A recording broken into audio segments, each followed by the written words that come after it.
Majestic mountains, in the middle of a clearing, two men are standing with a shovel and a flag in their hands. It has a black and white pattern on it. One of them was named Kim Soo Ho. At the feet of the men stood cute little creatures saying short phrases. Oh no, here the man's name is Baron Frontera. Baron swings a shovel, aiming at the spot. The shovel is firmly embedded in the ground from Frontera's confident movement. A large blue digital grid spreads across the lawn from the point of impact. It is so large that it reaches the foot of distant mountains. This is the story of an ordinary civil engineer.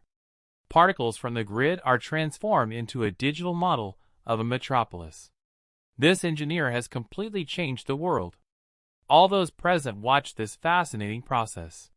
Roy turned to his assistant Gabriel, excitedly telling him that it was all money. Roy laughed out loud, which led Gabriel to believe that he was now crazy. A few years ago, when the city was at dusk, Roy received a message congratulating him on being chosen by the Absolute and having the right to make a wish. The man was lying with his head on the table and noticed the message. It went on to say that he had become one of the heroes of the novel The Steel Knight. Roy was surprised because it was the same novel he had read yesterday. The message ended with wishes of inspiration and good luck. The man is puzzled because he's not even drunk enough to dream about it. Could this be an out-of-body transference, which is so common in web novels? Is he really in another world now? Roy was lying on the ground in the suburbs, but why did he wake up from falling to the ground? He sat up and felt a strong cold chill on his body. His face twisted in confusion as he wondered what was happening to his mouth. The message was about a change in condition, namely a curvature of the mouth as a result of sleeping outside. Roy had already realized this and was getting annoyed by the messages. He realized that he had inhabited the body of the novel's hero. But who did he become in the Knight of Steel? A man who lives in a village and sleeps on the road.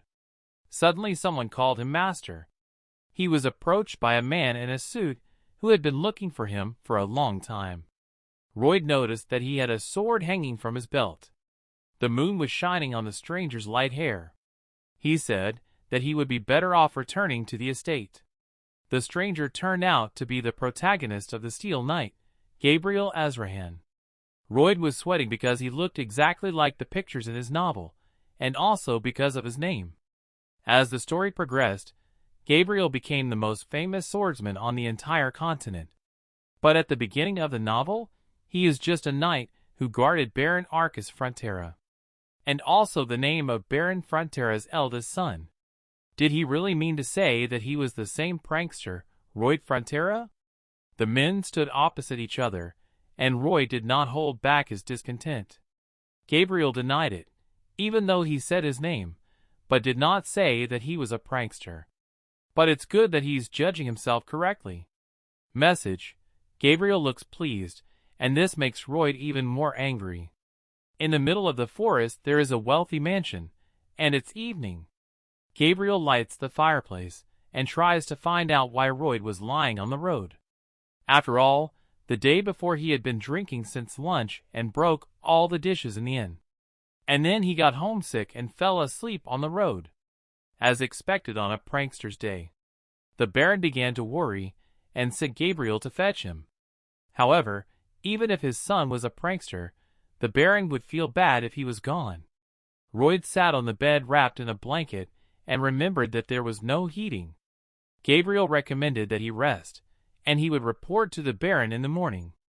When the servant was leaving, Roy turned to him. With a smile he asked if there was much light in their house. He was surprised by these strange words and left the room. Roy sat on the bed and watched Gabriel slam the door. Roy tilted his head in thought, because he knew the whole story. After all, he read the last chapter lying in his narrow room. Therefore, he knows what fate awaits the swarm. At the very beginning of the novel, the Baron and his wife came across vile robbers. In an instant, they lost all their wealth and decided to commit suicide, holding each other's hands. Meanwhile, the swarm begins to beg and drink alcohol incessantly, thus repeating the fate of his parents. The man was annoyed by the fact that although they were aristocrats, their lives were as insignificant as in Korea. Was it the Absolute or someone else who was up to something? He received a message that he had been chosen by the Absolute and had the opportunity to make a wish. But why did he put a man in this body? The next day the weather in the city was beautifully clear. The sun was shining through the windows of the Fronter's mansion. In the hallway, a worried mother of a swarm named Manhwa Frontera was walking with Gabriel. The mother wanted to know what had happened at the inn yesterday. But Roy denied it because he had been reading a novel that evening. The mother asked her husband to go and apologize. Roy immediately agreed to take responsibility for what he had done because it was his body for which he was responsible. Reports that the mother and Gabriel are surprised by this reaction. The sun was at its zenith.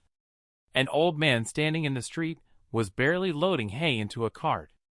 Suddenly, his attention was drawn to the men passing by nearby. Gabriel and Roy were walking casually down the street.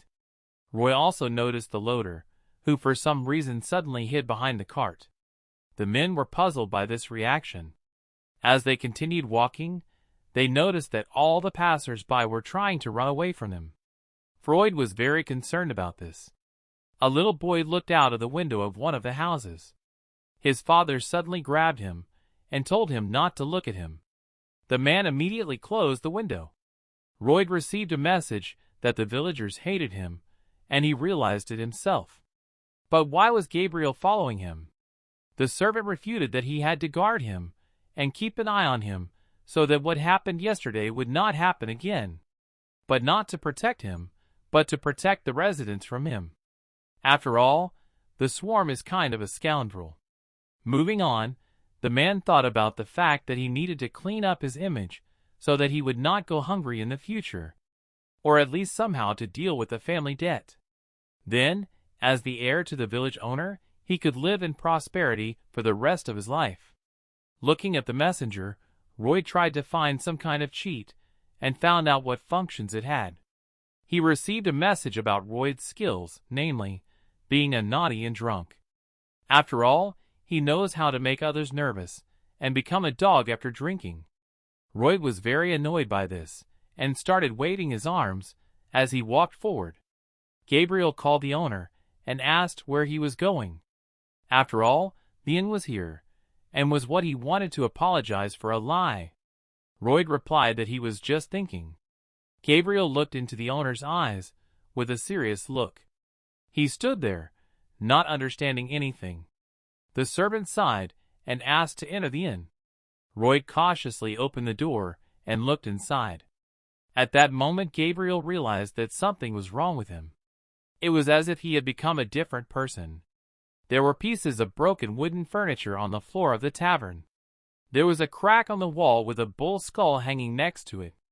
Roy sat down on a chair and told the owner that he wanted to apologize to him for his mischief.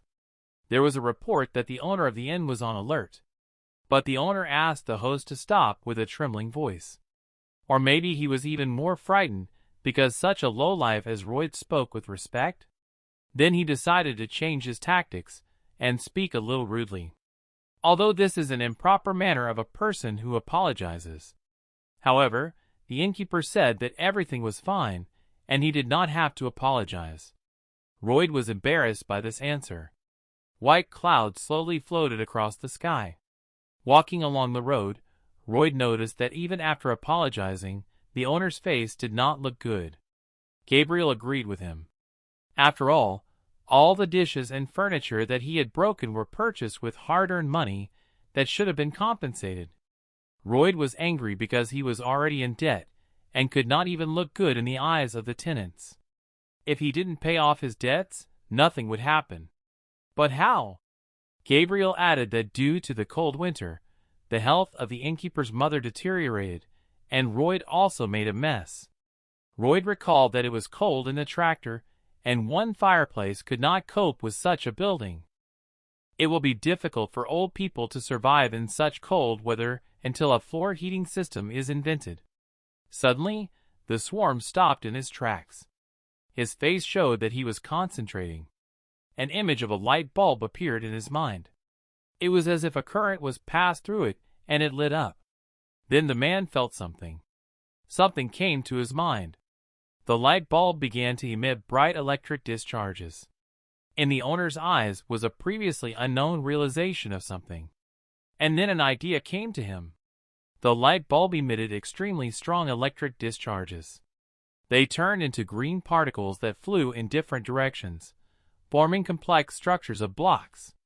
Royd realized that there were no underfloor heating systems here. And if you create one in this world, it will definitely sell. For the foolish Baron Frontera, this was not even a dream. But for the real Soo Ho, who was in Royd's body, it was possible. After all, he was a civil engineer, and while in the army, he tried to build a house on his own. Day and night, he worked hard on construction sites. That's right. This is exactly how he would pay off all the debts of the Baron's family. Royd was full of enthusiasm. He turned around and told Gabriel that they were going back to the inn to get the first order. The man received a message about the beginning of his real journey. And he also received points called RP for relationships with others, which are currently 0. Royd thought about what he read in the messages. He thought that it was some kind of experience, even though nothing was explained to him.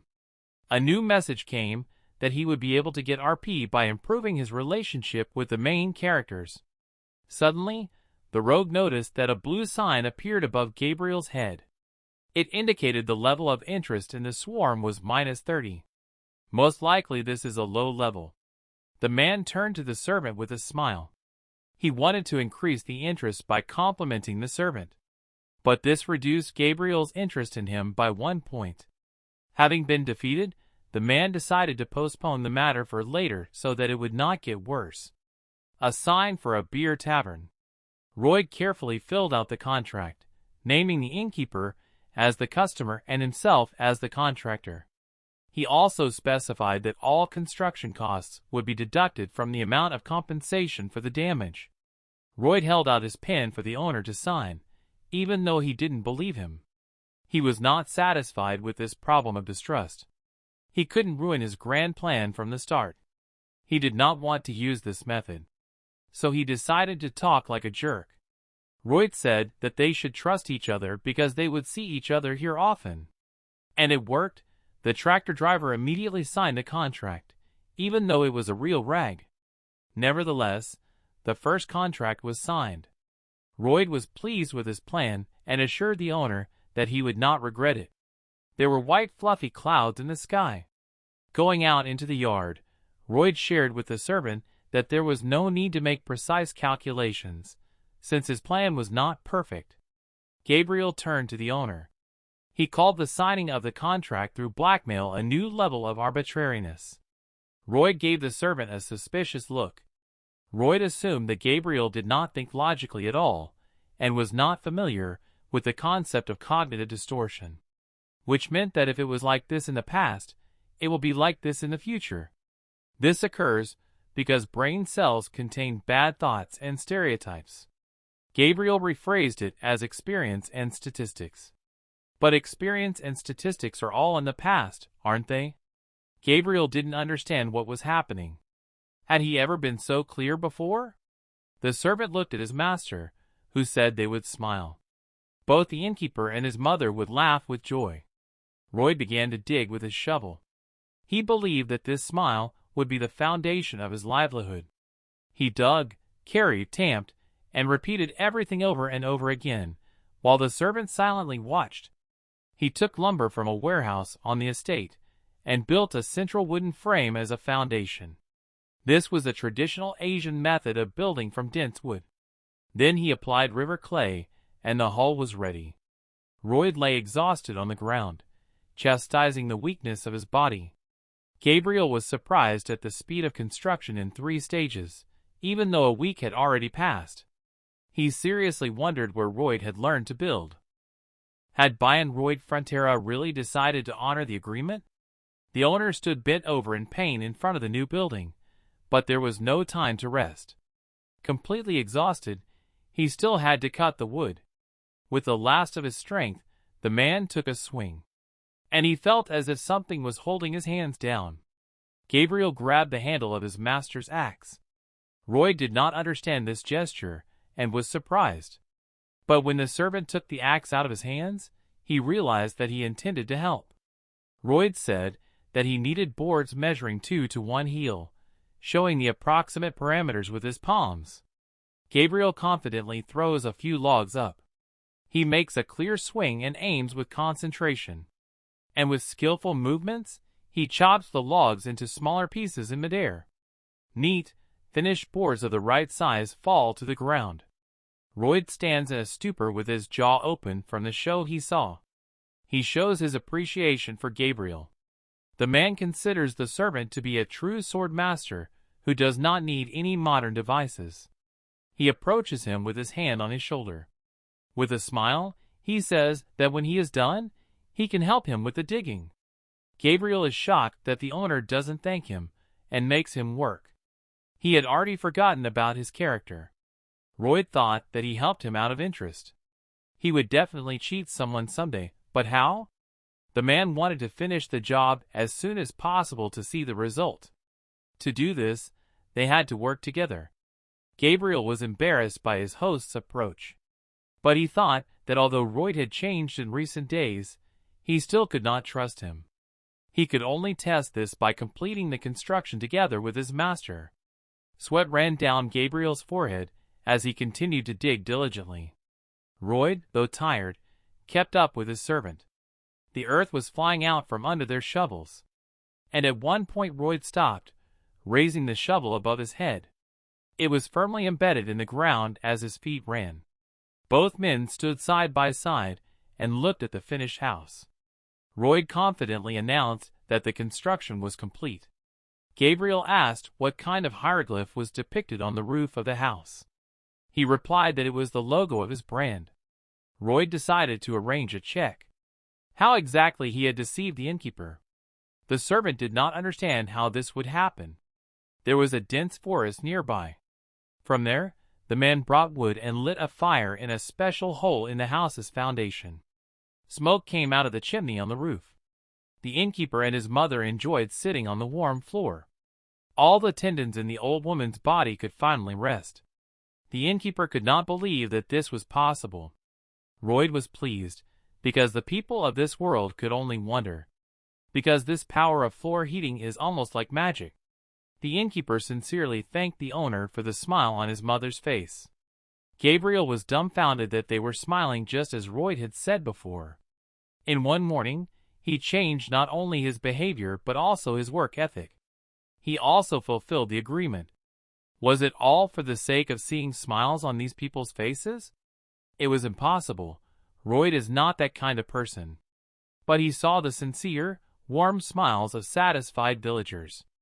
They were really happy. Roy received a message that Gabriel's interest level in him had increased by 2 points. Now it was -29. And because the relationship with him had improved, Roy received 36 points. The man was happy to read all this. He assumed that Gabriel's opinion of him had changed. In any case, the first order was fulfilled, despite the fact that he was in the red now. After all, he built this model home to advertise his services. A few days later, there was a line of city residents waiting outside the new building to try out the new development. Everyone left saying that they had almost melted. Roy was sitting at the table next to him, offering everyone to make such a room in his house. He offered 2 models to choose from, with the possibility of either completing one room or rebuilding the entire house, adding a discount. The peasant was confused because he did not trust Roy. The man decided to reiterate that they needed to trust each other. He also proved to the potential buyer that such a price was almost nothing. Suddenly, someone approached him. It was his father, Baron Frontera, who was interested in what his son was doing. The level of interest in Roy was -20. The man did not expect to see his father here. The estate of the Frontera family. In the middle of a large room at a long dining room table, Roy was having lunch with his father. The man looked at his father. He had been avoiding him so much, and now if he forbids his son to build, What will he do? The man's thoughts were interrupted by his father, who said he was ready to hear Royd out. The father wanted to know what he had come up with this time. Royd said that the innkeeper had given him an order to create floor heating, and he had fulfilled it. And now he makes contracts with other residents of the town. But for his father, the townspeople are very important and valuable, and he will not forgive deception against them. Royd assured his father not to worry, even though no one believed him. With that, the man decided to leave. My father assumed that he was doing this because of the financial situation in their family. After all, he has eyes and ears, and he must have already realized everything. The father assured his son that he shouldn't worry because he would solve the problem himself. At that moment, Royd remembered something. He had heard these words before. When his father had said that everything was fine, and that he shouldn't worry, that his main concern was his studies. Royd really thought that everything was fine. So he said it was a lie and nothing was wrong with them. He didn't want to be miserable because of someone's bad money. Royd supported his father, and said he would try his best too. A few years ago, he should have said those words to his father too. Walking down the corridor, Royd counted the number of orders and the deposit he had already received. And then he met two men in the corridor. They were two loan sharks. Their names were Methoff and Silo. The men passed by and did not even greet the Baron's son. Royd was interested in their behavior. They went into his father's room. The moneylenders expressed their dissatisfaction with the delay in payment of more than 5 days. They said that if they continued to delay payments, they would not sit idly by. Arcos was embarrassed. Silo suggested that if they sold the items in the house, the money would come. A swarm was watching through the doorway, just in time. The moneylenders appeared just in time. The swarm's RP was 36 points. He got a few points by improving his relationship with Gabriel, but he didn't know where to apply them. The messenger explained to the man that he could invest the points in talent and thus improve his skills. The messenger started downloading. A shining blue circle appeared under the man's feet. It began to reveal the man's knowledge of mechanics, soil hydrology, structural mechanics, water supply systems, and the design of steel and concrete structures. The messenger was surprised at how much the swarm knew. Based on his knowledge, he could improve some skills for 15 points each. The man did not quite understand what was going on here, but he would have plenty of RP, so he tried to improve his knowledge in 2 skills at once. First, he gained knowledge of basic topographic surveying. His eyes shone with green light. He did not understand what was happening. Opening the window, the man realized that even without using GPS, he could calculate everything himself using his own eyes. Then he acquired the skill of basic level design. It was a great help, because only recently he had been struggling to draw a project on a piece of paper. In the future, it will certainly be much easier for him, but will Gabriel's help alone be enough? If only he could get some heavy equipment. The messenger encouraged the man by telling him that he had something. Royd could not believe it. He was given a random choice of a phantom partner who would help him with everything. The man was skeptical. In order to start, he had to give 50 RP. The man was annoyed.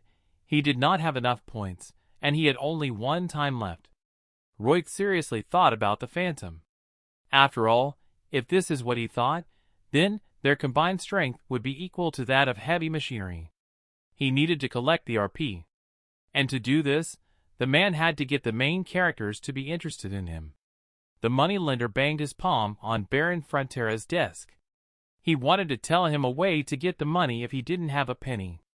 He suggested selling his wife and children, for which he could get a lot of money. Arcos was furious at this suggestion. After all, even though he was a creditor, he still had to keep his decorum.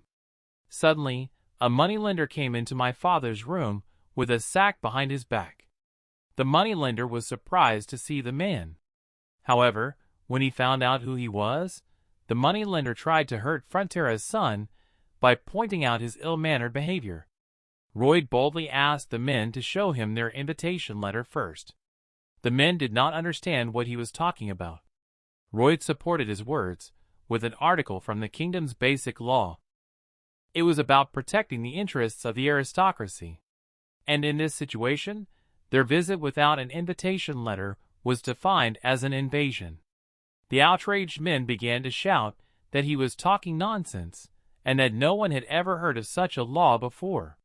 In order not to be unfounded, Royd suggested that we all check the law together. The man called for a servant.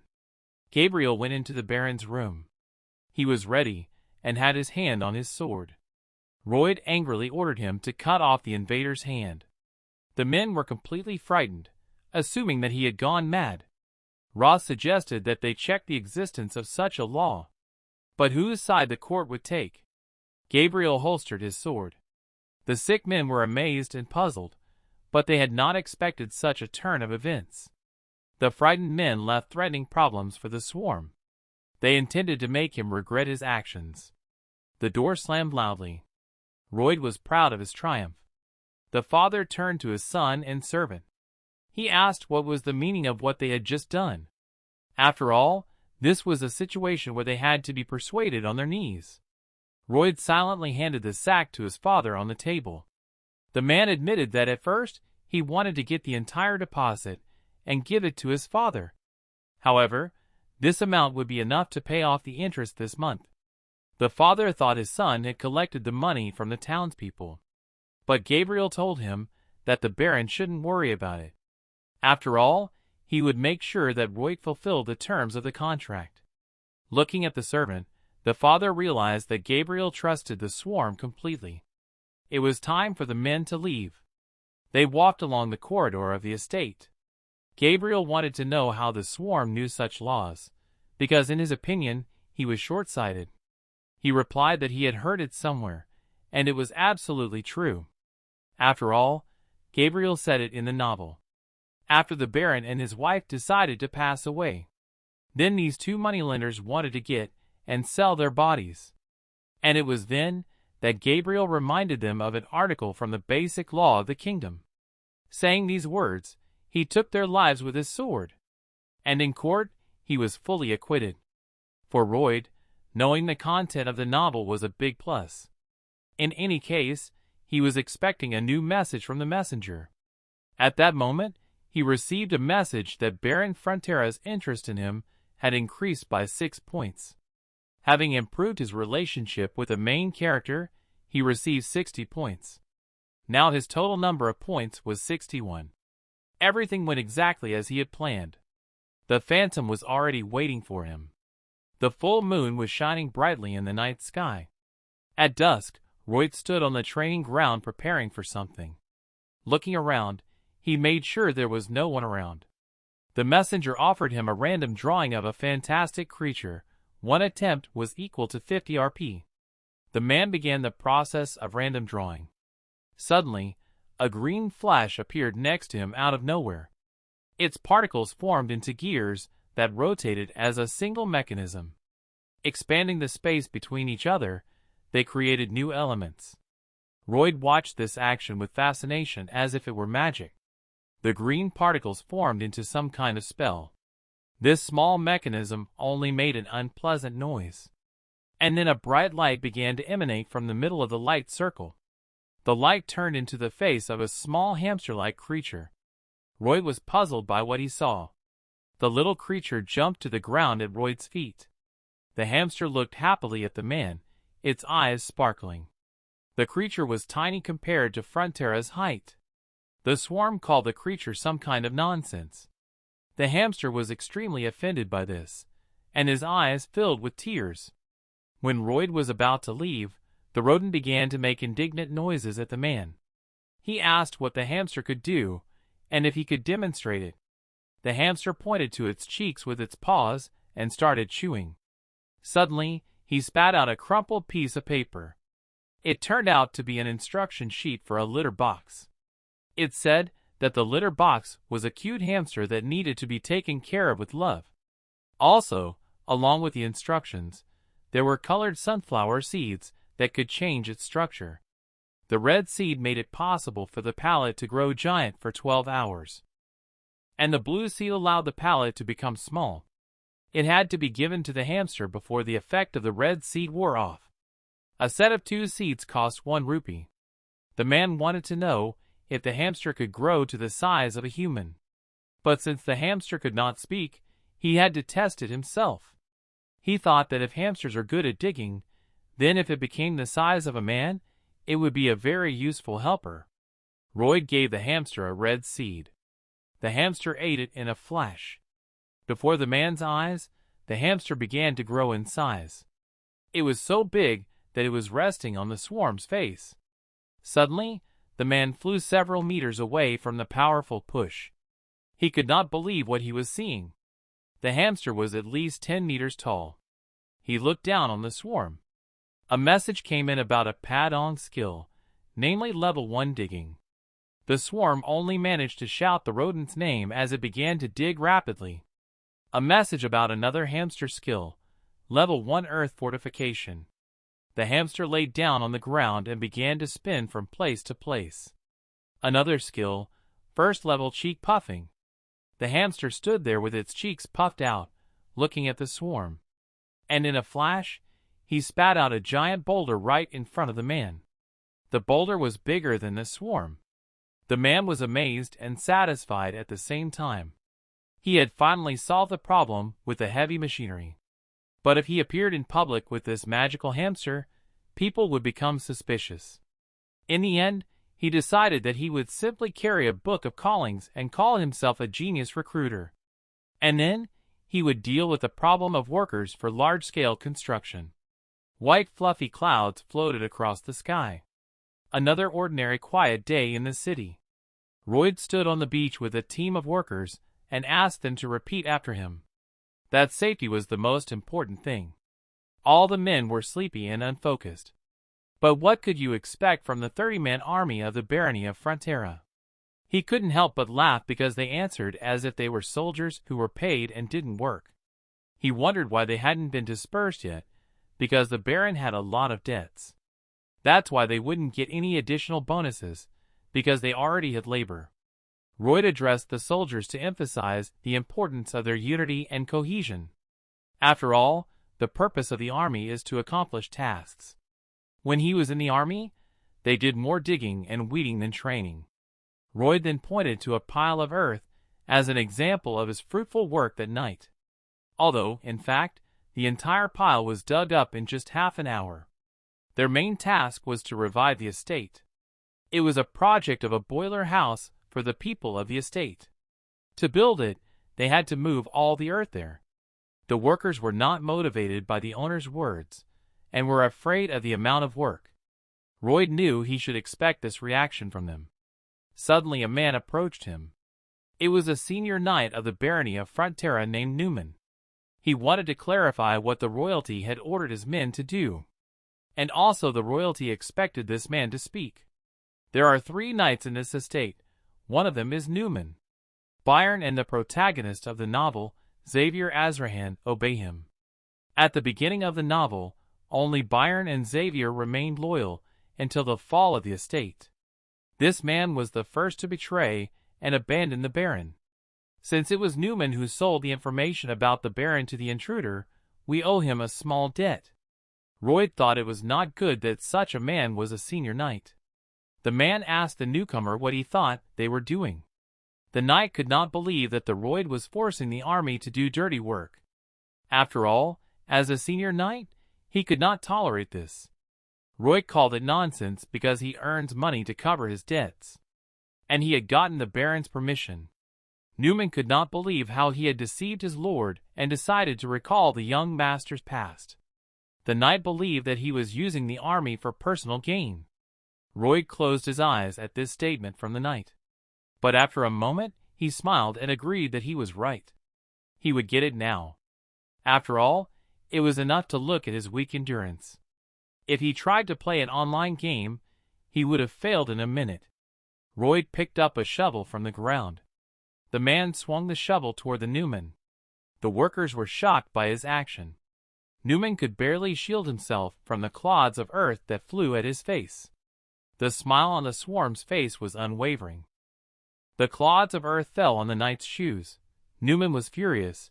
He called the man a scoundrel who tried to spoil the knight's reputation. He considered him a foolish son of an almost bankrupt baron. Royd thought that the knight wanted to throw away his regalia and pick a fight with him. The man picked up a shovel and began to twirl it in his hands. Instantly, he got into a fighting stance and aimed the end of the shovel at the Newman, saying that he was not against a duel.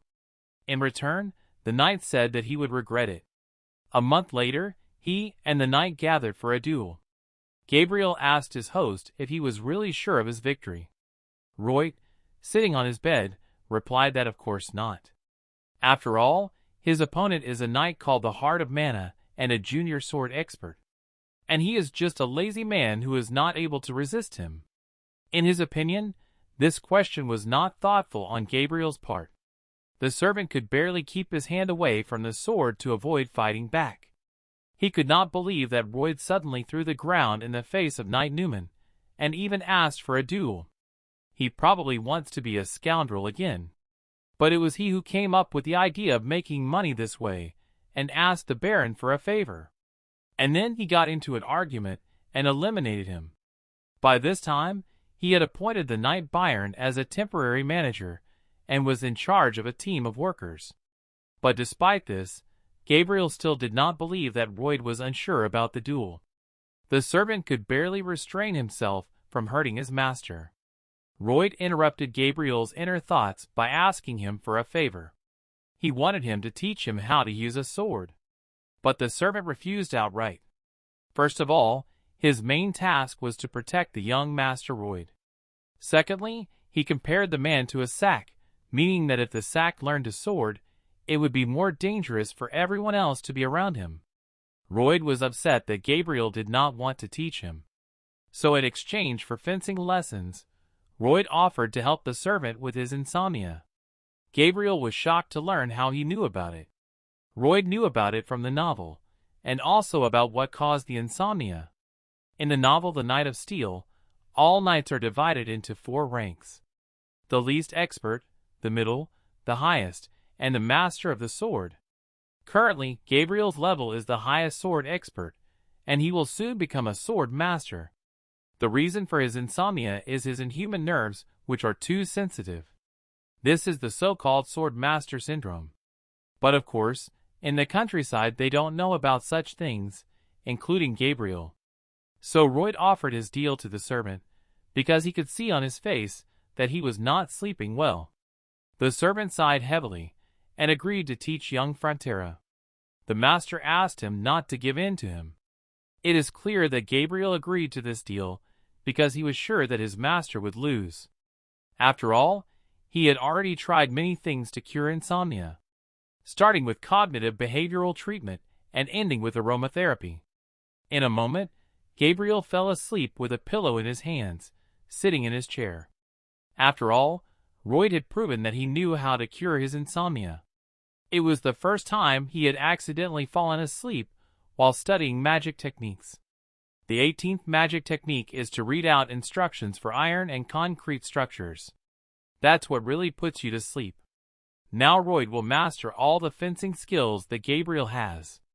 The weather was sunny and warm.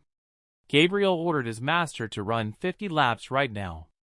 Royd was stunned. But he obediently turned around and started running. He ran without even complaining. The servant watched the young Frontera's marathon closely. It was not easy, but the boy showed good promise.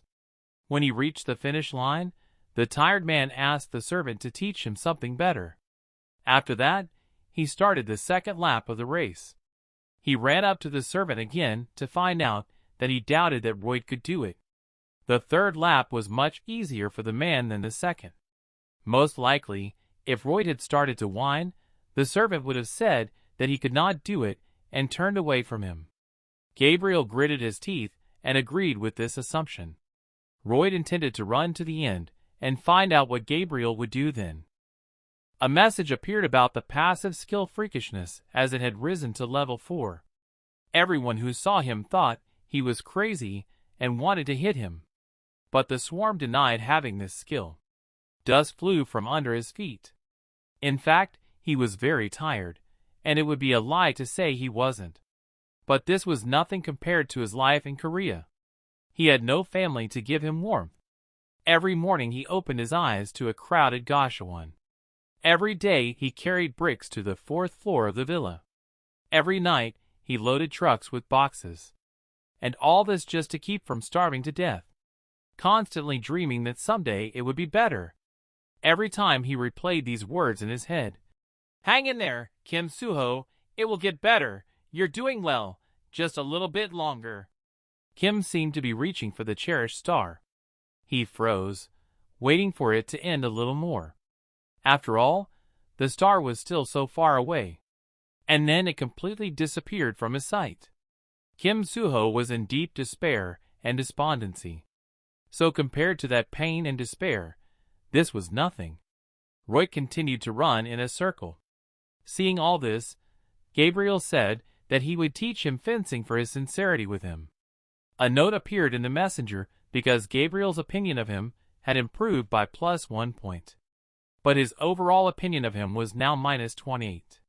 He also received 18 points for a slight improvement in his relationship with a key character. The total score was 29 points. It was getting dark in the city, and the moon was shining its light through the windows of the Fronter's mansion. Newman was talking to Arcos, expressing his indignation at the actions of his son Royd. His father believed that he had come to his senses these days, although he probably misunderstood him. His moral duty required him not to interfere in the duel. And besides, Royd was to become the heir, so the father asked the knight not to be hard on his son. Arcus asked that he be brought to consciousness, so that he would not be mutilated. Newman accepted the Baron's request. But he doubted whether he could do it during the duel. He intended to end this scoundrel once and for all. And if the Baron began to blow it out of proportion, he would have him and his wife killed by making the crime look like suicide. And then, as planned, he will leave this city to seek a better life. Now, thanks to the young scoundrel, his plan will come true faster than he expected. A month has passed since Newman's last conversation with his father. A dueling arena has been set up on the grounds where Royd trained, with opponents already standing. Sitting at the judge's table, Royd's parents, as well as Gabriel and Byron, were to watch the action. Holding out his sword, Newman asked Royd if he was ready. The young frontier stood with a shovel in his hands. Throwing it upside down, the man slung it over his shoulders and confidently announced his readiness. The man smiled and ordered the knight to get ready to receive the full measure. The audience was shocked that the swarm would fight Knight Newman with this. The knight's eyes were filled with indescribable anger and malice. Gabriel explained that the shovel was made of metal he had ordered from a blacksmith. The father was ashamed of his son because he took it as a joke. Gabriel didn't think it was a joke because he remembered what the owner had been doing for the last month. He did general exercises early in the morning and did not complain. Then he went to the construction site to explain the instructions for the boiler room to the village engineers. And then he practiced with his sword as long as his legs kept him moving. This was not the will of a man who was just joking. The servant was sure that Royd was completely serious in his intentions. And then Arcos began to announce to everyone that the duel between Frontera's swarm and the knight Newman was starting right now. The knight took a defensive stance with his sword pointed at his opponent. The swarm held a shovel in his hands and smiled slyly at his opponent. Gabriel noticed his host's foolish stance. Immediately Newman swung his sword at the man, believing that he was mocking him. Royd was calmly and confidently waiting for the right moment. A moment before the blow, he managed to jump aside. Arcos and his servant were genuinely surprised by this reaction. However, Newman did not give up and made a second attempt to assassinate him. But the swarm skillfully deflected this blow as well. It was an incredible and effective technique. This is a special technique that was used in real battles. It was as if his sword skills had instantly improved after all these years. Newman stopped in surprise. Although Royd did not see anything strange in this, because in Korea every man can do it. It was a modern hand-to-hand combat technique, a bayonet attack. And then the roller strikes the opponent a strong blow, which literally knocks him down. After all, this shovel is capable of anything. He can even use it as a shield to protect himself from sharp blows. Another blow to the Newman's side, but it missed the target. Then Royd decided to do something else. He put his feet on the shovel, and now he could jump on it. The knight was puzzled by this behavior of his opponent. Gabriel thought that he was really joking.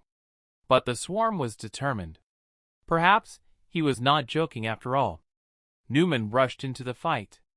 The first weapon that Royd prepared to deal with Newman was a shovel. The second was the basics of fencing that Gabriel had taught him. The knight could not understand how the front became so strong. After all, he was a drunk and a lazy man. And the third thing that Royd used was the synchronized ability to control the tool. He had the first level of digging. The man had to become one with the shovel in body and soul. The level of synchronization between them would increase. Gabriel's opinion of him increased by +1 point during the training. The defense and the baronesses who saw their son sincere for the first time in his life, it increased by +2 and +3 points. And during all this time, he accumulated 97 points. The messenger suggested that he learn an additional digging skill worth 40 RP. Royd mastered a pretty cool skill, so he didn't think about giving up. Steam came out of the Newman's nose. He had no choice, so he realized that it was time to use something that could not be used against an ordinary person. A blue magical glow began to appear around the man.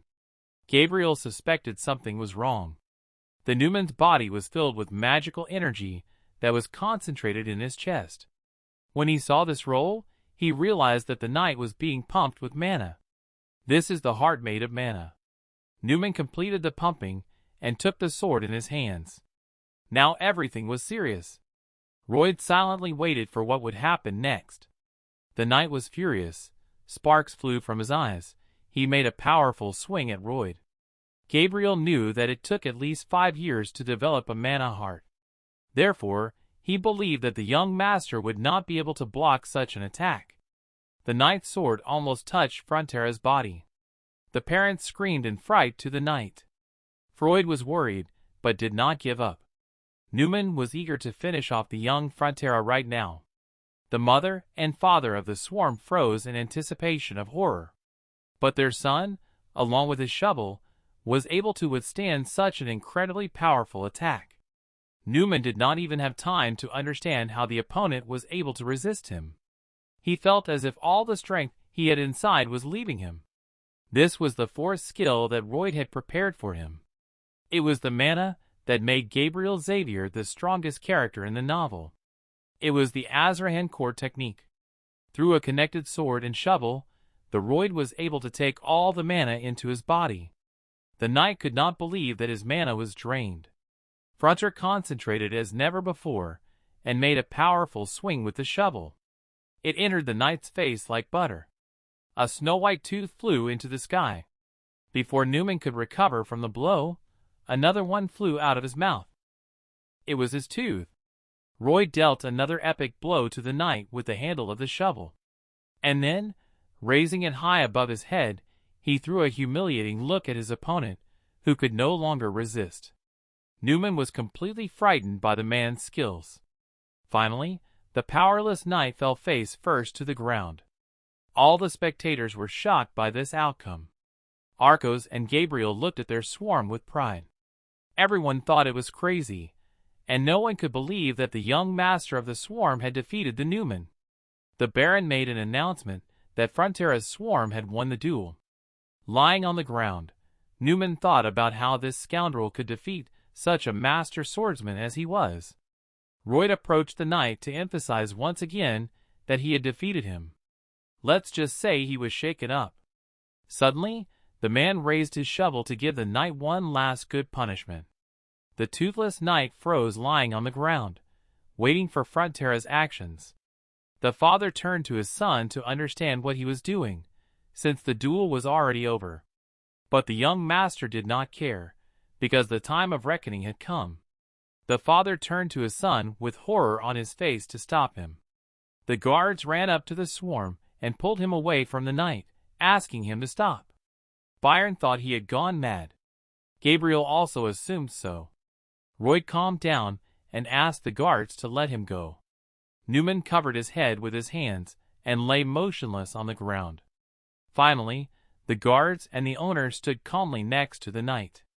But a moment later, the swarm broke loose and began to beat his opponent on the back. The guards tried to stop him, but their efforts were in vain. Gabriel thought that if he looked closely, he could see that he was beating him so as not to hurt him too badly. At the same time, his face was completely calm, as if he knew in advance what would happen next, and as if he already knew everything that would happen. 15 days before the duel, Royd asked his servant to teach him the aristocrat mind technique. Gabriel was surprised by this request, but Royd saw nothing wrong with it. After all, in addition to assimilating magma, it can attract mana from the things around him and turn it into his mana. The servant was seriously puzzled as to how the master knew this. This was a technique he had always kept secret, and it had not even been finalized yet. Royd refuted this by saying that Gabriel himself had talked about it on the day the master helped him to sleep. The servant didn't understand how he could know about a technique that didn't exist. Gabriel refused to teach him the technique. However, Royd said that he would help him complete it after he had learned it. Seeing the overconfidence of the sword master, his servant agreed to see if it was possible. Royd stuck his sword in the ground. The man suggested that perhaps his mana heart was sucking in mana from the outside by itself, and as a result, it bounced off. The young frontiersman realized that from the point of view of his heart, the external mana was something foreign. But if the source is changed, the mana he absorbs from the outside will not mix with the heart of mana. So it needs to be allowed to connect separately. It has to be rolled up and used. He compared it to an auxiliary engine that was near the main engine. After all, they make up one whole, but at the same time work separately. Isn't it cool? Gabriel was sure it was possible, even though he had no idea what an engine was. Royd was excited because he had just imagined it, and it seemed to work. The look on his master's face told Gabriel that he clearly knew something. That's how he managed to complete the aristocrat mind technique that had been bothering the servant for a long time. Since his first attempt, the number of contours he could create had increased to 3. If he continues to practice, he will be able to reach 4 or even 5 contours. There was a report that Gabriel Savier's opinion of him had increased by +5. These words worried Royd, because he wanted to master only the part about sucking up the mana he touched. Gabriel had expected him to defeat the Knight of the Newman, since the young master of the swarm had this ability. But his victory was triumphant. Standing up, his father shouted at the swarm to stop and not to spoil the knight's reputation. The man stopped and was embarrassed. He was surprised by the words about the knight's reputation. To question his father's words, he asked him to look under the tablecloth on the table where he was sitting.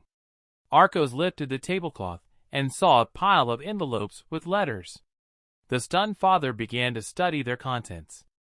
Royd explained that these letters were from Towards, the scoundrel who had been damaging the Baron's estate all along, and they were sent by this knight Newman.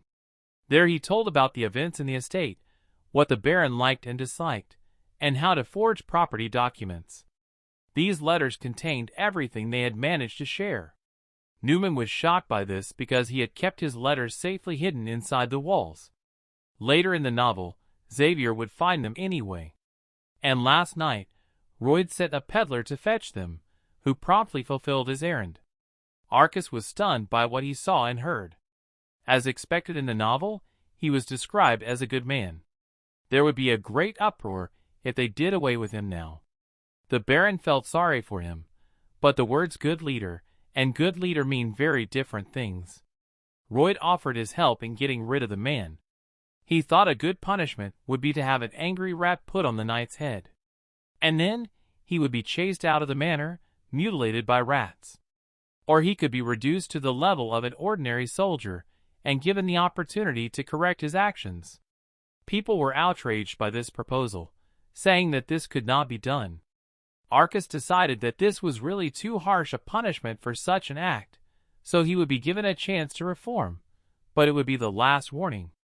Byron also agreed with this wise decision. And a good warning for other people, too. Everyone agreed with the Baron's decision. Royd asked Newman if he had any objections to this. He replied that he did not, and thanked him for his mercy. The young Frontera was touched by the words of mercy. After all, if everyone treats criminals well, will they correct their mistakes for the sake of the forgiveness they have been given? It is unlikely. Rather, they will become more confident and try to take advantage of the kindness and mercy given to them. Newman believed that Baron Frontera would regret his decision, because he would definitely take revenge on him and his son. Royd noticed that the knight smiled and said that this smile would be his last. Newman did not understand what the bastard was getting at. The young frontline soldier took out his little pocket hamster, Podong, and happily handed him a red seed. After he swallowed it, Royd threw the furry high into the sky with a cold expression on his face. After all, there is no better way to apologize than that. In flight, the hamster quickly broke the seed shell and ate the seed inside. After the snack, the rodent began to grow in size before our eyes, getting bigger and bigger every second. The man's parents opened their jaws at what they saw. Gabriel, along with Byron, also watched with bated breath. All the spectators and residents of the town were puzzled, surprised, and a little scared. As the giant furry beast approached the ground, the swarm ran for cover, while Newman just sat there. In surprise, he opened his mouth and one eye, because the other was damaged in the duel. The hamster flew at breakneck speed to the knight, who just realized that he should run away as fast as possible. But it was too late. The hamster fell loudly right on the ground where Newman was sitting. The impact created a big dust cloud. The ground around the hamster was covered with cracks and crevices everywhere. Royd felt sorry for the knight, but he ordered him to drive it away. This would solve the problem with the callous person who lived inside the manor forever. It was a sunny, warm day in the city. The giant hamster was busy with important work. His paws diligently and quickly dug up the ground. He dug a canal through the whole street in the city. Gabriel asked the swarm what the Podong was doing now, and he replied that his rodent was preparing to widen the road. Meanwhile, the humble laborers suddenly turned into master craftsmen. Once upon a time, there was a city called Rome. Its inhabitants were very fond of roads. They built a special road system called the Appian Way. This is what they will have to do now. Ruidma intended to start from the Baron's house and end at the eastern hill. Gabriel was surprised by the need to build a road in their town. The owner assured him that he would soon see for himself, as their town would become very popular with visitors. The servant asked where he had learned all this. He wanted to know how he came up with the idea to build a heating system that no one had ever heard of before. He also wanted to know how he had suddenly learned to call on beings from the outside.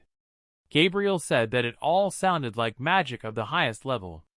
He also cautiously asked if he was really their true master, the swarm. Frontera received a message of danger because Xavier began to doubt him.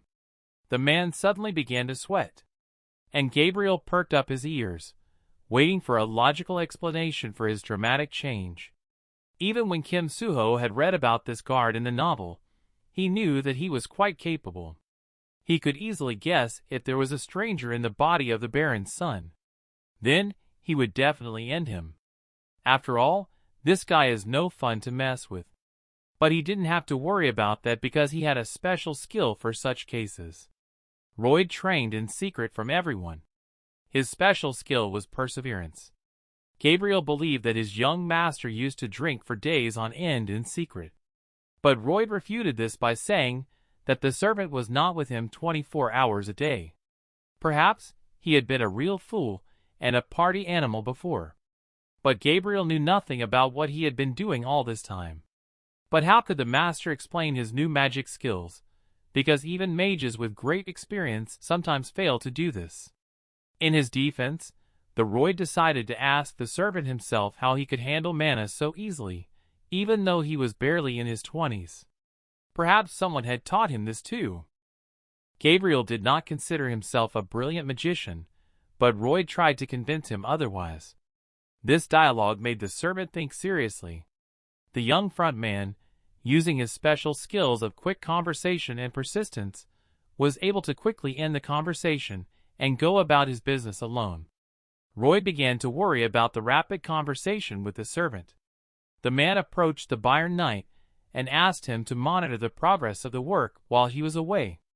The knight agreed and assured him that he would take care of everything. Gabriel said he would go with him because it was his duty to protect his master. Royd did not object, and at that moment the men set off. They were heading to a place on the trail of an unpaid debt, to the small town of the Redhead's estate. The men saw a wooden sign with the inscription Hotel. Suddenly, a man slammed his fist on the table and started swearing. It was the house of the intruder, Rhodes. He was swearing in his house because he couldn't believe he had lost all his money. He had to make those bastards pay. Another man in a black robe approached him and asked if that was the point of all gambling. After all, that's what he was making money on. Realizing that the man could not pay for his services, he said he was leaving him right now. But the man immediately said that he would pay him, and even more than he had if he stayed with him. The problem was that Rhodes could only make money by deceiving other people. But now there are too many people who want to get even with him. So now the man had to lay low. Hearing these words, Royd thought it was about him, and immediately opened the door with his foot. Rhodes and his partner were stunned by the visit. It was not surprising for the swarm, because they had never seen each other in person before. So he introduced himself so that everyone could understand. Rhodes and his partner's faces showed incredible shock and fear. In a moment, the attacker ordered the other man to run away together. The big man in the black robe picked up the attacker in his arms. And at the same moment, the two of them flew out of the window of the Rhodes house. The man landed in the center of the city holding his boss in his arms. He furrowed his brow to keep himself alert. Opposite him stood Gabriel, sword in hand. The man immediately made a spectacular swing of his sword to frighten the big man. He ordered him to give the Rhodes to them, and in this case they would not harm him. Everything happened as the young owner of the Rhodes said it would. They tried to escape through the window, so the front man ordered the servant to wait here. The big man in the black robe was quite outraged by this, and asked if he knew how to use a sword. His eyes turned white, and a black and red blob of magic spun in his hands. After the Baron's death, Xavier only wanted revenge. He fought a duel with a personal bodyguard of Rhodes, the criminal on whose trail he had managed to get. It was also his first battle with a dark wizard. It was not easy for Xavier, but he had to resist the magic of gravity. This is how it was in the novel. Meanwhile, the man in the cloak was launching magic bullets at Gabriel one by one. But thanks to his supreme skill, the man skillfully deflected his opponent's attacks. His dark magic broke up into tiny particles that flew in different directions. Gabriel stood confidently on the battlefield, looking the wizard in the eye. As planned, he had to die. His fist flew into the face of his opponent. But at that moment, the servant was able to stand on his feet. In the novel, Xavier fought the bastard as a mere weapons specialist. When the magician looked at him, he was very surprised. He saw his heart of mana and turned pale. After all, a real Xavier has a heart of mana with a triple ring around it. With new strength, Gabriel took a swing with his sword. He noticed something. Did he have the magic that controlled gravity? Mom had no choice but to point her fist in Gabriel's direction. But in a moment, he was in the air, even though they hadn't agreed on that. Rhodes only had time to reach out to his assistant to stop him, but he was faster. Gabriel turned to Rhodes and asked him if he knew what happens when someone cheats honest people. The criminal was very scared and could not say anything in response. The servant drove the criminal into a dead end, and unable to run, the man fell down and hit the barrels. Gabriel wanted to leave him without legs, so that he could only crawl to court on all fours. Rhodes tried to cover his face with his hand. Gabriel took a swing at the criminal, and at the same moment Rhodes ordered him to stop. The man blocked the criminal with his body, facing the servant. The young frontierman justified his action by saying that Gabriel was not going to act wisely. After all, if he had gone to court without his legs, he would have been punished.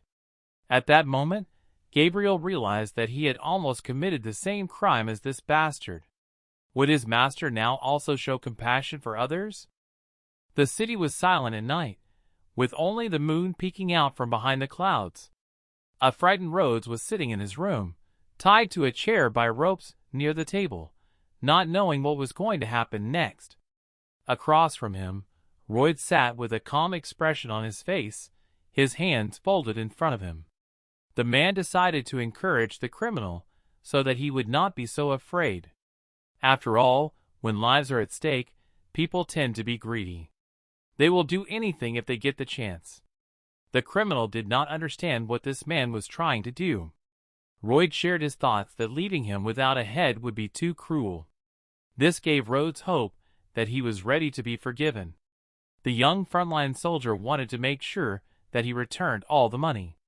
Rhodes was happy and agreed to do so, on the condition that he first receive forgiveness. The owner graciously agreed that receiving forgiveness was the meaning of their existence. Rhodes could not fully understand what the man who caught him was up to.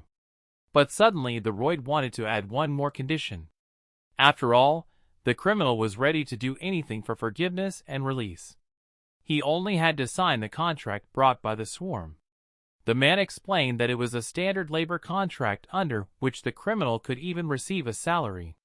But the main nuance was that 80% of his salary was deducted by the owner to pay off the debt. Rhodes was not amused by this nuance. After all, only in 520 years would he be able to pay off the swarm. This was not the best prospect for a criminal, because it was a considerable sum. As Gabriel expected, his host did not come here to sympathize and forgive.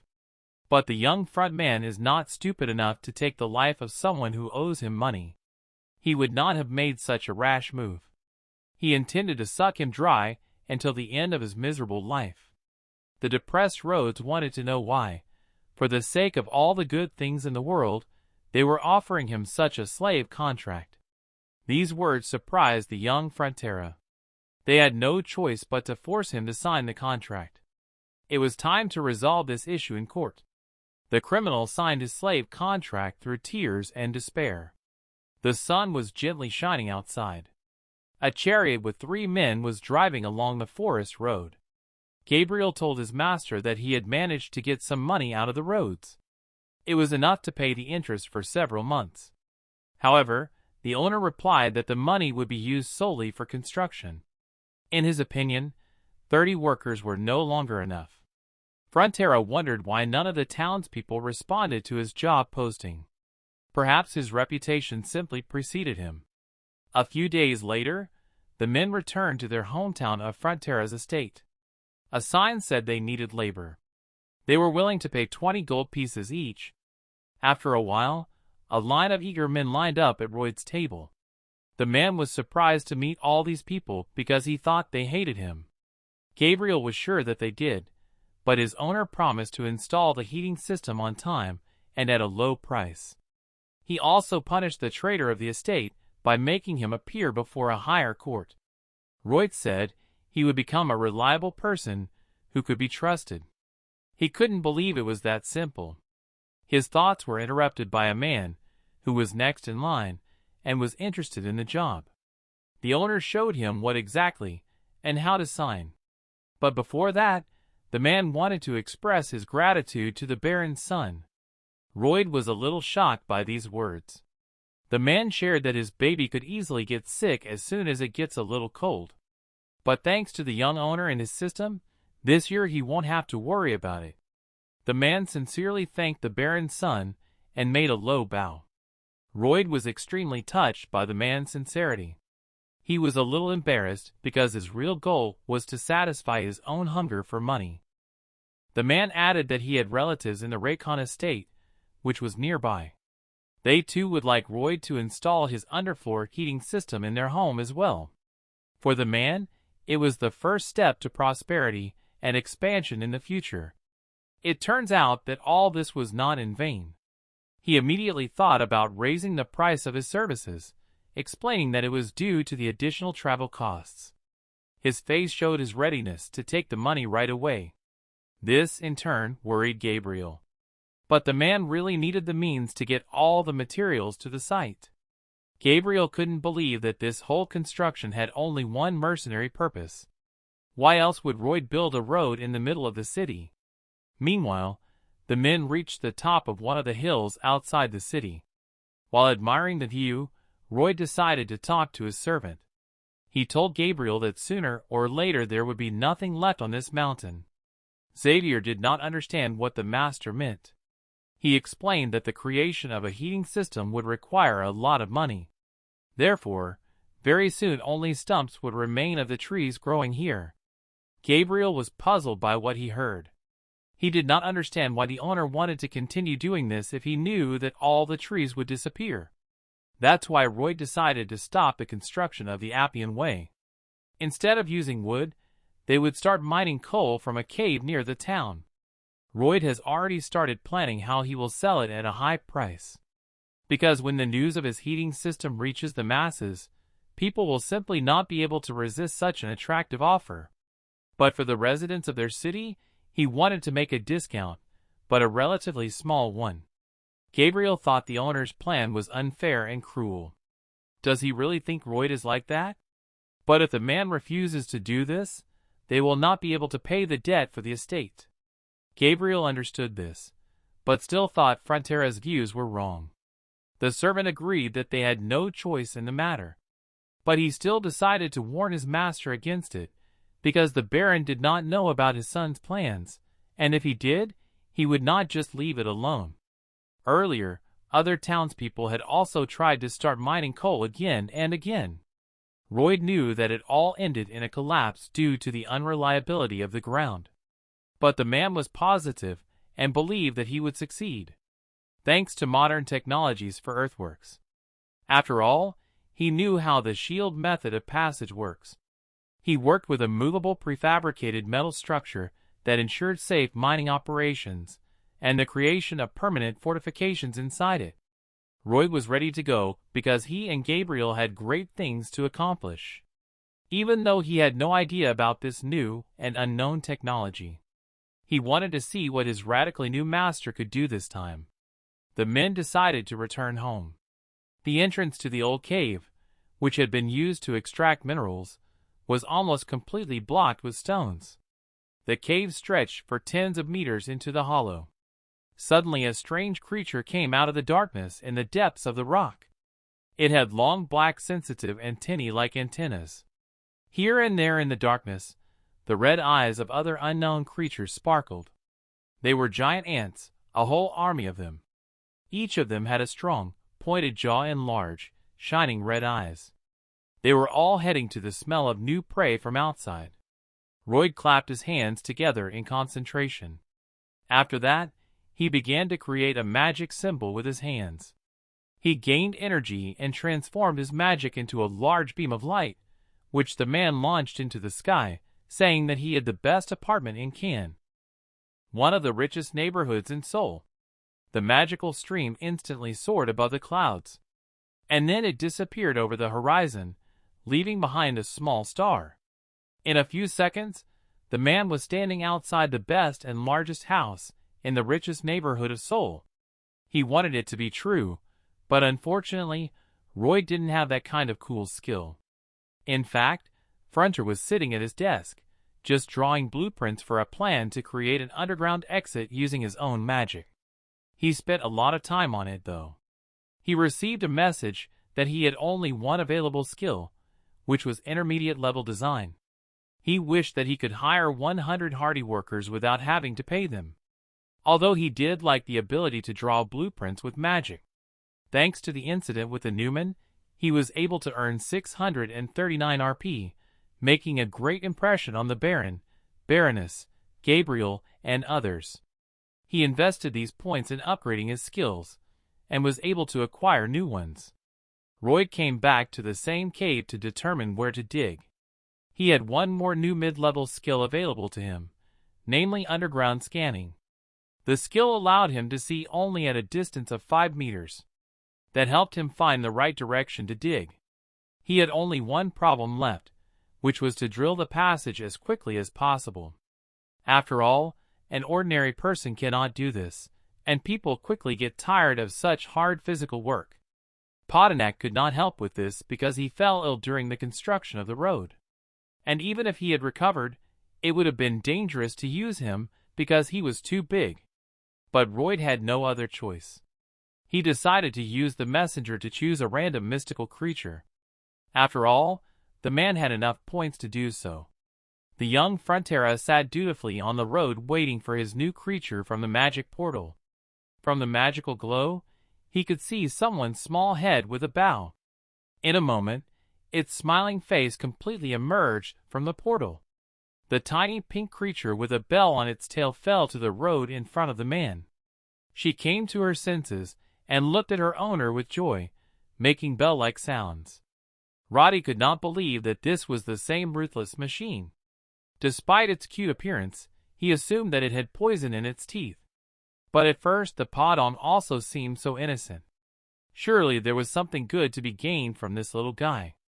Royd asked if it could grow in size with the help of a red sunflower seed. She confirmed this, and that she also had her own superpower. The man kindly asked her to demonstrate her skills. She smiled in response. A few weeks later, the giant bluebell ate up the ground while moving inside a shield barrel in the cave. In addition to resizing, the bellflower had the first-level earth excavation skill.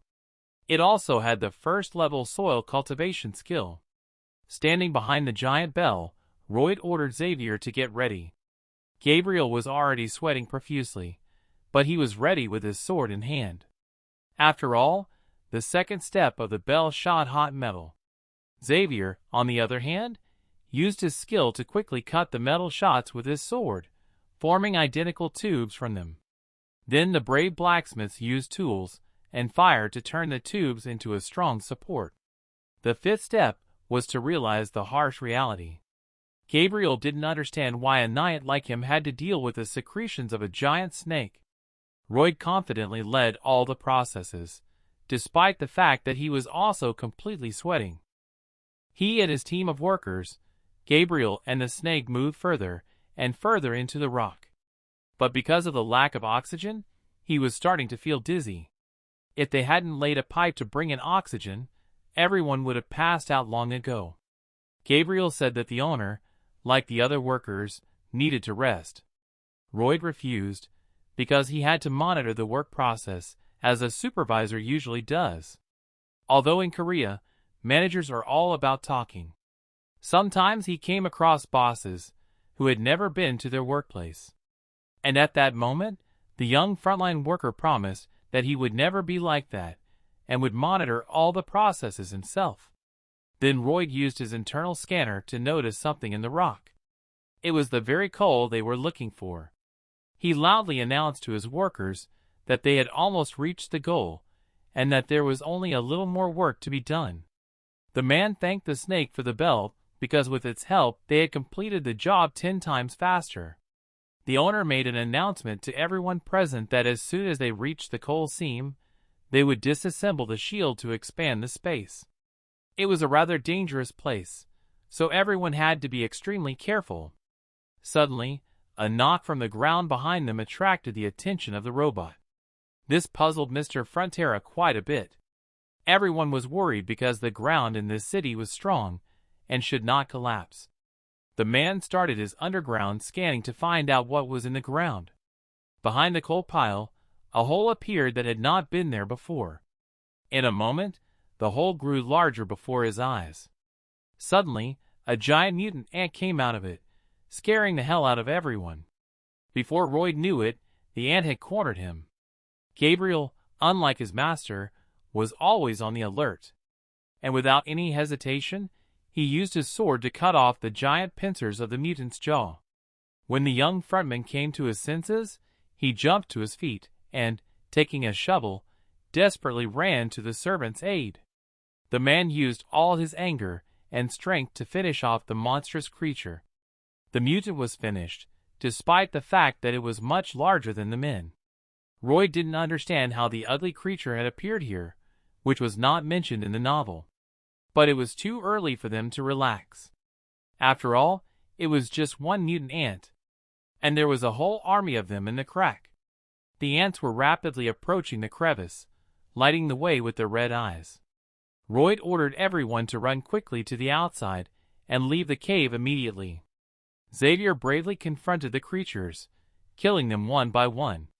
Roy could not understand how many of them were left, hundreds or even thousands. If they reached the surface, all the inhabitants of the city would be finished. Gabriel could not hold out much longer because of the lack of oxygen in the cave. Their mine could not be destroyed without explosives. But even if the structure had fallen into disrepair, there was still a chance that ants would get to the surface. Roth did not know what to do. The servant slapped his master to get him to pull himself together, because they certainly didn't have time to panic. Roy didn't panic, he thought, but he didn't have much time. Gabriel could not hold them back for long. The young frontline soldier concentrated and put all the factors together to find a solution. The light bulb in his head was off, but in a moment it began to shine brightly, radiating electrodes in different directions. This is it. The man picked up the torch and turned to Xavier. He told the servant that they would attack and move forward. It sounded crazy to Gabriel, but he thought it made sense. Xavier continued to fight off dozens of ants with his sword. The men desperately rushed forward to attack the enemies. It was already evening, and one of the workers came running to the frontiersman's estate to tell the Baron the bad news. Arcos was extremely surprised and frightened by the appearance of these creatures. The man also said that all the workers had successfully evacuated, but Xavier and the swarm remained in the tunnel. Byron was about to close the entrance to the mine. The swarm's father put on his armor and, together with the worker, hurried to his son's aid. Gabriel continued to destroy the pests in the cave. He did not understand why they should continue to attack the ants as there were more and more of them. Roydna told him to stop talking because he was busy at the time.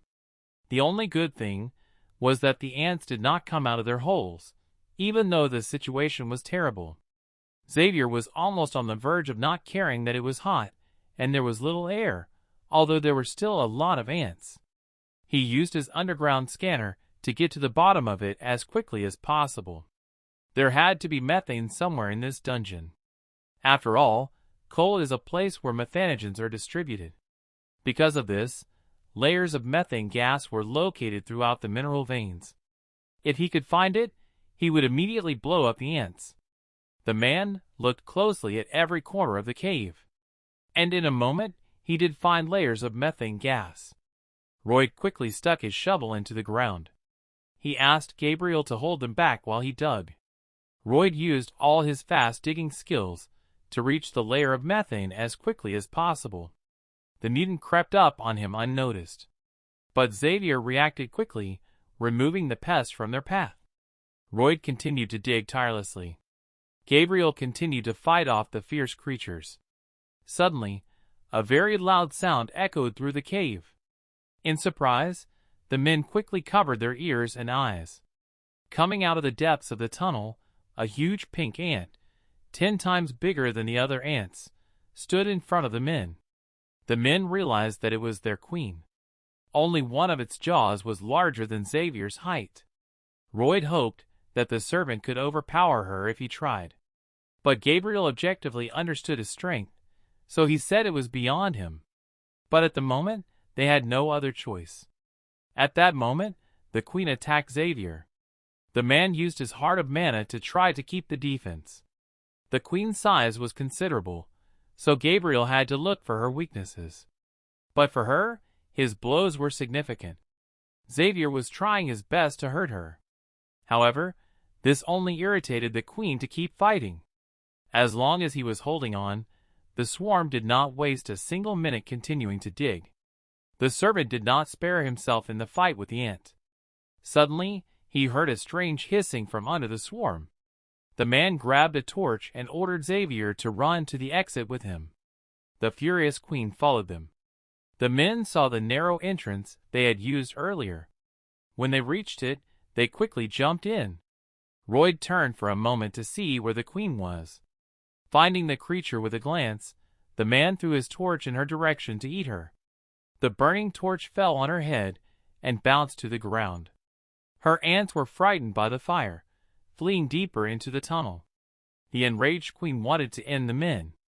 And that's when methane gas leaked through a crack in the tunnel, ignited by the flame from the torch. A moment later, a powerful explosion occurred in the cave. The queen was caught in the middle of it. A few meters away, lying on the ground, Xavier covered his master's body to shield it from the blast wave. The ants watched in horror as their queen passed away, burning in a fiery vortex that in a moment covered them as well. One of the stones landed on Xavier's head, but he continued to protect the young Frontera. At the exit of the mine were the workers, along with Baron and Arcos, who also heard the deep echo of the explosion. The father could not contain his emotions and wanted to follow his son. But at the last moment, he was stopped by Baron, saying that he might get hurt. Then, the men were lying on the ground among a pile of stones and smoke. Royd woke up, because his ears heard badly after such a powerful sound. The man got to his feet, and when he saw the queen's head still, he realized that his plan had worked. Royd looked at Xavier and realized that he had protected him. He then picked up the bell and apologized for the scratches he had received from the explosion. The man looked up and saw that the exit from the cave was blocked by stones. This meant that things were bad. Suddenly, the man began to feel dizzy. He received a warning message that there was not enough oxygen in his body. He knew it himself. That is why he needed to get outside as soon as possible. Using his scanner, Royd estimated the thickness of the rubble to be about 5 meters. The oxygen level was getting even lower. But the young Frontera had no choice but to dig for Xavier and the bell. Gabriel came to and saw his master. Everything swam before his eyes. He could only hear his master saying that they had to get out together. Royd said that he would not leave them. At the same moment, Gabriel lost consciousness and fell to the ground. The messenger expressed his admiration for the young frontier because of his desire not to leave Xavier. Then Gabriel's opinion of him improved by 6 points. This brought Royd's total score to 108 points, bringing his total to 157 points. The man was breathing heavily through his mouth, inhaling the last gulps of oxygen, the level of which was at an extreme limit. In any case, Royd had nothing left to lose. There was less and less oxygen. And then the man pulled himself together and turned to the messenger to activate the search for knowledge that could develop his skills. The messenger started processing its own data. It started scanning the man and looking for the knowledge he needed. It found some of it, namely, mana absorption, mana processing, and mana increase. By combining all these skills, Royd could master the Azrakan core technique. This was exactly what he needed. After all, the young frontrunner hadn't stopped training since his duel with Newman. He was confident that he could develop his skills as far as he wanted. The man did not hesitate to agree to receive such a technique, which cost him 15 RP. In a moment, Royd received the Azrahan's core technique in a 5th level single ring. Then a small blue spark appeared in the dark space. It formed a ring that Royd felt inside of him. Unfortunately, he had no mana in his heart, but he could feel the presence of the mana rings. Inside, he had a 120% expansion of mana. Even if he had been an ordinary person who trained hard, the result might not have appeared immediately. But he had a lot of RP, and he could increase his skill level with the click of a button. Royd decided to move forward and bet everything. His Azrahan's core technique in the single ring increased to level 6. There was a 125% expansion of mana. However, every time he clicked on the upgrade, the cost increased by 5 points. Despite this, Royd continued to level up his technique until he reached the 10th level. For a moment, he thought that he would need these points in the future, but he had little choice.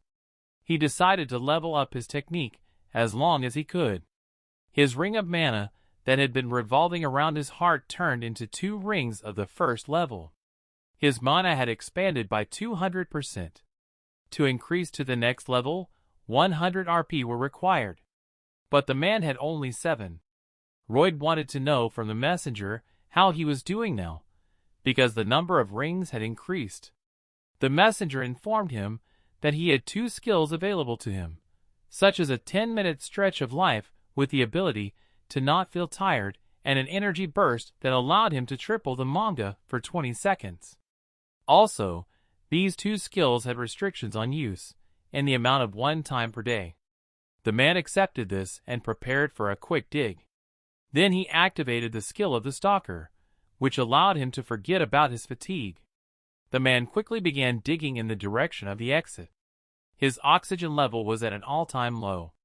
In his mind, the man was begging for daylight to show through the crack. He only needed a small space if he could find even the smallest gap. Using his own scanner, the man moved deeper into the earth.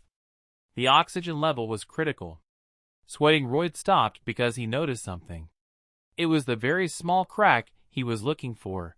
It was the way out. The earth flew from under his shovel even faster than before.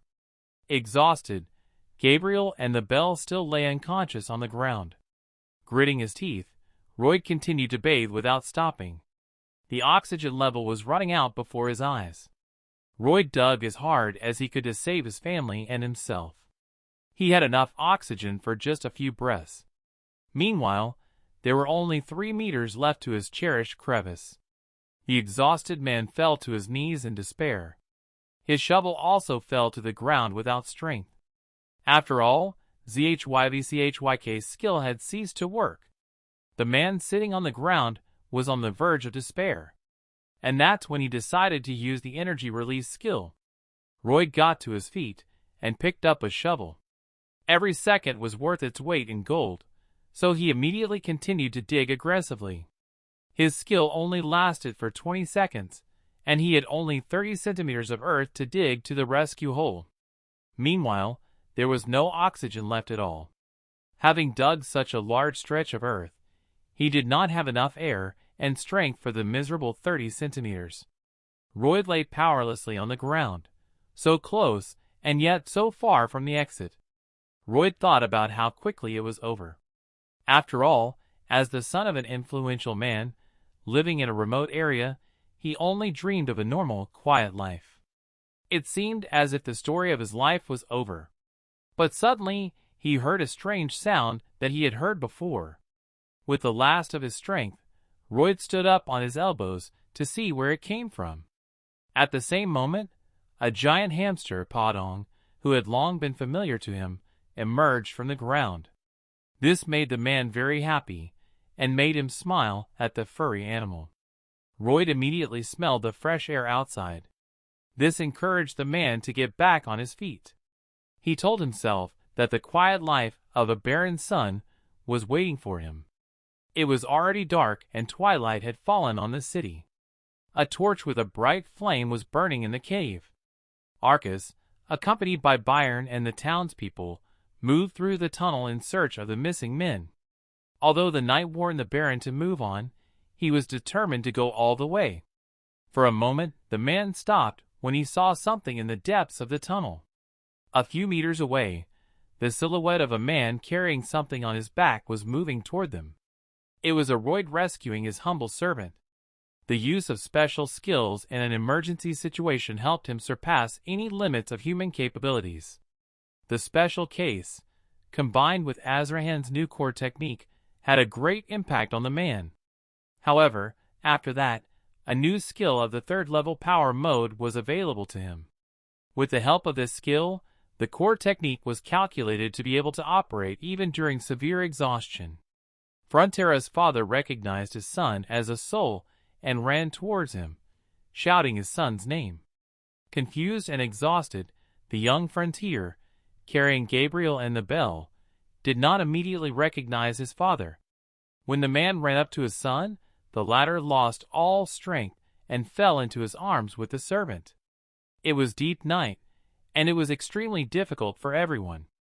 At dawn, the city was already abuzz with gossip and theories about the latest developments. Two men in the middle of the street were comparing their attitudes toward the young swarm master before and now.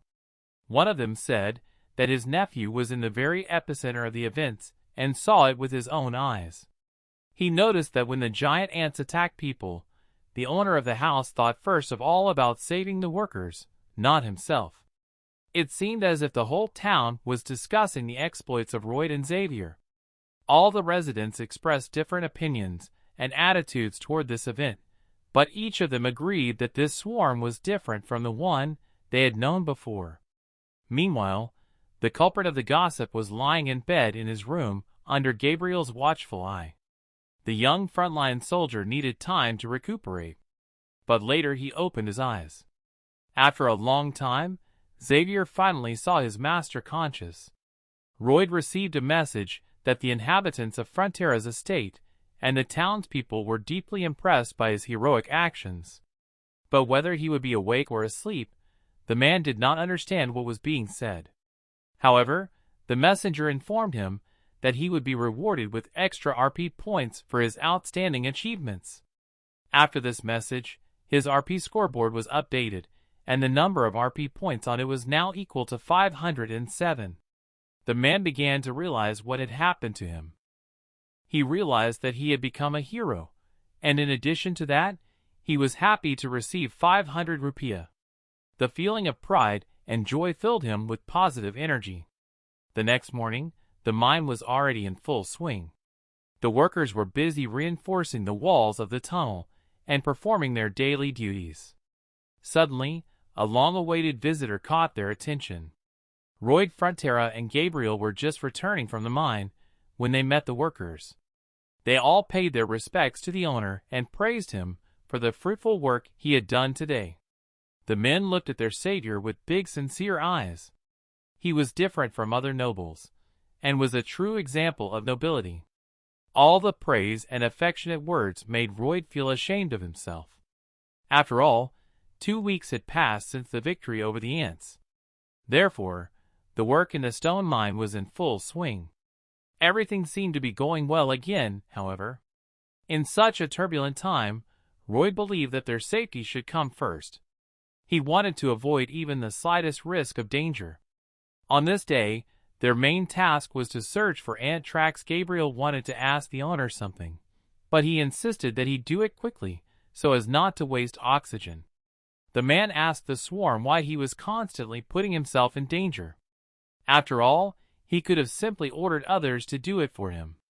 He believed that it could not be that the owner was only interested in the comfort and safety of ordinary workers.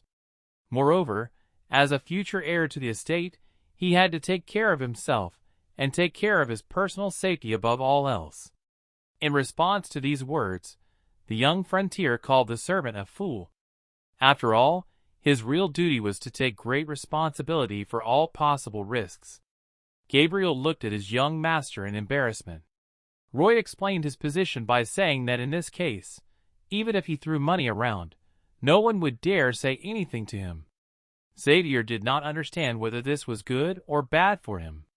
The messenger informed the owner that Gabriel's level of sympathy was ready to increase, but he suddenly changed his mind. The men reached a blank stone wall. Gabriel suggested looking elsewhere. However, the young frontline soldier was not in a hurry to make conclusions. It seemed to him that there was an empty space inside the wall. Perhaps it was there that the uterus laid eggs, from which new offspring could appear. So the man wanted to verify this theory by digging. And suddenly something surprised him. Inside the wall was a really dense space. The man saw a humanoid green creature with fangs hanging above the ground by its hands, bound by cobwebs on all sides. Also among the victims of the insect mutants were animals wrapped in strong cobwebs. Most of them were horses and pigs. For Gabriel, the green creature seemed dangerous, so he intended to deal with it. It was not a well-considered decision on his part. He wanted to know what kind of creature it was. However, Gabriel explained that it was an ordinary orc. The owner assumed that it was inanimate, but he had heard that ants usually preserve their prey by paralyzing a living organism.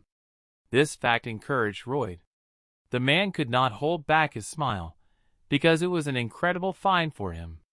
On the same day, the men brought a green orc to the Fronter's estate. His name was Garrosh. The orc told the men that Royd was his savior, whom he would never forget. Royd wanted to know why the orc always added a kick at the end of his statements, perhaps in order to match his character more harmoniously. However, the orc did not understand what he was talking about. Garrosh turned out to be the son of an Orcish tribal leader. Thanks to the doctor's care, he quickly regained consciousness. He was the son of the leader of the tribe of Steel Sand, and once again emphasized that he would not forget Royd's kindness, and would generously thank the man with whatever he wanted. Royd was greatly encouraged by these words. After all, he had really saved him. And then the young frontier man would ask the stout orc for anything. He needed 120 orcs to work in the mines. However, Garrosh refused the savior's request. The man was confused and sad. He wanted to know the reason for the refusal. For the orc, it seemed suspicious that the swarm had clucked his tongue, as if he were a bad person. However, the young frontier immediately refuted this as a habit, just like the orc's habit of saying the prefix kick every time.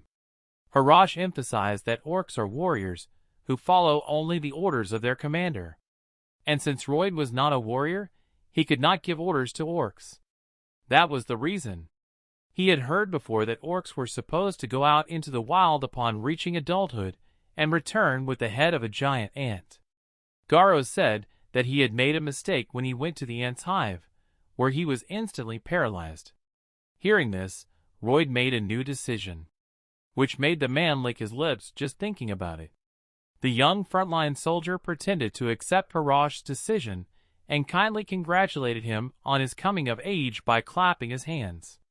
But Garrosh explained that he had been on his mission and had not brought the giant ant's head back to the tribe, because it could not move once it was inside the insects. Royd did not immediately understand what the orc was talking about. After all, Garrosh had caught and killed the giant ant with him, and its head was hanging on the wall in Royd's room as a trophy. However, the orc could not remember ever having managed to take out such a large ant. Frontera explained that he did not remember anything because he was unconscious. Royd told his new friend that he had witnessed a fascinating sight. When he got to the ant's hive, he saw the queen shaking with fear. She was screaming that she could not believe she had lost to the young year. Garrosh wondered how the mutant ants could understand human speech. But Royd explained that it was true, because they had made great progress in this skill recently. The man emphasized that it was thanks to Garrosh that it was much easier for him to find their hive. Gabriel didn't understand why the owner was so confidently lying to his new friend about his incredible feats.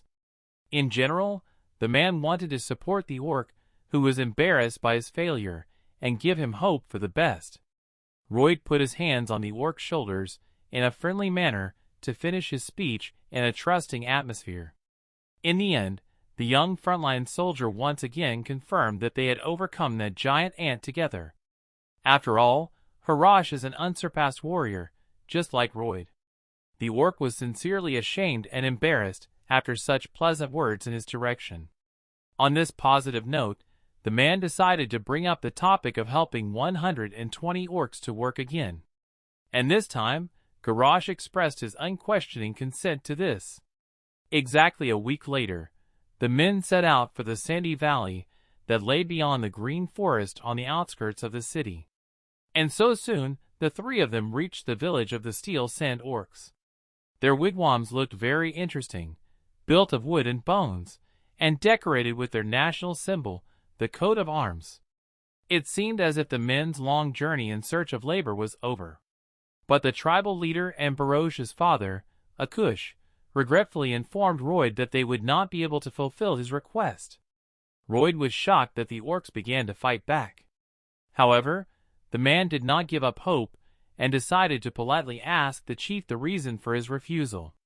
Akush explained that they were not strong enough to perform this task. They needed to eat meat to stay strong. And if they don't go hunting, their muscles will become extremely weak, and the loss of strength will lead to the decline of their tribe of Steel Sand. Therefore, they cannot reduce the number of warriors they need to go hunting. Royd interrupted Akush's explanation to ask if they go hunting every day. The chief confirmed that they did, because their muscles would weaken if the orcs did not eat meat every day. Gabriel thought it was ridiculous that the orcs were obsessed with their own muscles. He explained to the owner that for these creatures, protein and muscles are the meaning of life. Therefore, it would be better for everyone to give up this business. Royd heard the orcs' needs and thought about a compromise. So he approached the leader with the idea that if the meat did not spoil for several days, they would not have to go hunting every day. And as a result, they could provide workers for his mine. Akucha agreed with this statement because they wanted to repay the saviors for the return of their son. So this option was quite possible. Royd enthusiastically suggested to the chief that they could keep the meat fresh for a while. But first they had to go back a bit to remember the time when they had first arrived in the orc village. Barosh was crying out for his father's name. Akucha, also in tears, could not believe that he was seeing his son. Barosh ran like hell to meet his father. In return, the excited father ran to his son. People and orcs watched this sentimental spectacle. And at that very moment, the father and son united in a strong embrace, clinging to each other as strongly as possible. This powerful collision in the village of Steel Sand shook the ground and raised dust. It was just a hug, but the effect was so moving. Roth thought that if he had been standing between them, he would have been ground to dust in a second. And then he realized that if he could attract 120 such brave craftsmen, their production would soar thousands of times. However, there was one more thing that deserved attention. Harash brought and showed his father the head of the queen of the mutant ants. Akucha, along with his subjects, was proud of his son and announced to everyone present that a celebration would be held in his honor. Later, Royd had the opportunity to watch the orcs train with the help of golden items and jewelry. This spectacle impressed the man greatly. After all, they used golden columns as ordinary dumbbells in the gym. The young frontline soldier could not understand what they were doing with these golden things. He had the impression that the orcs were taking them out of thin air, because these precious things cost 10 times more than any other sports equipment.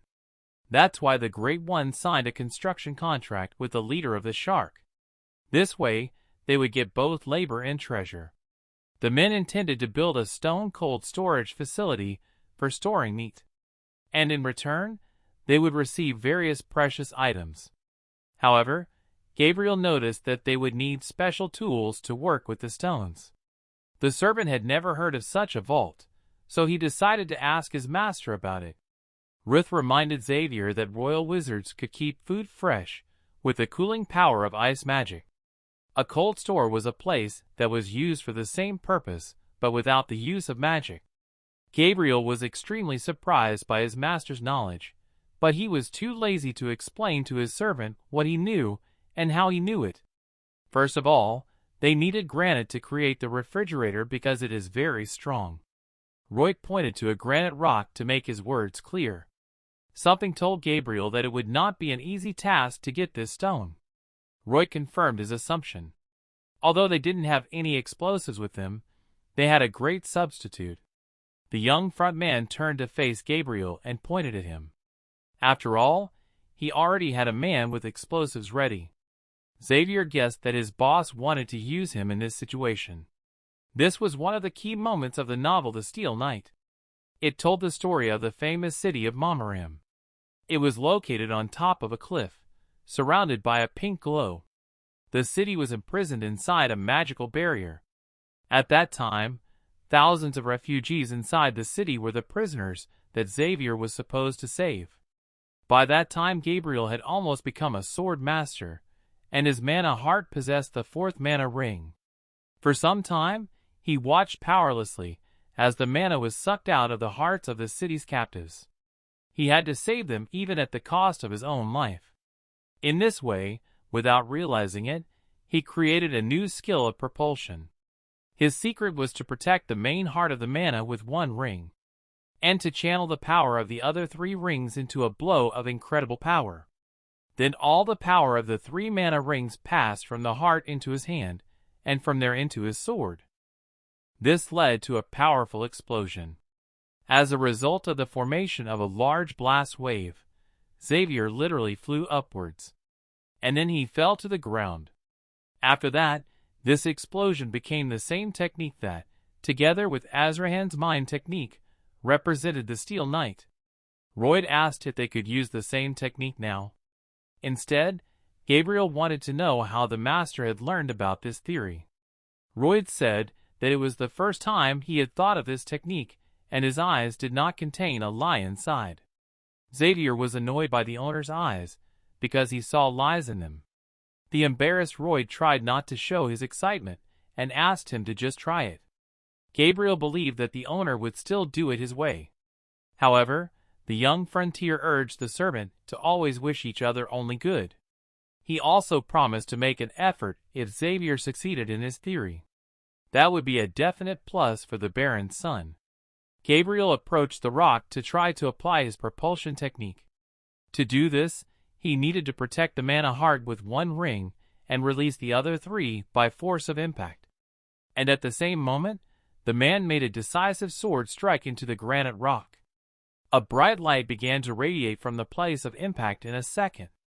Royd thought that Gabriel had succeeded on the first try. From the dust cloud, the silhouette of Xavier was moving toward the host. Coming closer, the man noticed that his outerwear was torn. Gabriel was in a stern mood and wanted to know if the owner had planned this. Royd did not plan it, but he was sorry that it happened. But in any case, Xavier was happy that this time the master's plan worked. Next was the young Frontera's turn. The messenger told the owner that Xavier was grateful for this lesson. Gabriel's level of sympathy for him increased by 3 points. The overall level of sympathy for the host was minus 11 points. He also received 54 RPs for improving his relationship with a key character. The total number of RPs was 561 points. Gabriel shared his thoughts that the master knows his skill and should use it to protect the Baron.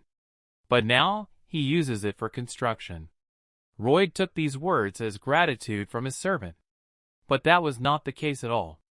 Since then, construction has progressed much faster. The granite that Xavier split and shaped was delivered to the construction site by a hamster called Padong. The orcs tried to free people from hard physical work so that they would not break their backs, even though no one asked them to do so. But the orcs, who were addicted to training, were doing all the work themselves. After all, lowering and lifting large granite blocks was like a normal workout for them. Royd assumed that at this rate, they would finish the construction 5 times faster. For the next stage, they only needed ice and insulation. The man asked Xavier how long it had been since he had sent his workers to get the insulation material. He replied that it had been exactly 3 weeks. They should have been back by now. Gabriel assumed that either their soldiers were too lazy, or something else might have affected their speed. Royd thought that something might have happened to them on the way back. The man got up from the stone to find out what had happened to his soldiers. But Gabriel stopped him from doing so. Xavier offered to go in search of the soldiers himself if that was the only task.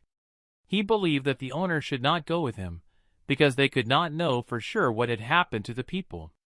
However, Royd reminded him that they had already discussed this topic with the servant. The young frontman again explained that he was responsible for organizing the construction, and therefore was fully responsible for his workers. Gabriel had no choice but to exhale and agree with his master on this point. The men immediately set out on the road. They passed through sandy rocky areas where there was not a single living thing or plant. Suddenly Royd noticed a lost glove of one of his workers in the sand. It was one of the gloves he had recently ordered for his men to use when working with insulation. While the man was looking at the glove, Gabriel noticed something else. Xavier showed his host a crevice from which a very strange atmosphere was coming. Royd did not understand what was so strange about this crevice. But Gabriel explained that the mana flowed here in a rather unusual way. Everything was somehow blurry and imprecise. The young frontiersman thought about the servant's words. He remembered that he had already encountered something like this while reading a novel about the Knight of Steel. After realizing his own memories, fear appeared on Royd's face. The man ordered Xavier to leave the place quickly with him. Gabriel did not understand his host's reaction. The swarm anxiously told Xavier that most likely their soldiers were no longer alive. Gabriel was both surprised and frightened by his host's words. Later, after a difficult journey through the rocky terrain, the men reached the foot of a strange gorge. Royd noticed small piles of straw near the entrance to the cave. The man took a handful of straw from the ground with him, which surprised Gabriel a bit. The young frontline soldier tightly gripped the dry grass in his hand and prepared himself for any circumstances. Royd explained to Xavier that they had reached the Ruffulon Gorge. After all, at the very beginning of the novel, this place was mentioned as one of Xavier's goals, because it was here that the dark wizard Ruffulon lived. The man was furious that this magician could do something to his soldiers. After all, trespassing on private property was supposed to be punishable. The owner's thoughts were interrupted by Xavier, who ordered him to follow him through the cave.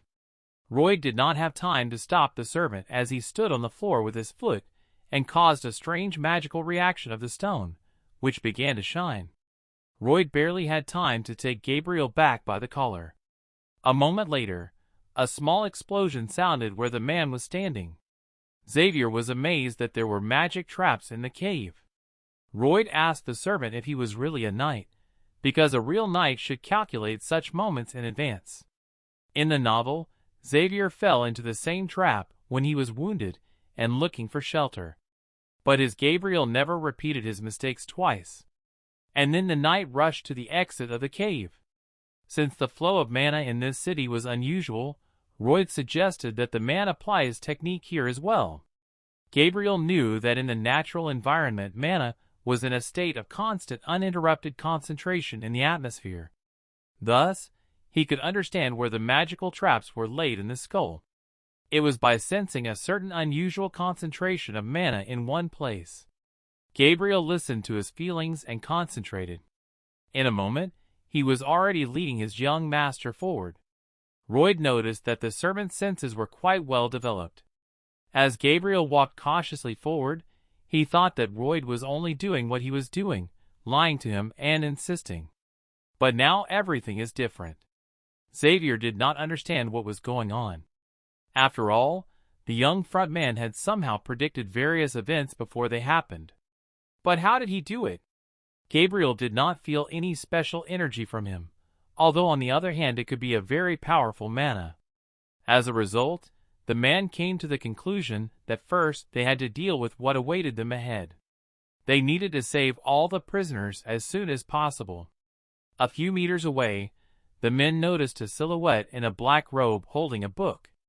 At that moment, the cloaked man felt the presence of strangers in his cave and turned in their direction. The man was glad that his trap had worked and that someone had visited him. He was interested in thinking about who it could be. The man closed the book and was sure that he would soon find out for himself. He believed that his preparation was complete. His experiment had to be successful, so he immediately opened the bolt on the stout metal door. Behind it, on the stone floor, young Royd's workers sat tied up and frightened. The magician chose one of them, and, at the prisoner's begging, dragged him by the scruff of the neck into another room. In a moment, the laborer was lying inside the red magic circle depicted on the floor of the ceremonial hall. The magician had everything he needed for the experiment: a magic circle, a ruthless scythe of a priest, and most importantly, a young human life. The man sharply swung the scythe at the worker. He screamed and cried pitifully, waiting for his end. And at the same moment, behind him, the magician heard a voice addressing him. The dark wizard turned around in surprise, and was shocked by what he saw. Royd and Xavier addressed him, and ordered the man not to touch their worker.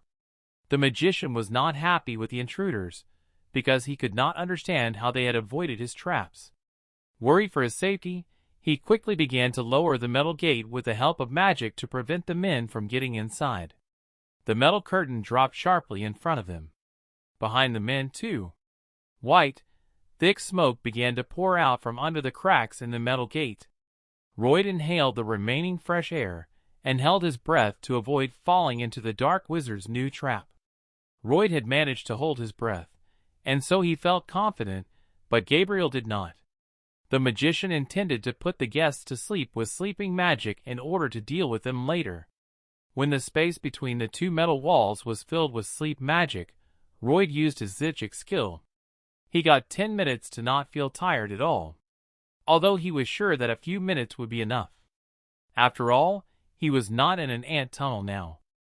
Xavier had never taken medication to treat insomnia, so no sleeping pills were going to work on him. Royd had already gone too far. He dug a rather long tunnel that ran under the metal wall in the direction of the magician's hideout. Gabriel noticed that his master looked like a mole with a shovel, and he would laugh at this on occasion. Royd gestured for Xavier to go downstairs to him. As the servant tried to apply his driving technique, the young front man crouched down with his ears covered. Gabriel concentrated the power of the mana rings in his sword, and with all his strength he struck the ground. This caused a great explosion. When he saw it, the mod did not know what to do, because he was terribly frightened by the skills of ordinary people. His face was full of horror. When the dust settled, it was possible to see a hole in the ceremonial floor of the magician. The hand of one of the men appeared from there. It was a swarm holding onto the stones and climbing to the surface. He crawled slowly toward the magician with an unwavering fury on his face. He had never seen such a large monster before. The wizard kept his magic ready to repel the intruders. With a sharp movement, he directed it all to the floor. In a moment, a giant, terrible two-headed giant appeared from the magic glow. Even though his experience had been a failure so far, it was his most powerful creation. It was virtually invulnerable, with only its steel armor worth a damn. Its giant arm was approaching the men. Roy told Gabriel that it would not be easy for them. He also tried to tell him that his weakness was his legs. But Xavier immediately desperately rushed into the fight. Xavier used his propulsion technique again, but this time in the fight against the magical giant. With his sword, he created a powerful tornado wave that covered the monster's head. In one incredible move, Gabriel split the magician's creature exactly in half from head to toe. The magician's face was full of horror and shock. He could not believe that this was really happening. Royd was no less surprised by this result than the magician. Royd could not believe that Gabriel had used the power of the explosion as an auxiliary force, which gave him the opportunity to split the monster in half. But for some reason, his novel did not mention this technique. Meanwhile, Gabriel stood calmly over the body of the defeated giant, sword at the ready. Fearless and proud of themselves, the men stood in front of the magician, staring unwaveringly ahead. The wizard trembled before them and realized that no matter what he did, he could not defeat them. Royd sat down leaning forward and spoke disdainfully to the magician. He told the man in the cloak that due to the disappearance of his workers, the construction of the young Frontera had stopped. And since it was the work of a magician, he had to pay Royd back somehow. The magician decided to lie down on the ground in order to survive in any way possible, and to apologize for his evil deed. However, Royd was not interested in his words at that moment. He wanted to receive compensation for the damage he had caused. Realizing the man's intention, the magician said that he had many valuable things that he would give them.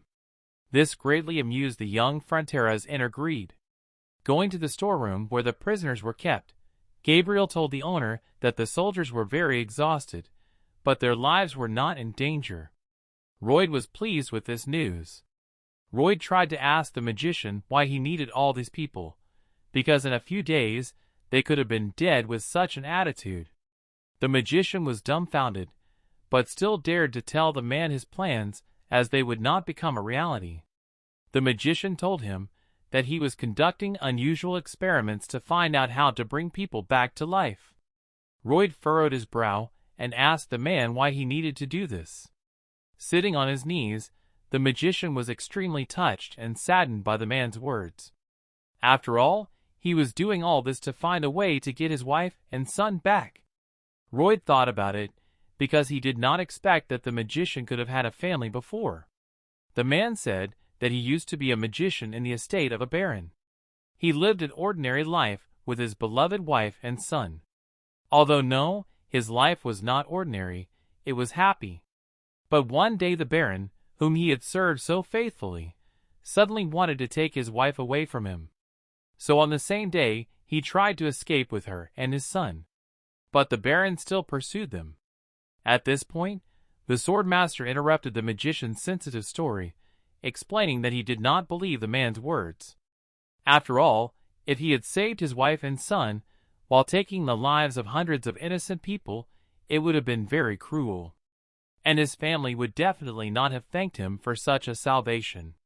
As well as for the ruthless creatures he created, the lives and happiness of the families of those people whose lives he took.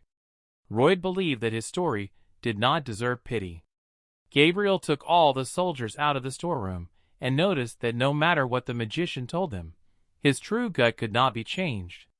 Xavier tried to suppress the magician by telling him that it was he who had broken the happy lives of many families, and that he would remain who he really was.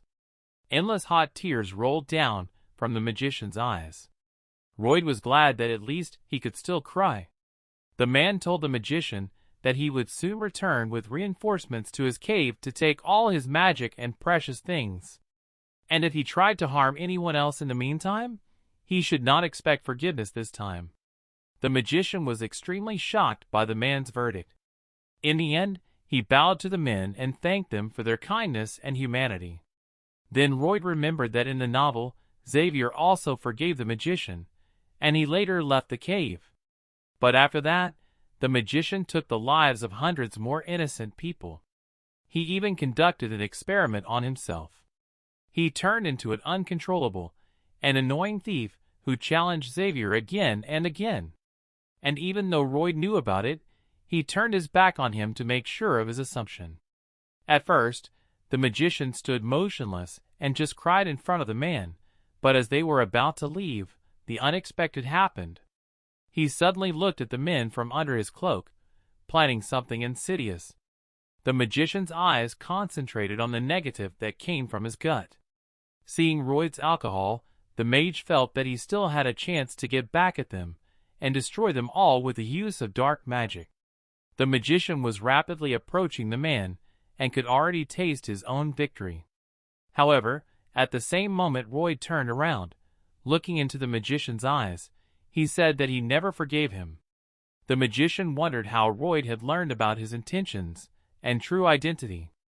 The man knew in advance what he would eventually lead them to. For Gabriel, this meant only one thing. He had to give the magician a chance to think about his actions. And in the same instant, with a sharp and as always precise sword movement, Xavier beheaded the magician. Then she flew off swiftly to the side, and his body remained motionless. More than once in his life, young Soo Ho heard remarks about himself.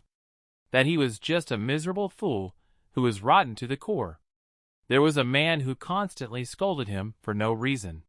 He called the boy a ragamuffin and ordered him to bend over 90 degrees when greeting him.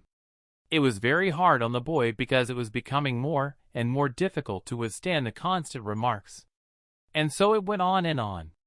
While Kim was working at a construction site, the guy reassured himself that there was nothing wrong with his remarks. Later, he tried to restrain himself from quarreling, and then from physically assaulting the offender. The man often said that young people needed to be taught everything because without them, they could only eat on their own. The boy hoped that if he was polite to this man, he would change for the better. Thinking about it this way, he tried to come to terms with the situation. But where did it lead? When he continued to show politeness and tolerance to the man, he continued to resent and quarrel with him instead. He only saw Kim as a punching bag.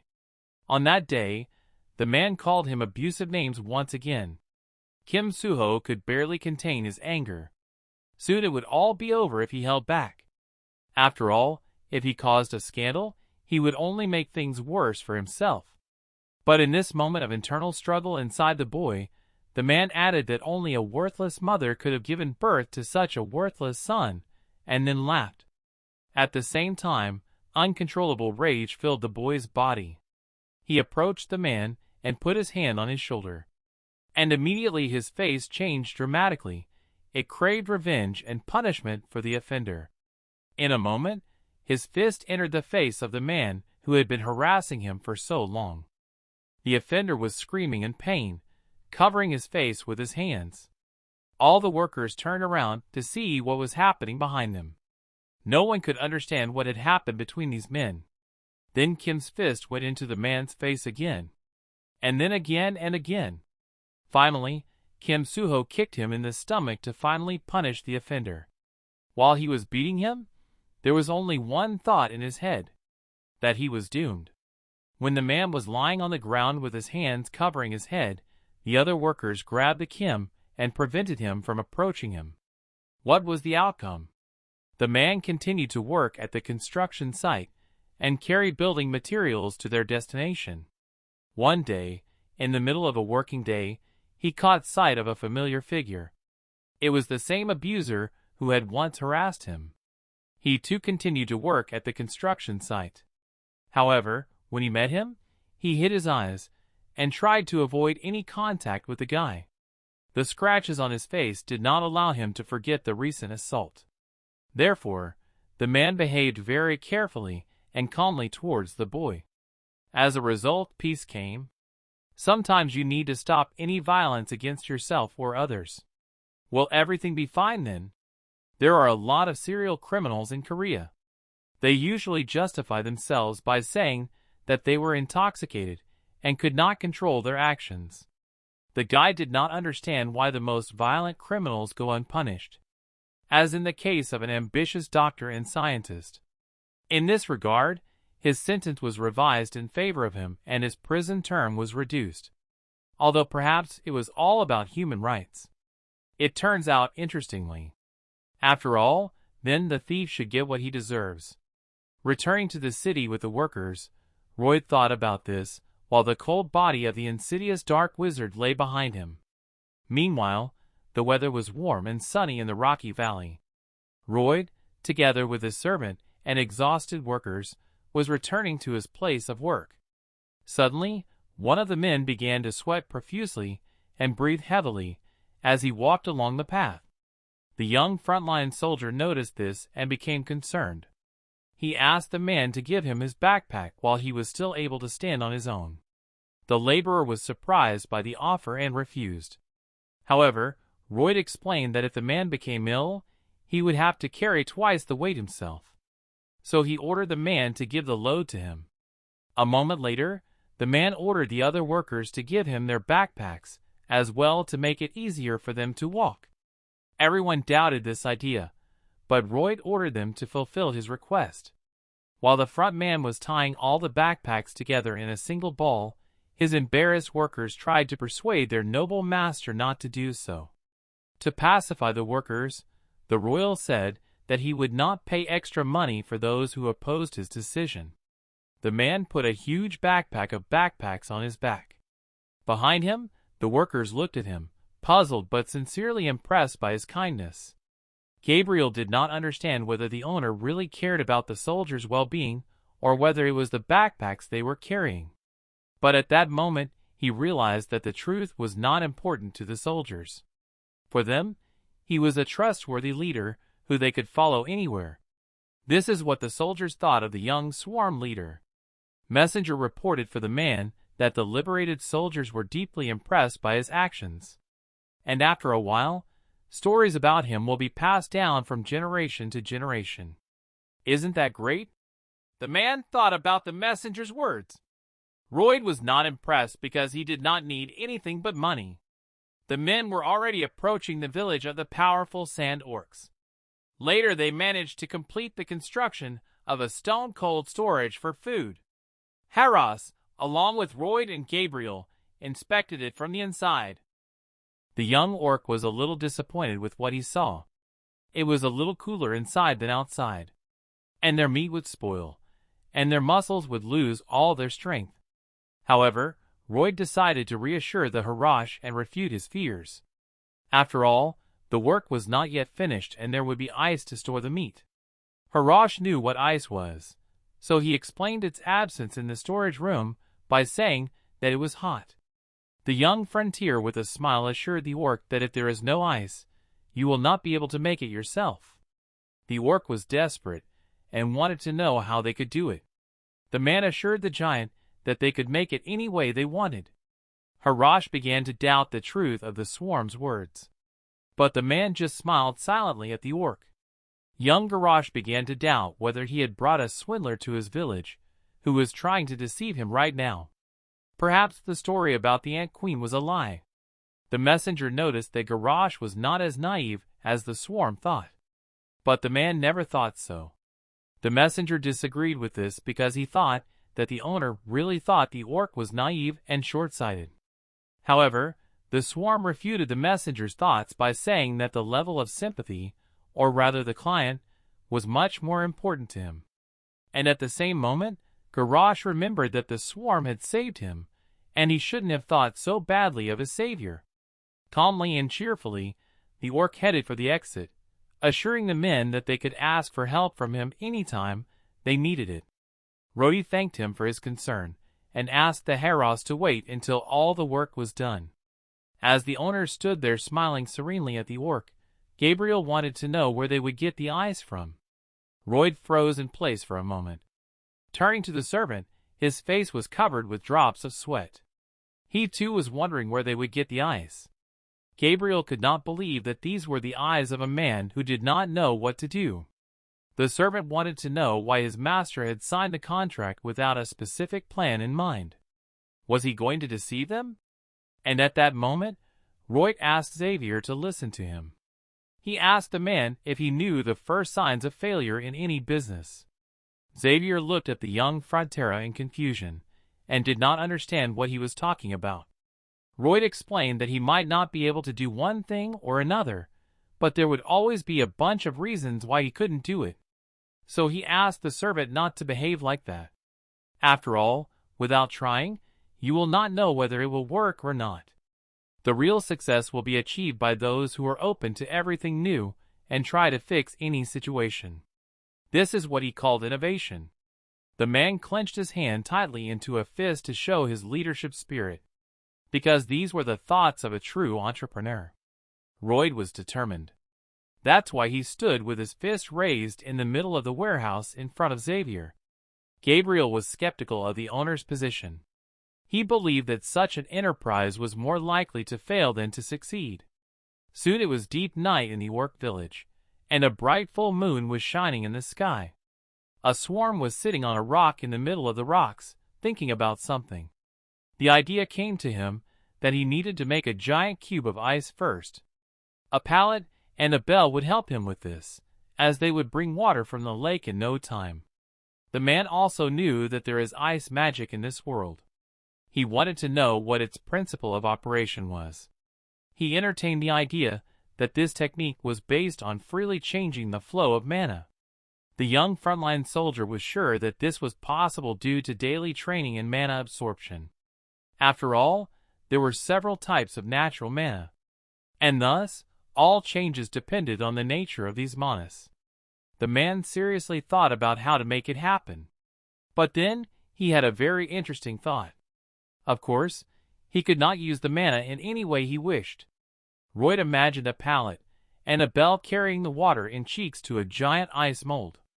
The man could create something akin to ice magic. He wanted to try Azrakan's technique of absorbing mana. After all, if he took all the heat energy out of the water, only the cold energy would remain in it. But then the man accidentally did the opposite, and the energy of cold began to gather around his hands. It was not as easy as he expected. Gabriel watched in silence as the man put his hand into the water. Gabriel remembered his master's words about being open to everything new and trying to fix any situation. Xavier thought that the man's position was rash and irresponsible. But he realized that Royd was really trying to find a way out with dignity. The servant settled on the idea that he did not understand him. Strangely, the swarm continued to sit on his knees with his hands in a giant ice cube tray with water. The messenger told the owner that through the use of the Azrakan mind technique, he had developed a new skill, namely, raising the level of this technique to the second level with double rings. A few days later, the Garrosh and his father came to the vault again to check the results of the swarm's work. The orcs were shocked by the temperature inside the vault. They were literally shivering from the cold, and steam was coming out of their mouths. In the middle of the storage room, on wooden pallets, was a giant ice cube. The orcs could not believe their eyes that they had managed to get it. Roth said that everything would be ready as soon as they installed the insulation on the ice cube. And the heap was happy because there was plenty of space in the storage room to store the meat, which no longer had to be thrown away. The garage was also happy that they no longer had to go hunting every day. The orcs decided to celebrate this event and gather all the people. At this moment, Gabriel watched in shock at the satisfied face of the owner while talking to the orcs. Royd defiantly turned his head to look at the servant. He reiterated that he was thinking like a true entrepreneur. Gabriel agreed and did not intend to argue with his master. A little later, the whole tribe gathered in the center of the Steel Sand tribe. Akucha's leader sincerely thanked the swarm for the shelter. But the swarm replied that he shouldn't thank him because he was only fulfilling the terms of their contract. As a result of which the young front man received 120 strong laborers for his enterprise. However, Akucha said that orcs are different from humans in that they do not do this for the sake of a contract. They do it because they are sincerely grateful to him. And from that moment on, the leader of the Steel Sand tribe promised the swarm one thing. That from that day on, Frontera's family and his tribe would declare an alliance stronger than family ties. Then all the orcs stood in the same position to demonstrate their unity with the swarm and his family. The orc army shouted the words of the leader again. The swarm was a little worried. The Kucha had declared the swarm his friend, and so his enemies immediately became his enemies, and thus their entire tribe. He assured the man that they would come as soon as he needed help. Then the messenger began to load to send a new message to the swarm. He made it clear to the man that the tribe was now available to him. After all, the orc tribe accepted him as a true friend. And now the swarm could strengthen his kinship with them by using the orc's RP. As a result of this event, the young frontrunner received plus 100 bonus RP for discovering the tribe. This brought his total points to 611. For a moment, the man was in mild shock. But a moment later, he was happy to have discovered the Steel Sand tribe and to have become related to them. And so they set off again on a long journey to return home. Of course, the citizens of Frontera Manor were very shocked to see 120 living muscle units arrive in their city. Roy thought that he should write an official appeal to the people to calm the situation down. After all, orcs were often heard of only in a bad light. Meanwhile, the young Fronter's father and mother watched in horror as a bunch of green giants roamed the streets of their city. Even though the Baron was aware of his son's journey, he froze in his tracks as soon as he saw the orcs in person. Moreover, the man did not expect to receive bonus points for helping the giants. The messenger reported that his wonderful story about defeating the wizard and saving the soldiers instantly spread around the city. And the residents of the estate praised the young frontier for his noble courage. After that, the man again received bonus points plus 300 RP for his achievements in society. The total number of RPs was 911 points. The man thanked him for the RPs, but asked him not to praise him anymore. The Baron said for his son that he would look for a wealthy buyer to sell what they had received from the orcs. Then they had only the magic stuff of Ruffielon. The young wizard was sitting on the floor in the room among the magician's things and holding a magic ball in his hand.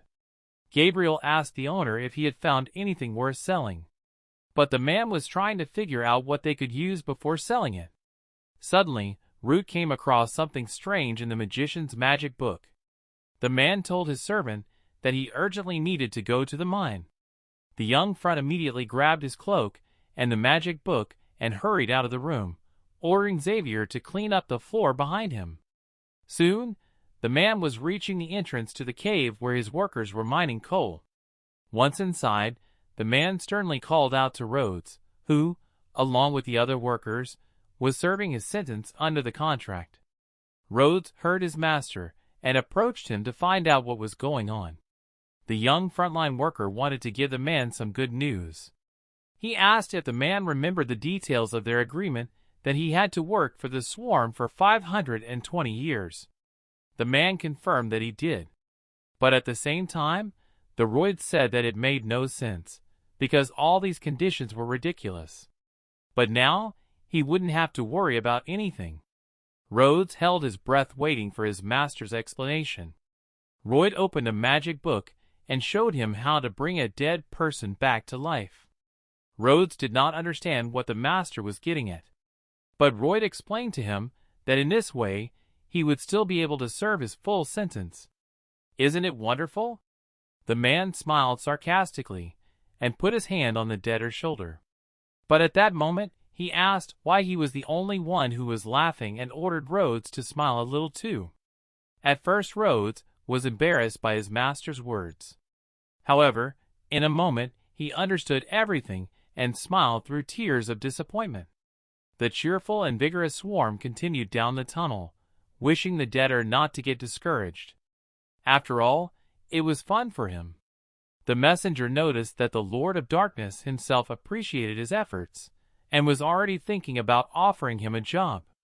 However, the man did not see anything wrong with that and cheerfully walked further into the tunnel. The messenger did not understand the gesture, but he could not object. The sunlight shone through the windows of the frontiersman's mansion. Roy was walking down the hall toward his father's study to discuss something with him. When he entered the study, he did not find the Baron and was surprised. Suddenly, the man was approached by a cleaning lady who explained that the Baron was currently receiving guests in the guest room. Roy wanted to know who the guests were. They turned out to be the long-time familiar loan shark Salo and the Metropolitan. At first, the man stood motionless looking at the cleaning lady. But in a moment, his face became extremely angry and angry. In the guest room, there was a large chandelier with crystal beads and candles. At the table opposite my father sat the notorious moneylenders. They said that they usually demanded that the debt be covered in one payment. This time, however, they would only allow the Baron to pay 10% of the debt if he transferred ownership of the mine to them. Arcos Frontera thought about the offer with his hands folded in front of his face. The loan sharks asked him why he was taking so long to think about it, since it was the best deal he could get. Suddenly, a young Frontera knocked on the door, introducing himself and asking for permission to enter. The father did not hesitate to allow his son to enter the room. Once inside the room, the man began to talk nicely to the moneylenders. The men said that if he came to threaten them again, it would be useless. They already had a solution. Roy said that from their point of view, a visit with such a good offer was a very reasonable decision. However, he expressed a desire to make a counteroffer to them instead. But one of the moneylenders refused to listen to a fool like Royd. But the young front man still said that in the future they would still pay the debt in installments, although they could really reduce the interest. The moneylender got angry and started shouting at the man that he did not want to listen to him. Royd asked why they were allowed to offer something and not him. This position made the man angry. Suddenly everyone heard a strange voice from the hallway. A giant green orc's foot came into the room. The furious Garrosh asked the audience who had angered his brother Frontera. The moneylenders quickly grabbed each other, their faces full of uncontrollable horror at what they saw. Garrosh told them that his tribe of steel sand would destroy anyone who harmed the young frontier. However, Royd calmly explained to his friend that nothing terrible had happened to him. But the orc noticed that Royd looked extremely angry then. The man said that the moneylender had only raised his voice a little at him. He decided to calm the frightened men down by telling them to ignore the orc. And then the rogue decided to ask them again how they liked his offer. After all, if they refused him, he would be offended to the core. He also added that as soon as they dared to offend the young frontier, he would destroy them right then and there. After these words, the terrified moneylenders quickly fled from the guest room to the street. Roy wanted to make sure that the dead did not exist at all. But as long as that was not possible, he gave his father the opportunity to be satisfied with what he had. The bewildered father agreed and thanked his son. Royd noticed that orders for the system were growing and coal production was in full swing. Thus, they would be able to quickly close the debt. The man handed the contract to his father and asked him not to lose it. The father carefully took the document and made a promise to his son. After that, the young frontier said that they had bigger problems that needed to be solved as soon as possible. After all, orcs consume 10 times more food than people. Therefore, their food costs were no joke, but they could not let them go either. The words of the son caused anxiety and misunderstanding of the situation in the eyes of the father. As Royd had thought, the orcs were excellent miners. Their powerful bodies and muscles helped them to make powerful swings of their picks at the stone, and to cut the small stones in an instant. Their eyes were full of fury and passion for hard physical labor. Suddenly, Roth noticed that one of the orcs was heading into the depths of the tunnel without a reinforcement system, digging a path in front of him at the speed of light. The worker clarified that this orc had been working non-stop for 24 hours straight. Upon hearing this, the swarm ordered several workers to take him away and make sure he did not appear here until tomorrow morning. The furious orc tried to resist the men who were dragging him out, explaining that he did not want to rest, but only to work, because without it his muscles would weaken. Their productivity was 10 times higher than what the swarm had expected, and their endurance and strength defied any explanation. When the young front turned to the garage with a proposal to pay for their work, he said that money was not needed for orcs. On the one hand, this pleased the man. But on the other hand, now, at Garrosh's request, he had only to feed them all enough. This was not an ordinary problem. Royd assumed that as a result they would have to raise taxes very much. After all, they would use the money to buy meat for the orcs. The man explained to his father that because of their natural productivity, they would not go into the red because of such expenses. The father understood his son, but said that he could not be sure that the people of their city would be able to afford it. It was very difficult for him to make a decision. Arcos said that they cannot demand such a high tax from people. He explained that if they keep raising the tax, it will be a real robbery of the people. But they are not losing anything now because they will work harder. They could only suffer losses if the amount of tax paid decreased. The father was interested in his son's words and wanted to know how they could raise the tax for the city's residents. The young front said that it was quite simple because it would allow them to earn more money. The man gave an example of an abandoned land in the north of the city. He suggested turning the wetlands of the Marie's estate into a farm, which they would give to people in return. In this way, they would grow various crops on the farm, earn a lot of money, and pay taxes for the Baron accordingly. The sky was covered with orange clouds, the sun had disappeared behind the horizon, and it was getting dark. Royd walked confidently in his safety shoes across the marshes in the Mara's estate. Gabriel walked behind him. He told the owner that it had been several hundred years since the land had been abandoned. He did not understand how people could grow anything in such a place. However, his big boss had an idea about it. Royd said so, but he didn't deny that it would be difficult. He had to take into account many things because the territory was not small. The family had to think about a system of accurate rainwater drainage. Therefore, the man had no choice but to model a possible option. On the training ground, the man created a reduced model of a marsh in the Mara's wetland out of water and earth. Based on it, Roy tried to come up with an experimental solution to the problem. However, his attempts failed time and time again. The man did not give up and continued to work on the model of the marsh, looking for ways to solve this situation. A new sunny morning dawned in the city. Exhausted, the swarm continued to sit in the same place and use his hands to form pathways out of the swamp to drain rainwater. Arcos and Gabriel came to visit their son. He had been at the training ground for 21 days. Xavier asked if he should stop his master, because he had hardly eaten or slept all those days. But his father forbade the servant to do so. Arcos hated him, even though he was his son. He no longer hoped that Royd would ever become a normal person, because it seemed impossible to him. But now the Baron saw that he was trying to bring amazing changes to their city for the sake of other people.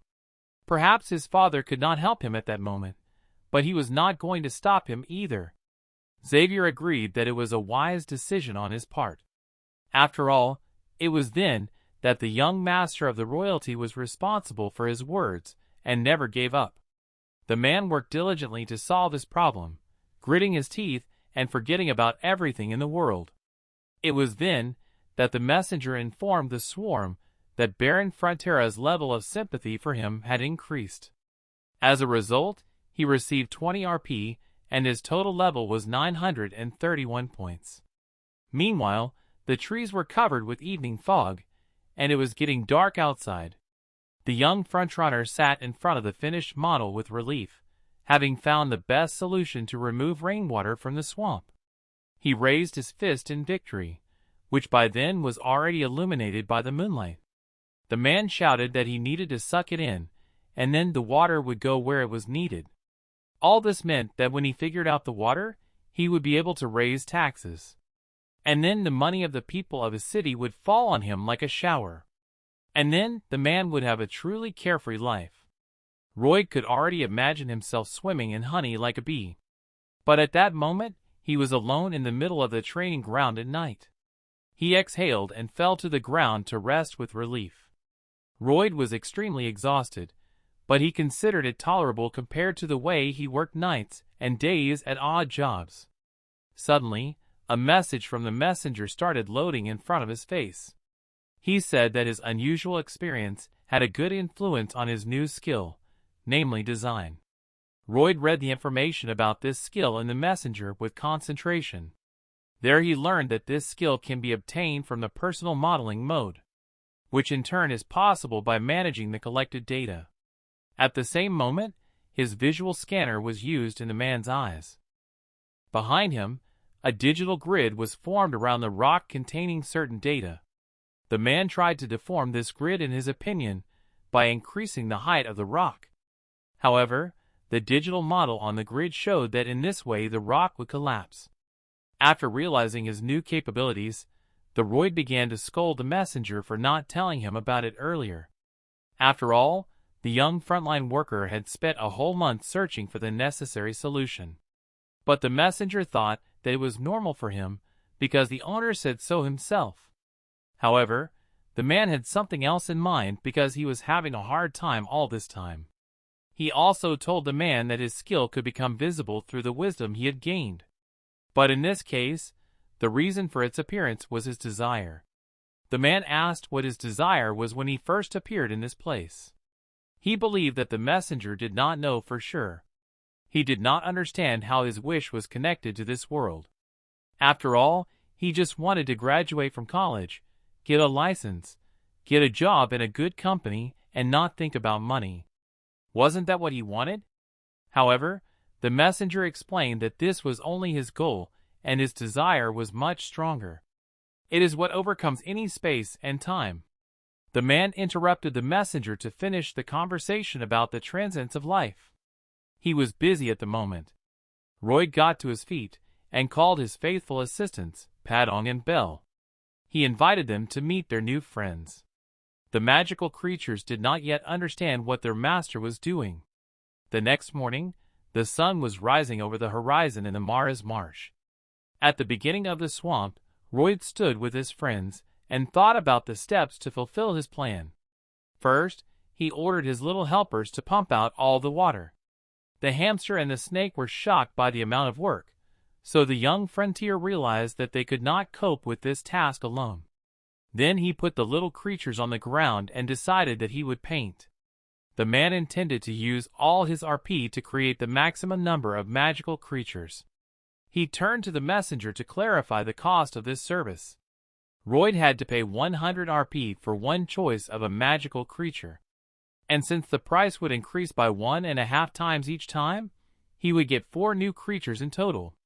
The man immediately pressed the start button because he didn't need any special skills. After all, he needed the same giants as a paddle and a bell to pump out water.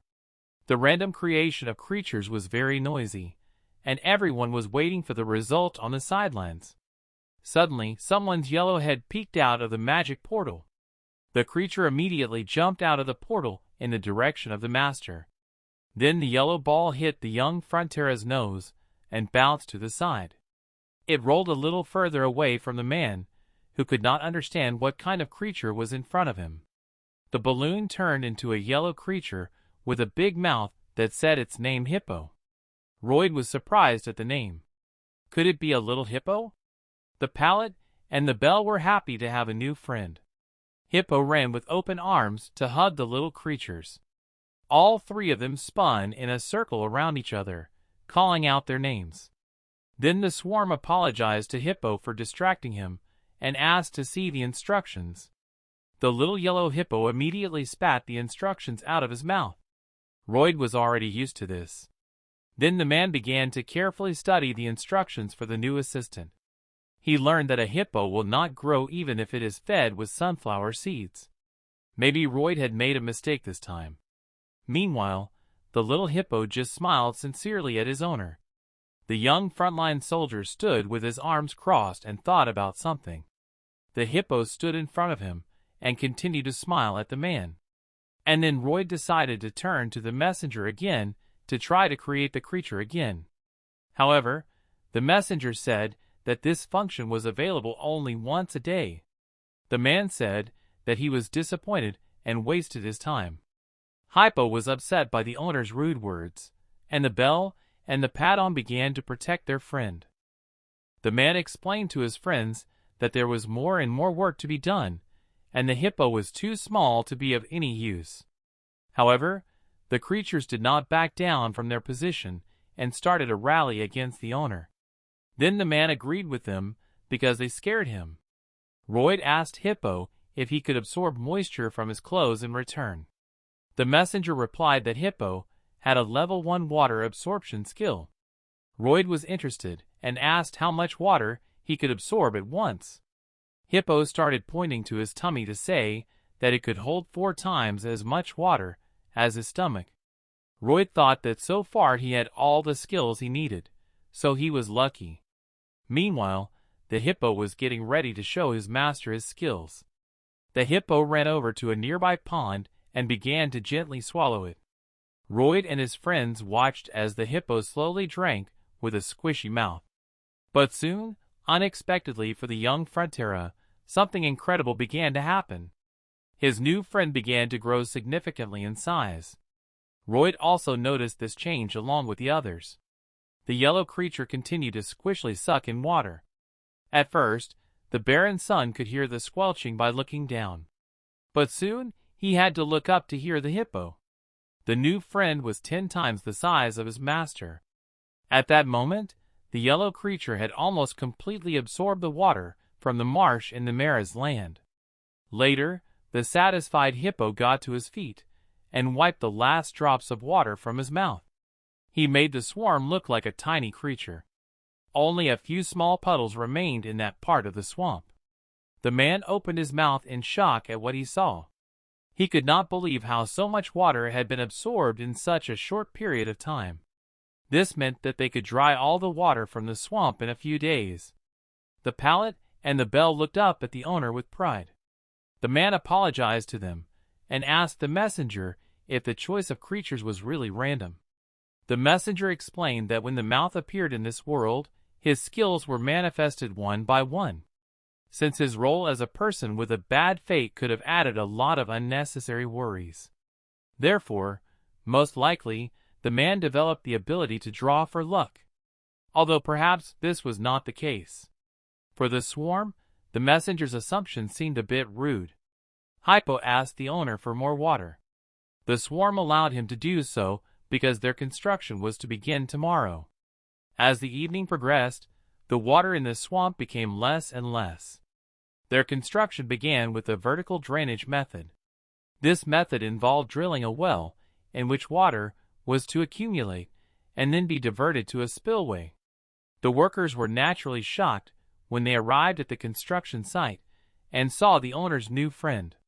First, the hypo had to pump out all the water from the swamp, and then drain it into the river and become small again. Next, the workers had to turn the ground and take away the remains of the plants. After that, Xavier used his technique to set off an explosion inside the earth. The men dug holes in the ground where they inserted bamboo poles.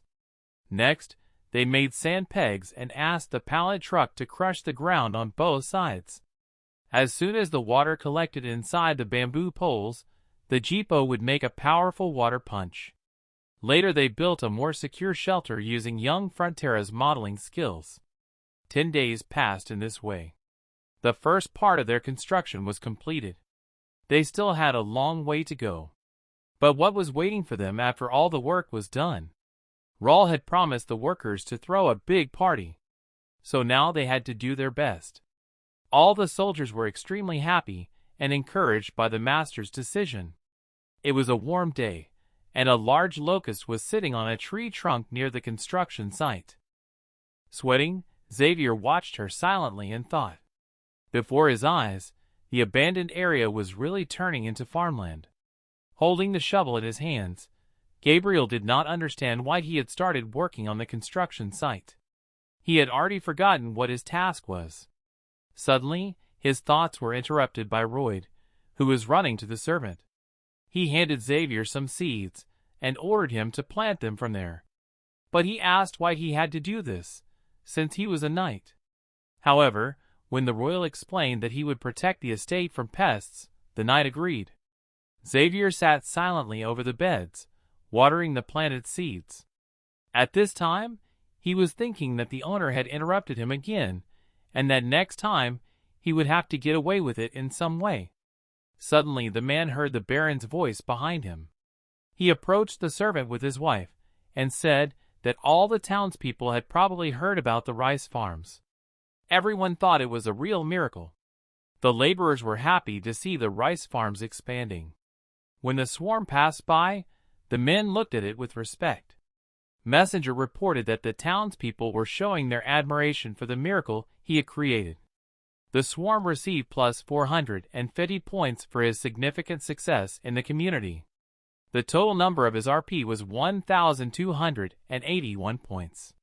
Hearing this, the swarm smiled with satisfaction and walked on, with a shovel on his shoulder.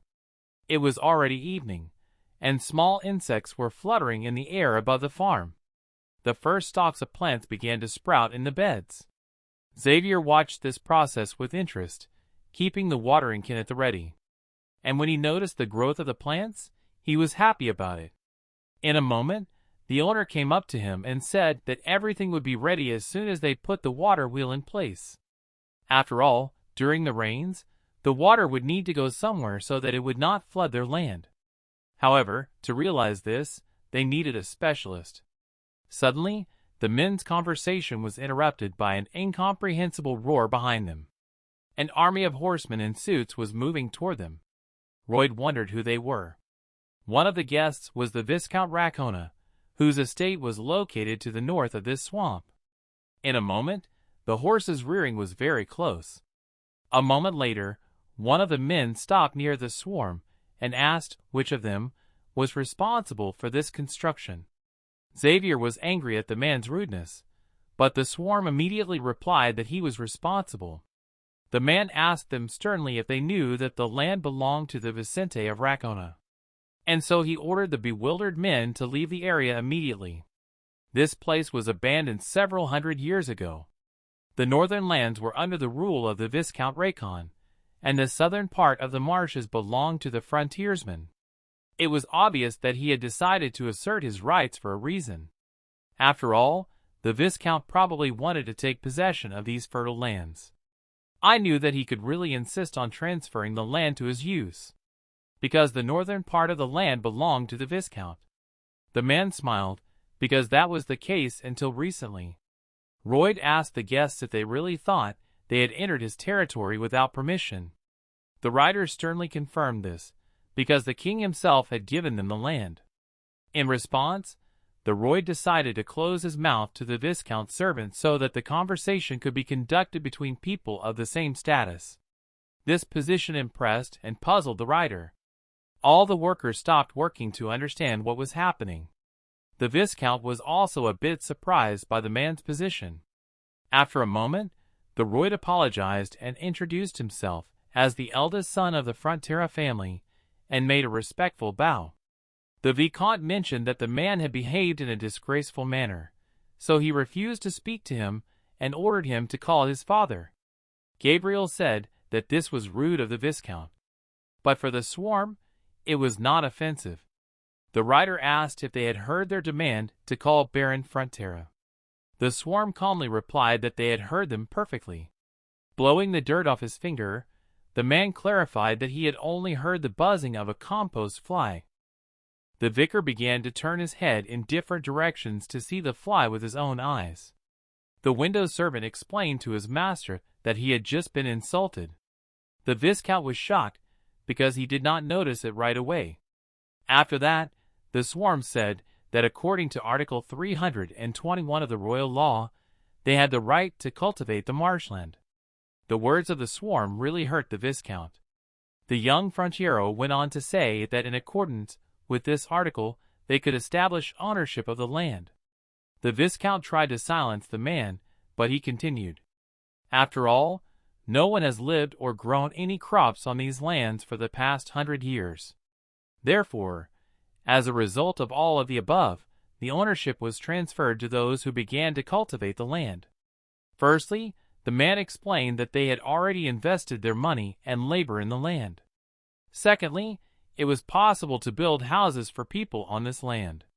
Third, they planned to develop long-term agriculture in the future. And the last fourth thing that the man wanted to add was that when he approached the beds, Royd grabbed one of the bulbs by the stem and pulled it up to get it out of the ground. Holding the bulb in his hand, the man reinforced his ownership by saying that he had already harvested the first crop from the farm. All these arguments made the Viscount very angry. At that moment, Gabriel remembered the words of his host, when he had handed him a bag of seeds and asked him to plant them in that place to protect himself from various pests. At the same moment, the swarm congratulated the men on witnessing the first harvest in the Maras marshes. The man decided not to charge them for this spectacle because they were not such greedy people. Mad sparks of incredible anger and shock flew behind the Viscount. The man did not understand how this fool knew everything. Had he prepared in advance? As a gift, Royd decided to give the crocodile's vicar the first onion. And then the man looked at the guests with a satisfied expression. And then he sternly asked the guests to leave their territory. Gritting his teeth, the Viscount had to agree with the man. In a moment, the horsemen were heading in the direction of their estate and left the territory of the Royd farm, leaving only dust from the horses' hooves. Xavier asked the owner how he knew that these people would come to them. However, the young frontiersman replied that he had seen such clever people before, trying to make a quick buck off of other people's labor. At the same moment, the workers standing behind him rejoiced loudly. because their young master was able to protect their land from these people. The men proudly raised their hands to the sky and rejoiced in praise of their master. The young front turned silently to the workers, listening to their positive shouts. And at the same moment, the man asked them where he was going to get the money to pay them for their work and ordered them to get back to work quickly. Soon, heavy rains poured down on the farmland. All the water was collected in an artificially created canal for rainwater drainage. The young frontline workers sat silently in the rain in the middle of the beds and thought about something. Summer ended and autumn came, and with it the rains. The water wheel worked tirelessly to collect water during the downpour. Roy used the simulation 100 times, but it was too early for him to relax. He wanted to be completely confident in the fertility of the soil in the mares. Taking care of his master's well-being, Xavier kept an umbrella over his head. After the rain, the sun's rays began to peek out from the clouds, illuminating the dew droplets on the leaves of the trees. There was almost no water left in the drainage canal after the downpour. Xavier unfolded his umbrella and watched the farm with the owner. The messenger told the man that he had acquired new knowledge in the field of monumental construction. As a result, he left an important mark on the civil engineering of the continent of Lorraine. And as a reward, he was to gain great experience. Roy received increased measurement levels and underground scanning skills, land value estimation, modeling mode, and other skills that were valuable to him. After that, the man got to his feet from the wet grass. At the same time, he learned that the level of sympathy for him had increased from Baron, Baroness, Xavier, Byron, and the townspeople. The total number of his RP was 1,355 points. When the sun fully emerged from behind the clouds, the man said that everything was ready, and it was time to move on to the next step. Meanwhile, back in Raccoon's domain, the servant informs the Viscount about the reclamation of the land. As a result, they will be exempt from taxation for 3 years, and will not have to leave the land. The man could not believe that in the next 2 years the royal family and their workers would be cultivating the land. Instead, the marshes of the mares would become a gold mine for the young frontline soldier. At the same moment, the man's stomach twisted because this was his part of the land. He decided that he would not give it up at any cost. So he turned to his servant and asked him to call a meeting. A few days later, the sun shone brightly on the Fronter's estate. Roy woke up with a severe headache. He thought it was because he had been overworked lately, but in a moment he was on his feet, because he had a lot of work to do. The master called out to Xavier to wake up, and soon he was surprised to see his servant. He looked very tired and said that he also had a headache. At first Roy did not understand what was wrong, but then his face changed to a negative expression. That same day Roy and Xavier went out into the city and found that Baron Emily's cleaning lady, Farmer Alof and his family, and the boy Mikhail had headaches. They also noticed that all the animals had been avoiding the water since yesterday. Comparing all the complaints from people and the suffering of animals, the man realized that the problem was water. One of the most powerful weapons he could use in this world was the information from the book about the Steel Knight. However, after the incident with the giant ants, he realized that events that were not in his book could be happening now. Since Roy expected resistance from Viscount, he decided to make some inquiries about him. The young frontman learned that the main source of income for the Lacona region was their secret technology for dyeing things. And the same technology was used to color fruit. At that moment, the man realized the situation and realized who the culprit was. Meanwhile, in Frontera's estate, the Viscount's servant met with the Baron and told Frontera that if they gave half of the swamps to them, they would stop spoiling their water. The Baron was angry to hear the threat and said he would sue them, but the Lacona representative said it would take at least 2 years to get a verdict, and they doubted their town would last that long, given the legal fees and drinking water charges. After a long discussion, the Viscount's servant stood up to leave, but the Baron told him that they would not give up a single piece of land for him. At this moment, Royd enters his father's room to discuss with his father the necessary measures to improve the water situation in their town. The Viscount's servant, whom Royd accidentally hit with the door, was angry because he had insultingly called his master a parasite. The young frontier boy was surprised that the servant of this parasite understood human language. After these words, the Viscount's knight challenges him to a duel. But Royd immediately knocked his opponent down, not allowing him to get to his feet. The servant asked him to stop and not to hurt him anymore. The outcome of the duel was the same as with Newman. Royd completely defeated him and kept beating him, even though he had given up. The Baron was happy to see his son's success, but Xavier saw his master so happy for the first time. In the evening, Viscount's servant returned to his manor to tell his master of his defeat. When he came to his mansion all beaten up, the Viscount was at first angry with him. But then he thought about an idea and came to the conclusion that the beating of his servant could serve as a good excuse to soothe him for assaulting a nobleman. By doing so, he intended to drag out the proceedings and clarification of the circumstances for 3 or even 4 years. But Royd already knew what the Viscount was thinking and decided to make the first move. The man told his workers that he would not let their efforts go to waste. Royd promised to protect their land from the greedy hands of their enemies. And at that moment all the people supported the position of the owner. First of all, they planned to make a reservoir as a temporary solution to the problem with drinking water. Hippo, the hippo, who was now at the 3rd level of his skills, could help them with this. But their main and more sustainable goal was to build a canal from the West Mountain Water Lake Kapua, which was located in their territory. The construction would be very difficult, but it would indirectly bring them dozens or even hundreds of times more profit than they expected. Several months passed. The Viscount was extremely angry and disappointed, and did not know how it all happened. The man was desperate and nervously thinking about what to do next. That's when his servant told him that the Baron's eldest son wanted to talk to him. But the Viscount ordered him to get out of his estate. The servant explained that Frontera had come to stop the Viscount's worries. A moment later, Royd entered the study with Gabriel and began to mock him, saying that he had turned very pale. But then, the man told Viscount that he could solve their problem. The latter, however, did not understand what problem Frontera's son was talking about. And then Royd arrogantly asked Viscount if he was aware of the latest events.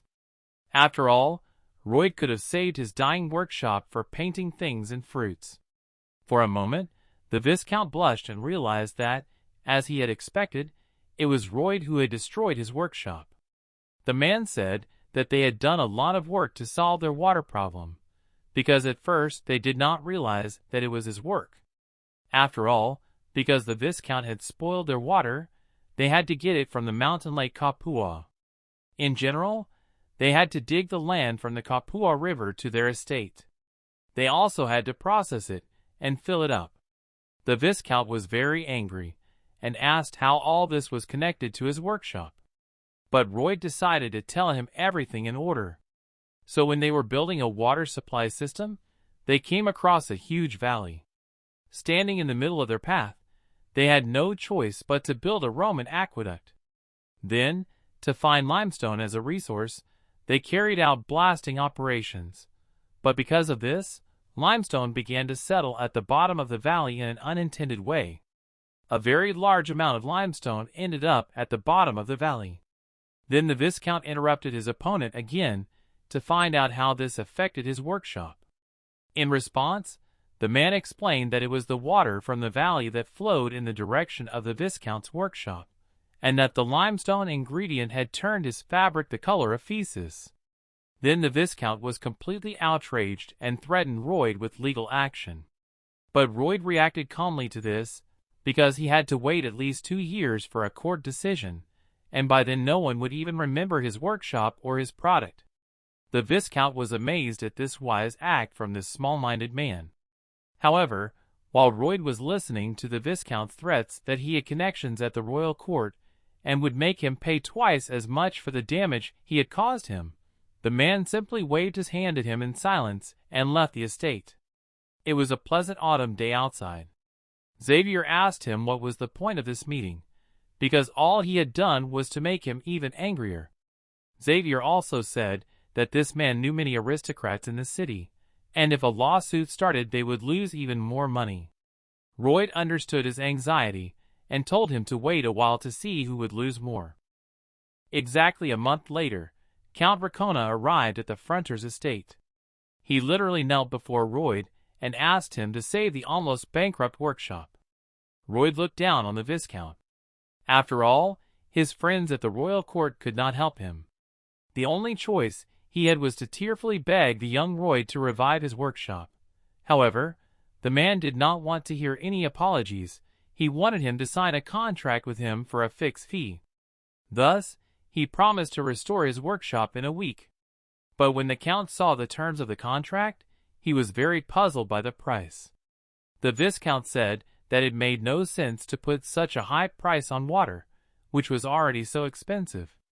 Royd replied that it was the Viscount who taught him how to set the price of water. The Count was extremely shocked by what he heard. After signing the contract, young Fronter gave the papers to the Baron, who was also shocked to see how much money they would receive each month. After all, with such a sum of money, from which he could easily pay his monthly debt, he would still have enough money left over for himself. Royd happily remarked that the Count was very kind and quite gracious to sign this contract. Xavier knew that it was the Viscount who had started this war between them, and Royd was doing all this for the estate, but at this point he began to look like a real bad guy who wanted the Count to suffer.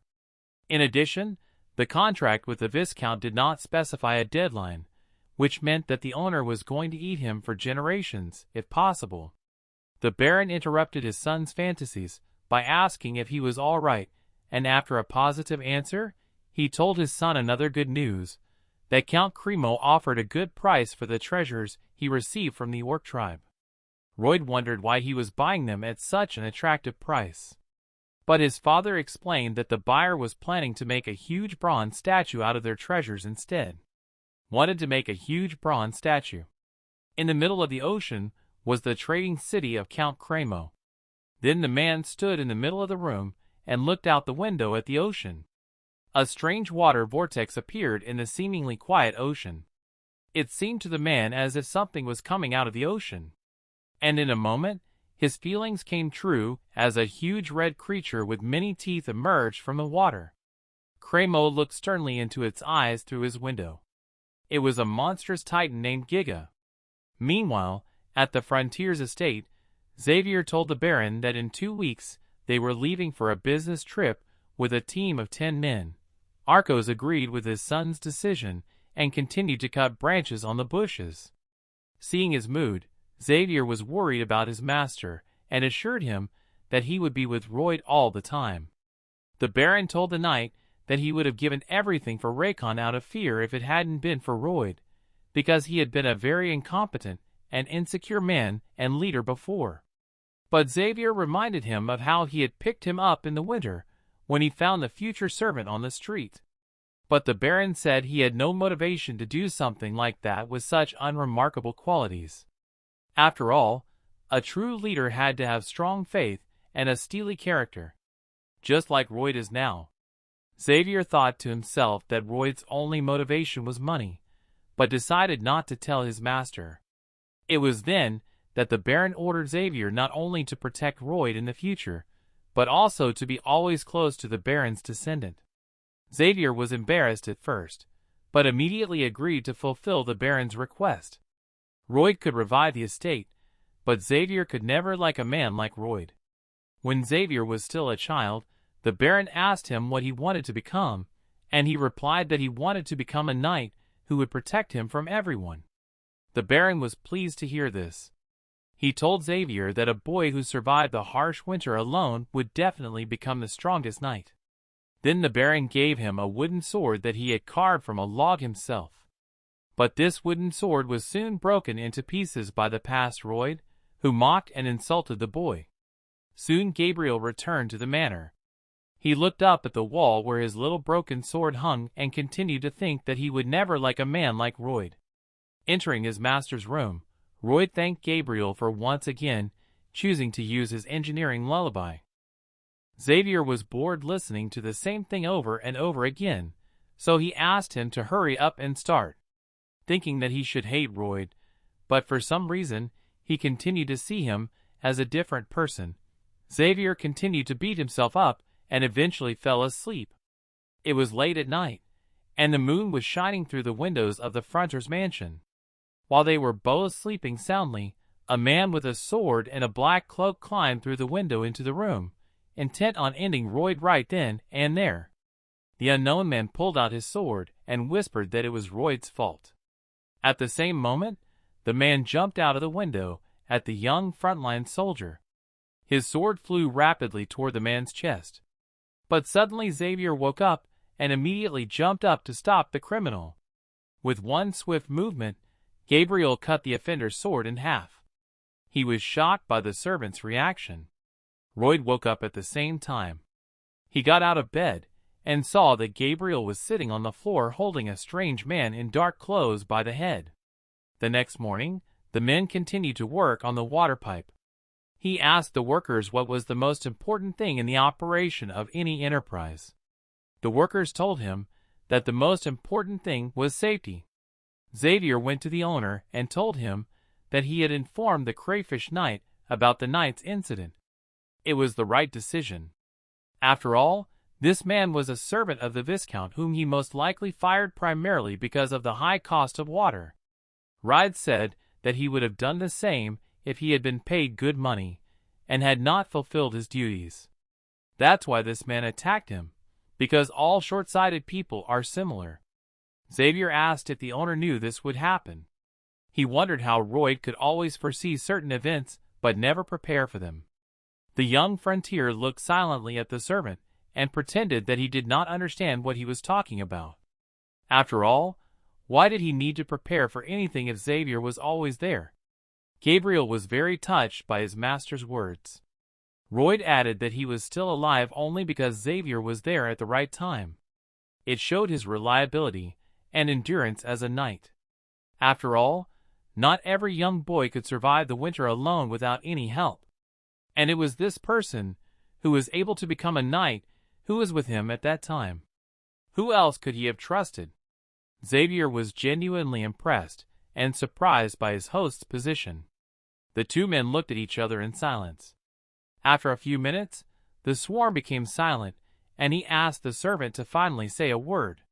Gabriel hesitated and did not know what to say in response. Xavier said only the word "wow." But then he hated himself inside. Then Royd lost it for a moment and patted the servant's shoulder in a friendly way to encourage him. Xavier hated himself for thinking Royd was a good man. Then the messenger told the man that at that moment Xavier got rid of a long-standing resentment in his heart. His level of interest in his host increased by 15 points. Royd also received 320 PTS for improving his interpersonal relationships. His total score was 1,675 points. He planned to complete the construction of their water supply pipe the next day. So it was time to go to the creamery to get a decent amount of money. The next day, the weather was gloomy in the autumn forest. Meanwhile, Royd and his crew marched forward on the trail. The young front man was dozing sweetly sitting behind Xavier, who was up on his horse. Suddenly, his master's head tilted to the side, causing him to wake up immediately. He thought that Gabriel had hit him then. However, Xavier said that he did nothing of the sort. Royd assumed that the servant had hit him because Xavier was annoyed that a nobleman like him did not ride and slept on the move.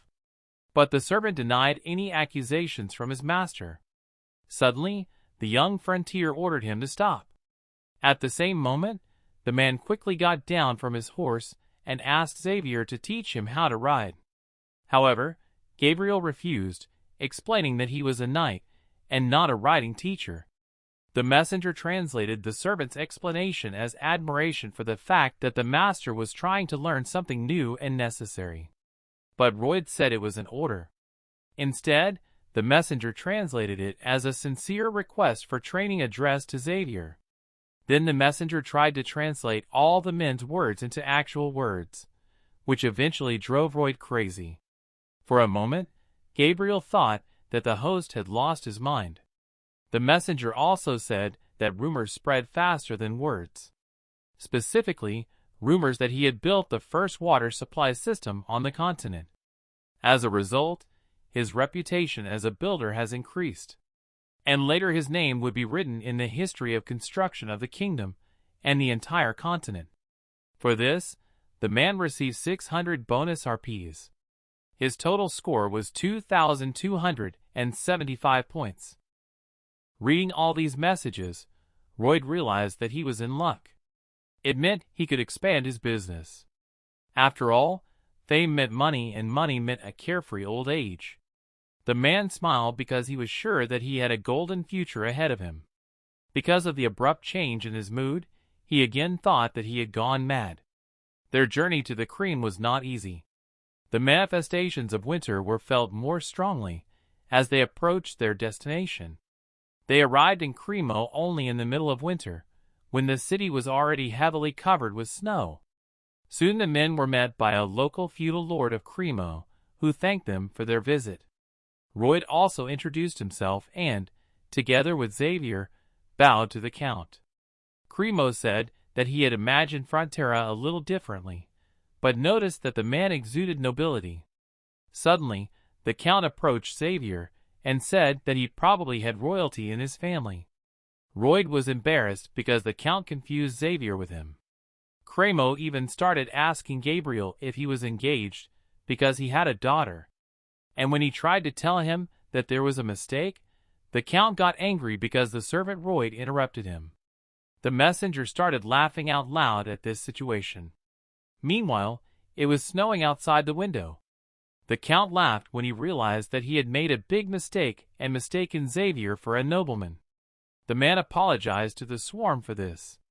The messenger tried to make a joke on his master, but the latter did not allow him to continue. Count Cremo was the lord of the expensive city of Cremo. He played a significant role in the novel The Knight of Steel. After all, Xavier, who was wanted after a massacre of moneylenders, came to Cremo under the active influence of the count. However, after talking to the knight, he realized that Xavier was a decent man. After that, he played an important role as his associate. The count said that he wanted to buy their treasures to install statues in the sea. After all, trade in their place has completely deteriorated recently, because a few years ago, Mega Titans started appearing in the seaport. They never attacked them directly, but their mere presence was terrifying. At that moment, Royd realized that he had heard about this before. It was impossible to attack from the sea, so there was no point in a navy. Gradually, the city of Cremo fell into decline, and the count despaired. He believed that Xavier would help him. After all, there were many hints of this in the novel, but then the end suddenly came. It was not even clear whether there would be a second season. When Royd first came into this world, he thought he knew the novel's content perfectly. But now events are happening that were not there. The count tried to find out how to get rid of these creatures, and he came to the conclusion that the main fear of the Titans was mermaids. After all, they were the strongest warriors of the ocean. So when the count found out that these creatures shake only at the sight of mermaids, he decided to install bronze statues of mermaids in the center of the sea. However, the man soon abandoned this idea. After all, if he made an earthen mound right in the water to support the statue, the sea would become shallow and ships would not be able to sail freely. Royd was not happy when he heard this. Against the odds, he calmed the young frontiersman down by saying that he would still honor the agreement and buy their treasure. But Royd said he could not allow him to suffer a one-sided loss. The man intended to sell his treasures for the count at a high price and to install the statues without affecting trade routes. The friction racks and drainage wells were to help him with this. They were sure to succeed, given these two elements. When Royd and Xavier were sailing in a boat on the sea, he put a mask over his eyes and put his head down into the water with bated breath. Using his scanner, the man began to study the seabed. Fortunately, the seabed was quite flat with lots of sedimentary rocks, so the ground was soft enough. The man wanted to know if these rocks could be found even deeper in the layers of the earth. But his air ran out, and Royd immediately went up the mountain to replenish his oxygen supply. Then he noticed Gabriel's satisfied look on his face, and asked why he was smiling. And Xavier explained that he had never felt so happy watching someone else suffer. The young frontier was shocked to hear such words from his servant. When Xavier started rowing, he asked his master if he was really satisfied with the terms of the contract. But Royd asked him not to change the subject. No matter how much Xavier thought, he could not understand how to make an earthen embankment in the middle of the ocean. So the man suggested that some kind of magic was involved. Royd agreed because he planned to use cement as magic. The only problem was how cement was mixed in this world. After all, if it was Roman cement, everything should have turned out perfectly.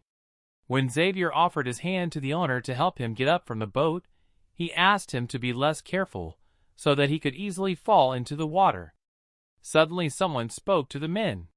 Behind them stood a pretty girl in a fluffy dress with blonde hair, who held out an envelope with a letter for Royd.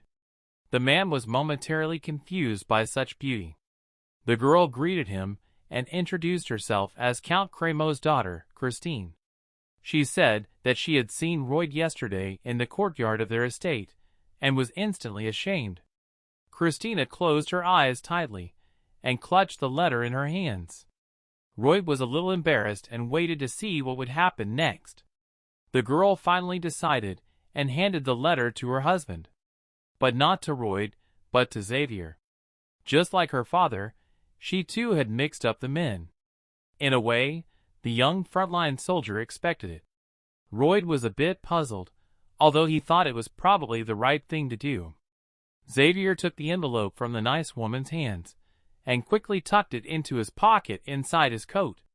Young Christine hurried away with her servants, not believing that he had accepted her letter. Gabriel silently watched the young beauty go, and intended to leave, but the displeased master stopped him. Royd asked him if he thought everything that had happened then was normal. Xavier did not understand why the owner was so irritated, because he did not see anything wrong with accepting a love message. In a moment, Gabriel was surprised to realize that the master had probably never received a love letter before. The servant's assumptions made Royd even more angry. And then Xavier, although a little confused, decided to sincerely sympathize with the owner and support him. The messenger told the swarm that Xavier sincerely supported him. The man was very angry about this. While working on the drawings, Royd repeated over and over that he did not envy Gabriel. After all, he would soon become a rich man and earn a lot of money. When Count Crémeau approached him, he did not recognize him at first, and responded rudely. But a moment later he apologized, explaining that he was concentrating on his work. The Count came to report that almost all the materials he had requested had been delivered, all but the volcanic ash. Roth thought about it, because it was a key material for Roman cement. The advantages of such cement were obvious. After all, any structure made of such cement could stand for more than 2,000 years. Its reliability was unconditional. The Count said that it was possible to get the ash if you went to where the volcanoes were. The only problem was that the journey to such a place could take 6 months, which was too long even for him. However, Royd encouraged the man by saying that he had a solution. His plan was to forget about Roman cement and replace it with Portland cement. This type of cement was already a modern material. Royd only knew roughly how to mix it, but his lack of knowledge was in the details. Even if he didn't know what to do, he could always at least try. The man decided to try everything he could. Days passed, and the winter weather was frosty in the city. There was a pile of crushed cement on the man's desk. The sample number 129 failed, although the swarm seemed to have succeeded. He should have chosen the right mixing ratio. And if it wasn't that, Then the problem was in the drying. The man decided to add 4 more indicators. Subsequently, he calculated other indicators to achieve the perfect result. Meanwhile, his little helpers watched their master suffering with pity and sympathy. Then they pounced on him to go for a walk with them. But the man refused because he was busy. The man became irritated and shook his head to drive the little creatures away. Then he shouted at his friends that he was busy. And at that moment, he remembered the cute little puppy that was his friend. Royd began to remember his little friend who died when he was still living in his world. The man noticed his little paw peeking out from under the burial cloth. At that time, Soo Ho was not himself, sitting near the body of his 4-legged friend. The man bitterly mourned the loss because this puppy was all he had left. Kim apologized to the little puppy. He wanted to pet it again and play with it together. And at that very moment, Roy grabbed his little helpers and hugged them all together. The young friend told them that they were much more valuable to him than this research. It was already night outside, and the moon was illuminating the sea waves. Roy was walking along the coast with his little friends. Suddenly a man said he was a terrible person. The bell pallet and the hippo did not understand what their master was getting at. After all, everything was going according to plan because he was just giving orders as if they were some kind of robots. He added that there was no bigger TV dork in the world than him, so he was very sorry about it. A moment later, the young frontline soldier stopped abruptly to kneel down in front of his friends. The man sincerely thanked his assistants, because it was all thanks to them. The little creature smiled sincerely at the man in return. The messenger said that the magical creatures felt his sincerity towards them. He also explained that his little helpers see him as their family. The level of sympathy of magical beings increased to family ties. Royd was surprised at this development. After all, these little creatures considered him a family member. The messenger informed him that the bell enhancement function was now available to him. Thus, with its help, the swarm could master a new skill for 500 RP. This was exactly the special skill he had not even thought about. Then the Padong and the Hypo brought the bell forward, so that the swarm could discover a new skill.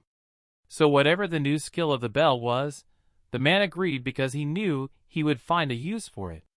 Meanwhile, the messenger activated the upgrade function and asked him to choose a magical creature. Even if the skill was useless, the swarm agreed to it because the bell wanted it. In a moment, it was standing in the center of a blue magic portal. It lifted the creature up and illuminated it with a bright light. There was a bright pop that threw the swarm and other creatures a meter away from the bell. At the same time, the messenger reported that the first level upgrade was successful. As a reward for the upgrade, new skills were unlocked, namely, soil absorption, land cultivation, and metal production of the 3rd level. Also, the bell received a new special skill of volcanic eruption of the 1st level. Roy was very excited about this upgrade. The next morning, the weather was freezing in the trading city of Cremo. Suddenly, a powerful explosion was heard over a mountain near the town. The townspeople were very worried to hear such a loud sound. Count Cremo was also seriously frightened and looked out the window. He saw thick black smoke rising behind the mountain. It was the work of a bellflower that, after being upgraded, had staged a volcanic eruption. Behind it, Royd and Xavier were watching the process. The man could not believe that they managed to get volcanic ash with the help of a bell. His plan really worked. Royd was happy and asked Xavier how he felt about it. But the servant did not hear his master. Because the man had forgotten to tell him to cover his ears, Xavier could not hear him.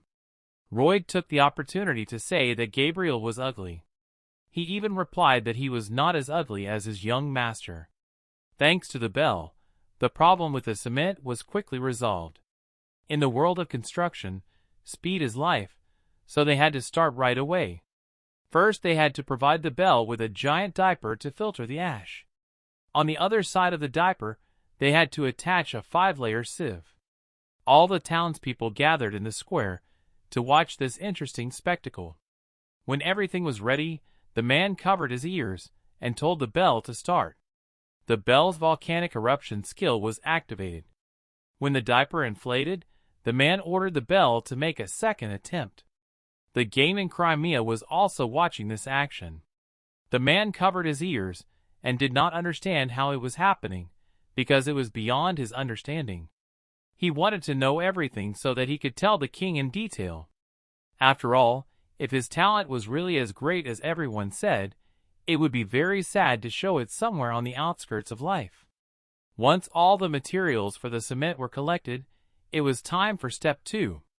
This step consisted of building a discharge well where the cement was to be poured. Later they installed the well in the sea with the help of a giant crane. And the water was pumped out of the well thanks to the skill of the hippos. The third step was to drive the fractional posts into the ocean floor inside the well. When Xavier was done, he asked when the next batch of racks would be delivered. Royd replied that he would have to wait because it took some time to deliver them. The man looked at the servant silently and smiled. Xavier asked what the emotion was on his face. Royd replied that he was waiting for Gabriel to start telling him that he was a knight and shouldn't do this. For a few seconds, the men just looked at each other in silence. And then Xavier turned around and left, leaving the hammer on the ground.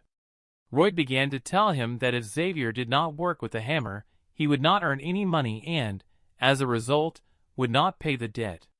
And when he was exhausted from despair, the Baron would be desperate, and the Baroness would follow.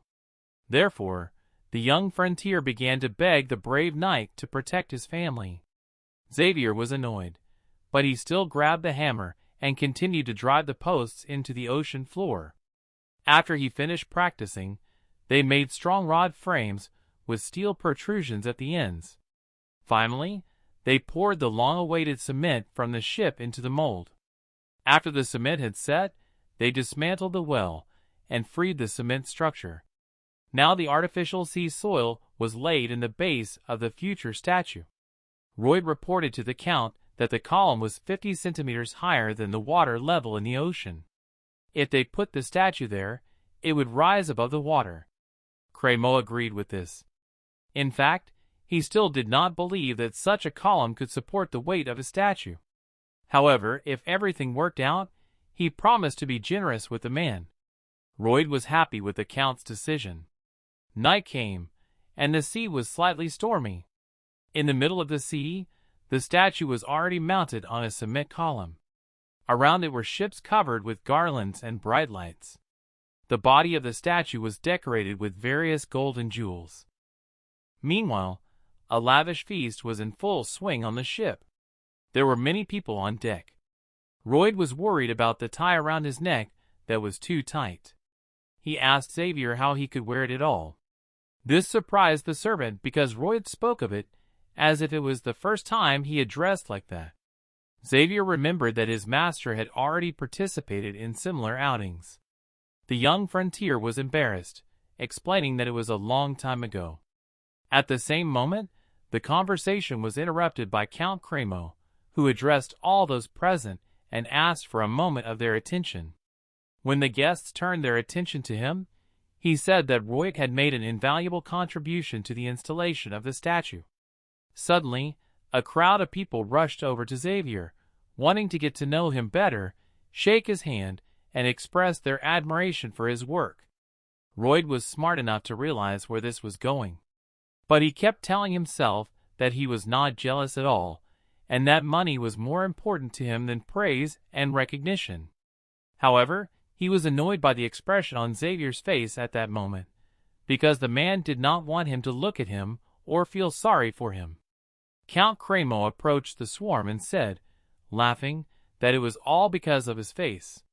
At the same moment, the man put his hand on Royd's shoulder and told people that he was responsible for the installation of the statue. The people turned around and were shocked to hear this because they thought the man was just a simple servant. The feast in the middle of the sea continued. The glow from the festive garlands and lights attracted a lot of attention in the darkness of the night. The bright light also attracted the attention of the Titanic Jihu. The sea monster emerged from the water to get a better look at what was happening. Among several ships, he noticed a large merman. His eyes were filled with bewilderment and fear because the merman was their sworn enemy.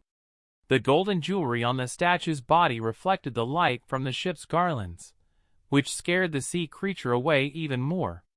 He stared at the statue from afar for a long time and decided to dive back into the water. A moment later, the giant decided to swim towards the merman because he was all alone and it was much easier to destroy him. Meanwhile, the swarm was kindly chatting with the guests, and Gabriel, while eating without realizing it, was fascinating young ladies and women with his appearance. While everyone was busy celebrating, Xavier was drinking quietly when he suddenly felt an ominous sensation coming from the distant sea. Royd approached the servant and asked him why he was so silent. Xavier told him that something was rapidly approaching the ship at high speed. When Royd asked him how big it was, Xavier told him that it was at least twice the size of the ship, even bigger than a full-sized hippo. Royd immediately realized what it was, and why it was headed their way. Royd immediately informed the Count of the approach of the Giga Titan. The Count informed his knight, who also had the status of a sword master, but was not as sensitive. Xavier told the Count that he felt nothing, and the Count replied that the Titan had never come this far. After all, in all these years there was no reason for him to attack now. It was then that they noticed the mermaid and realized why he had come here. The Count ordered the men to raise the anchor and move away from the mermaid statue.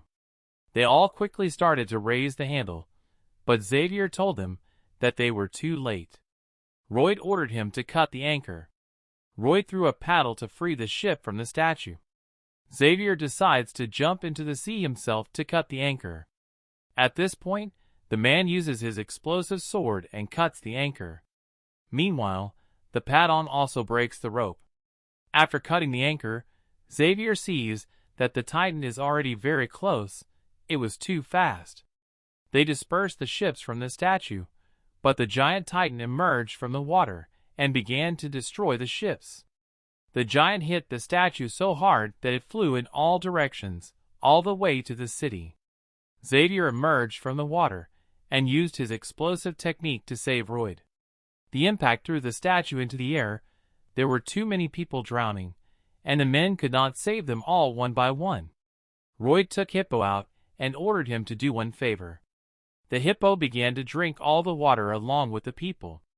Xavier told Royd that the monster was heading for the city, so they had to hurry. But then, the servant saw that Royd wanted to go in the other direction from the city. Xavier asked his master where he was going, and he replied in anger that this was not their estate, and there was no way they could defeat such a monster. A moment later, he ordered Xavier to jump into the boat, and not to do anything crazy.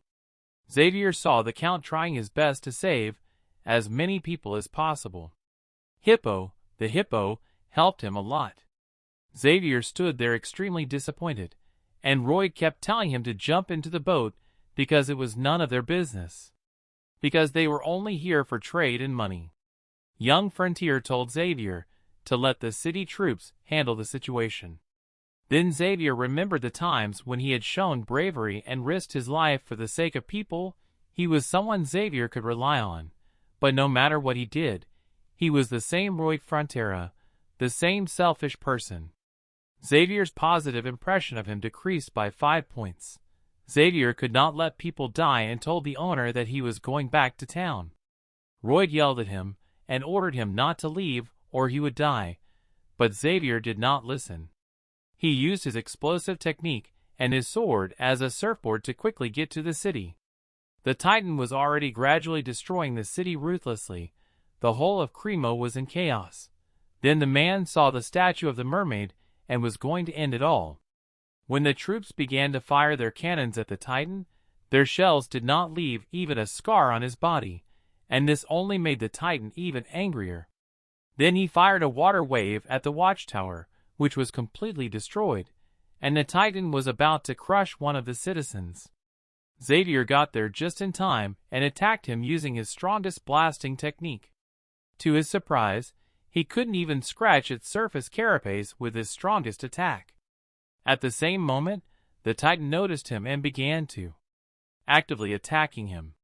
The monster threw the man away, and while he was in the air, he struck again with a water attack that Xavier could not dodge.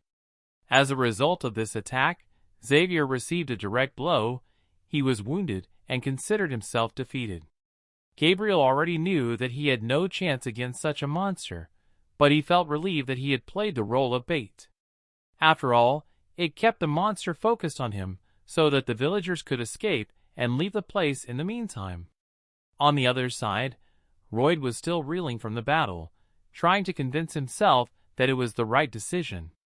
Of course, he felt bad because the city was destroyed and people were dying. However, it was not his place to fight this monster, because he was only a builder, not a knight. And no matter how much he tried to convince himself, his consciousness did not allow him to leave Xavier and the people in trouble. And most importantly, Frontera thought that if the city was destroyed, he would not get the money to build it. Greed is an incredible thing. At the same moment, he brought the Bellflower to use her eruption technique to get to the city faster. Because young Frontera couldn't let some lobster-like monster take his money. Royd saw Xavier just as he was about to intervene and launch another attack. Instead, he hit a giant lobster near the building with an angry Royd. Seeing an opportunity, Xavier jumped, but his attacks kept bouncing off him. The man decided to calm down and stop. Soon, Royd returned while riding Padong and watched Xavier fight. The man realized that all their actions had no effect. So he examined the monster and realized that its shell was made of a mixture of dentin and chitin, and it was a meter thick. Seeing the structure of this shell, and the energy flowing through it, Royd realized that the monster was using its horn to dissipate energy. Further analysis showed him the monster's weak point. Then the young frontier asked Xavier to cut off this horn. Even though the servant believed that the monster would not die from this, Xavier still trusted Royd. At the same moment, Xavier was approaching the monster's horn after being advised on how to cut it off.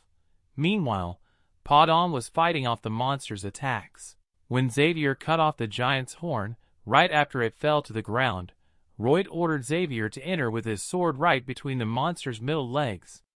Xavier immediately ducks under the monster to attack its weak point, but just as he was about to cut it in half, Royd saw his sword fall to the ground. In an instant, the monster almost crushed him with its weight, but luckily, a second before, Padong had managed to pull Xavier out from under the monster. Xavier thanked Padong before raising his sword. Meanwhile, the swarm moved on to Plan D. He called Padong and asked him to move to another location, while asking Xavier to lure the monster along the east coast. As the Count looked on in horror at the destruction the monster was bringing to the city, Royd appeared beside him and told him that he had a plan involving the statue the monster was so obsessed with. Xavier lured the Giga Titan to the place Royd asked for, and found a piece of the statue tied to a map. The monster was extremely angry because its attention was distracted by the statue, which gave Xavier the opportunity he needed. Xavier got to the spot and decided to use a mana blast, but it seems he became too weak from overuse. At that moment, the man fell down and began to lament his weakness, only to hear that Royd had found an opening large enough to launch his own attack. As Xavier's fall was interrupted by the hamster's kick, Royd rushed through the gap into the giant lobster shell. The man was extremely exhausted and at the end of his rope, so he then decided to ask Padong to launch him into the air, because before the battle began, Royd had used his RP reserve to level up his basic Azrahan mine technique to level 9. He was a few RP short of reaching the triple rings of the mana heart. While Royd was hanging on the monster's shell and wondering what to do, Xavier's sympathy level for him increased enough to allow him to get the extra points he needed to reach the triple rings of the mana heart. Royd invested his points in improving Azrahan's basic technique to the point where he could use a mana blast. Royd started to prepare to attack, but the moment he was about to attack, he received a hard blow to the head with a stone, which caused his focus to be broken. And instead of facing the two solid circles, all three of them unleashed the previously mentioned destructive attack. Therefore, at the cost of risking his own heart, his triple ring created a gigantic explosion that hit the monster at its weakest point. Soon Xavier woke up surrounded by his little helpers and saw the monster's corpse. Suddenly, he felt a Podong pull his finger, pointing at Royd. Xavier rushed to find his master. After examining the man, he realized that Royd's heart had stopped. Soon after, a carrier pigeon flew to the Baron with a letter from Count Cremo. After reading its contents, the Baron rushed to Cremo with the Baroness and Bayern. The letter said that the swarm, having fulfilled his duties, had fallen into a coma while defending the city from a monster. The Baron was extremely upset to the point that he was rushing to Cremo without prior preparation in freezing weather. On the way, he remembered how Royd always addressed him as "my lord," and wondered if Royd was really his son. His train of thought was interrupted when the man saw a wolf-like monster approaching them. Then their knight dismounted to meet the beast face to face. However, the beast asked him to run away, not to fight. But the man said that these creatures were super fast, and that as soon as he turned around, they would take his head off. Then the knight said that he would distract the monster and give the leaf and his wife a chance to get to the cream. After giving the two nobles a chance to escape, the Baron left, ordering Bayern to meet them in Cremo. Bayern was left alone with the beast. When its long claws flew towards the knight, he bravely fought off the monster with his sword. The furious wolf flew at the knight, but he was ready to fight back. But the wolf broke his sword in an instant. Suddenly, the beast grabbed his shoulder with its teeth and knocked Bayern to the ground with a broken sword. The knight was in a difficult position, but he had a small knife with him. He stabbed the monster in the face with it, but it had almost no effect. But at that moment, the Baron and Baroness appeared in time to attack the monster, destroyed it by plunging two swords into its body at the same time. Thus, they saved their knight. Bayern felt ashamed that he could not resist the beast alone, but the Baron told him that as a lord he was obliged to protect his subjects. However, everything suddenly changed for the worse when a whole pack of wolf beasts appeared in front of them. Bayern picked up his sword and faced the monsters as they were about to attack him. The Baron and Baroness clung to each other, thinking it was the end for them. At that moment, Xavier appeared and began to quickly chop the attackers to pieces. His sword practically did not stop, leaving only the heads of the wolves behind. Bayern was surprised to see how much Xavier had improved his skills in the short time he had been in the cream. Afterwards, Royd's parents asked Xavier if their son was okay. But the man said he was not sure of his current condition at the moment. After the fight with Giga Titan, when Gabriel found his master dead, he was scared, because if Royd didn't survive, Xavier would lose his entire house. The man took Royd's hand, and suddenly he felt a pulse, although his heart had stopped. He was breathing, albeit weakly. The servant kept his hand on the body of his pale master, and could not believe it was possible. And at that moment, the man noticed triple rings of mana in the swarm's chest. Moreover, they were spinning at an incredible speed. It was difficult for him to know the state of his heart, because he could not check it through the magnetic field. This incredible movement of the clouds was not in his heart, and the mana itself kept him alive. Then if Xavier realized that the Mega Titan met his end from a triple explosion.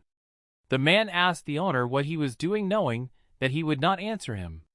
Soon the weather in the city of Cremo was sunny and frosty again.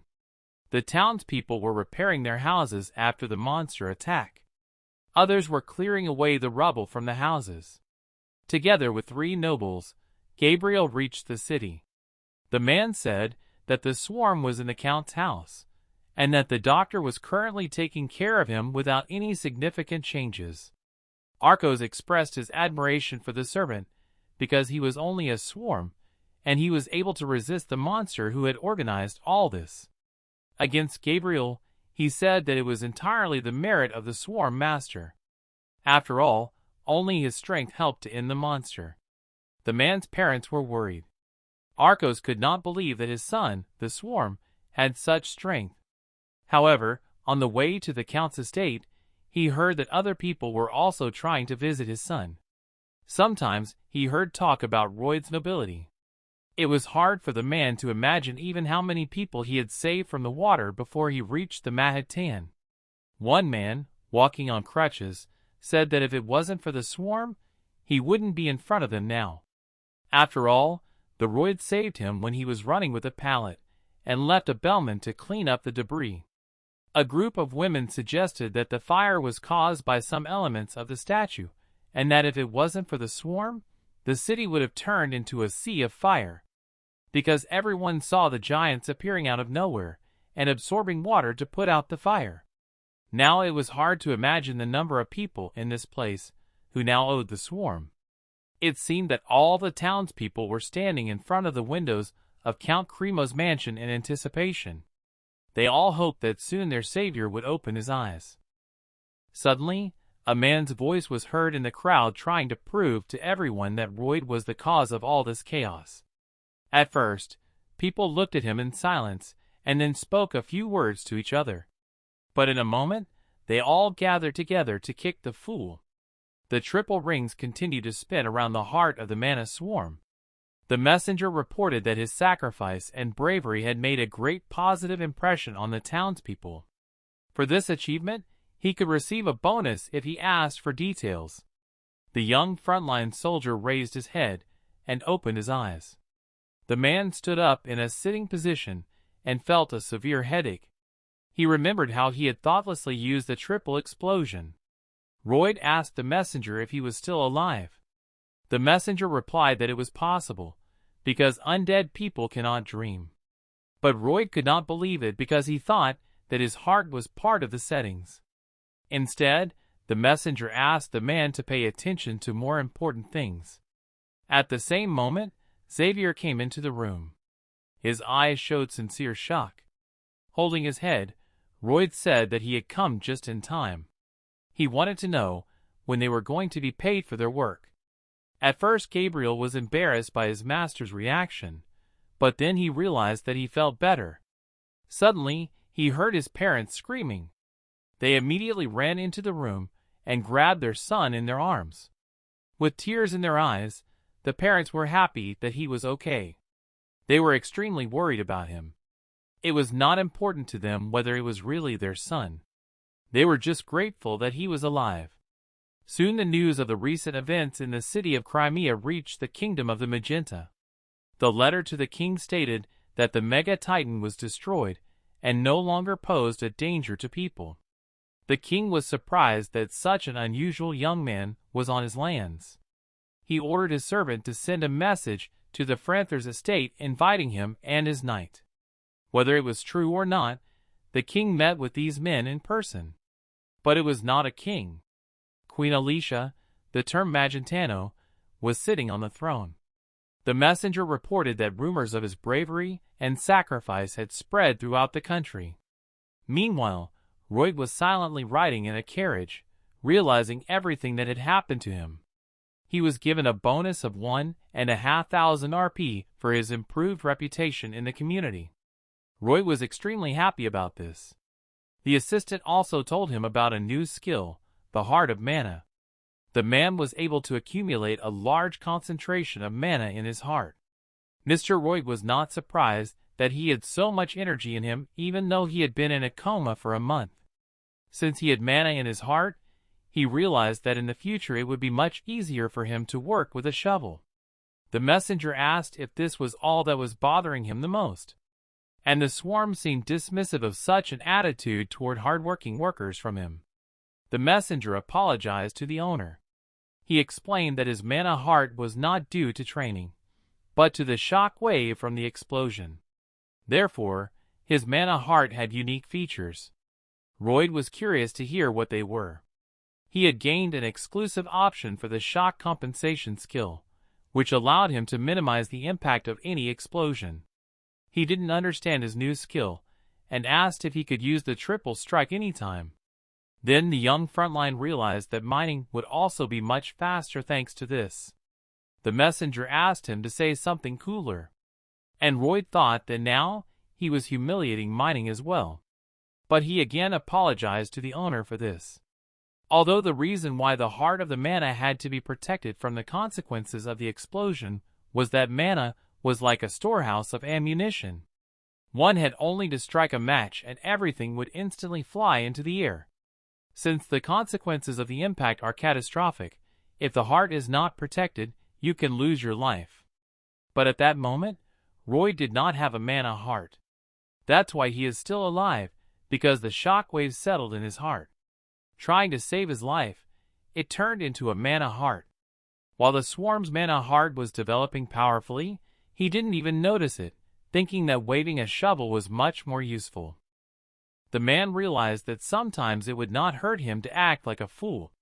Suddenly, his thoughts were interrupted by the Count of Cream, who entered the carriage and apologized for the wait. The Count got into the carriage. Roy looked slyly to the side and licked his lips. In a moment, their carriage moved forward. The young front man stared silently out the window, leaning on his elbow. He looked at the destroyed houses and the road and asked the Count how much it would cost to rebuild them. Cremo replied positively that the repairs could cost more than their monthly budget for the town. At that moment, Roy thought that if the Mega Titan had not died, their expenses could now exceed the city's annual budget. The Count started to get angry and asked what the man meant. The man replied that compared to the annual budget, the payment he received was hardly even pocket money.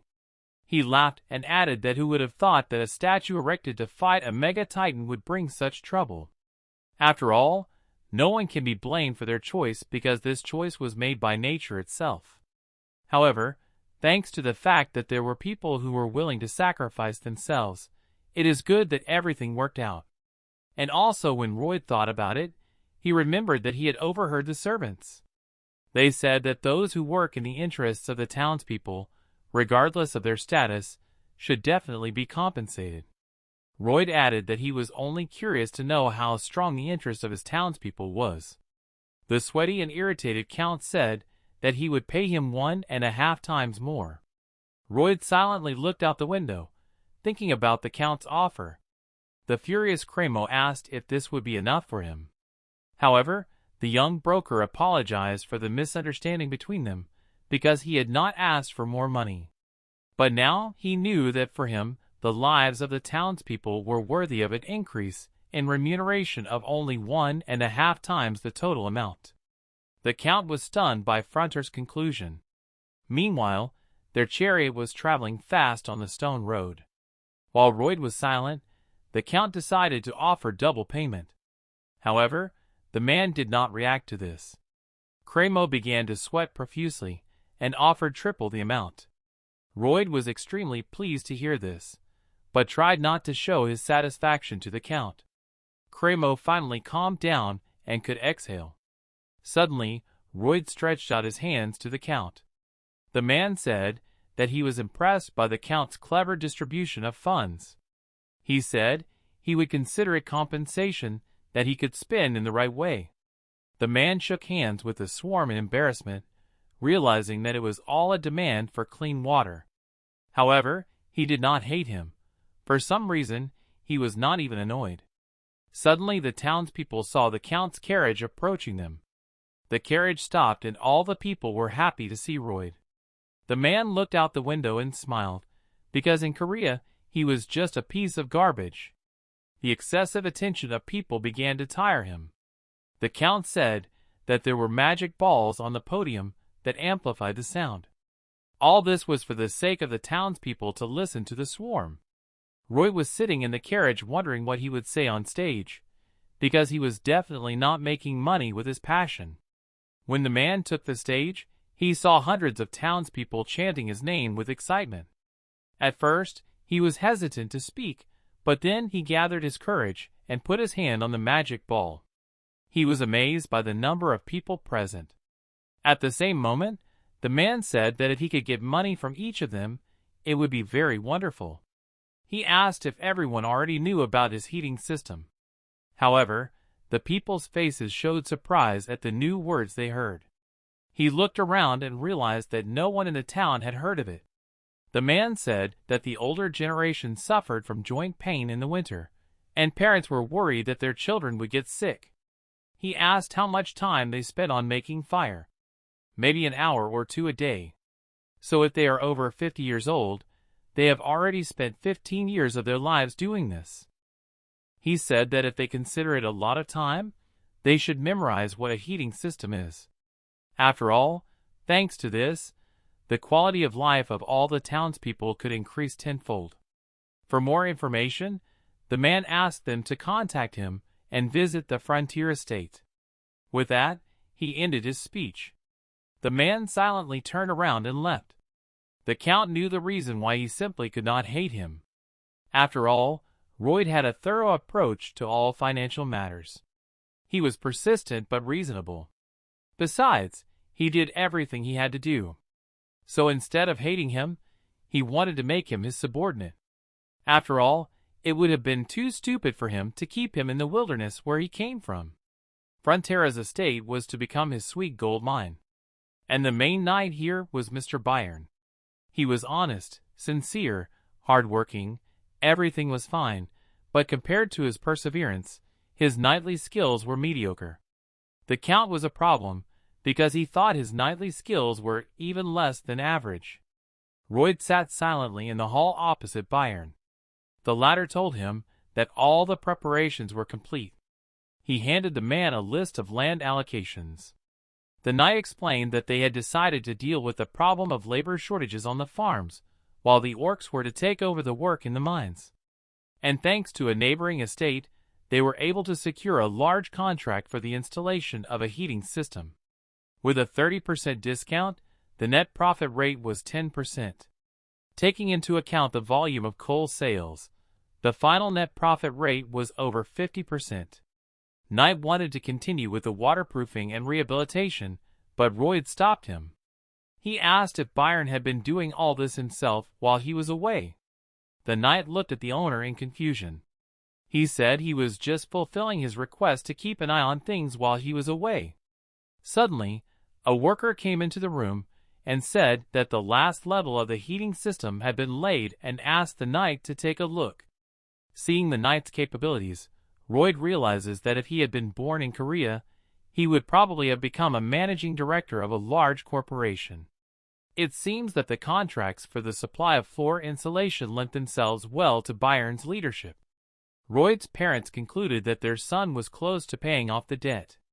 While Royd and Gabriel were overseeing the construction of the coal warehouse, a trumpet sounded to announce the arrival of someone. Royd felt an ominous feeling from the pompous messenger, who announced the arrival of the king's envoy.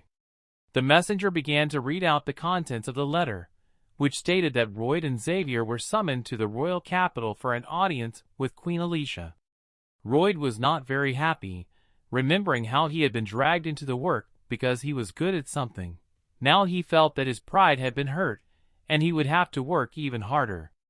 The man was already saying goodbye to his lovely country and his noble life. Meanwhile, Royd and Xavier were being taken in the royal carriage, and the young frontier looked like a corpse, and Xavier tried to cheer him up in his own way, saying that a gentleman he knew would like to extort as much money as possible from the queen. These traits were inherent in Royd, as a money-hungry person leading to the Empress. After the first greetings, the Empress asks Javier about the man. She thinks he might be a worthy sparring partner, but Javier apologizes, saying he is just a nameless knight. The Empress in return expressed her gratitude for their feats, as well as the two that had taken place in the cream. And later she said that she did not care much for other people's recommendations, and would prefer to see for herself their skills. She intended to test the skills of the swarm. Alicia asked the man which construction project he thought was the most advantageous in the color purple. Since Royd knew everything from the book, He knew the correct answer was to repair the crumbling palace, but he decides to say he would build a new bridge on the Purple River that runs through the capital, knowing that. The Empress asks him the reason for this decision. Royd replies that others might think that repairing the royal palace is the most urgent thing to do right now, given that the dragon has flown off the palace tower twice in the past. He also said that the way the palace is built now is the reason why the structure is crumbling, but that repairs are only necessary afterwards, so it cannot be considered urgent. After they read each other's thoughts, Royd said that the current bridge over the Purple River has already been rebuilt 12 times because it regularly collapses when the water rises, and that if she gave him a construction contract, he could build a bridge that would never collapse. His idea was to build a modern suspension bridge. Despite the man's insolence, the Empress realizes that the more she talks to him, the more she likes him. Meanwhile, the woman begins to ask the swarm about the details, and he begins to talk about suspension bridges. In the novel, the Empress was betrayed by the one she cherished, who lost his arm and turned into an evil tyrant butcher.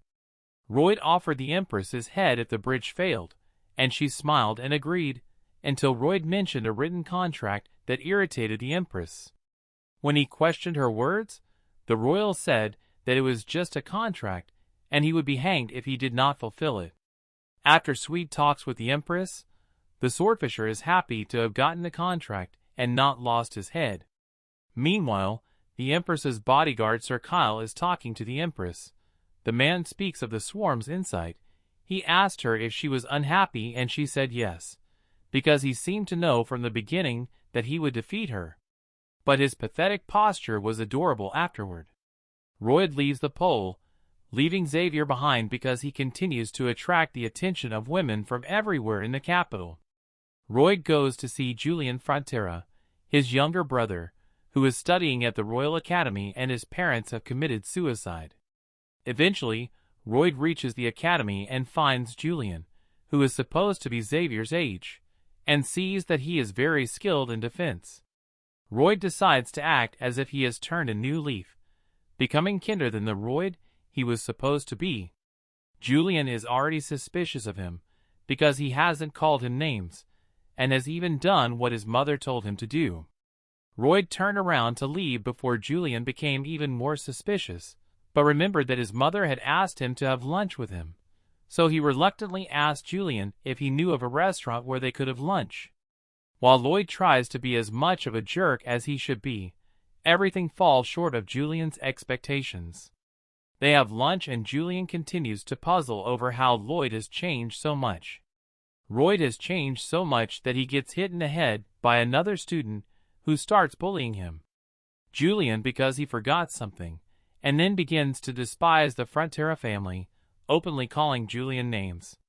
The impoverished Royd realizes that the academy values status more and students are annoyed when the son of a poor village baron is the best in the class.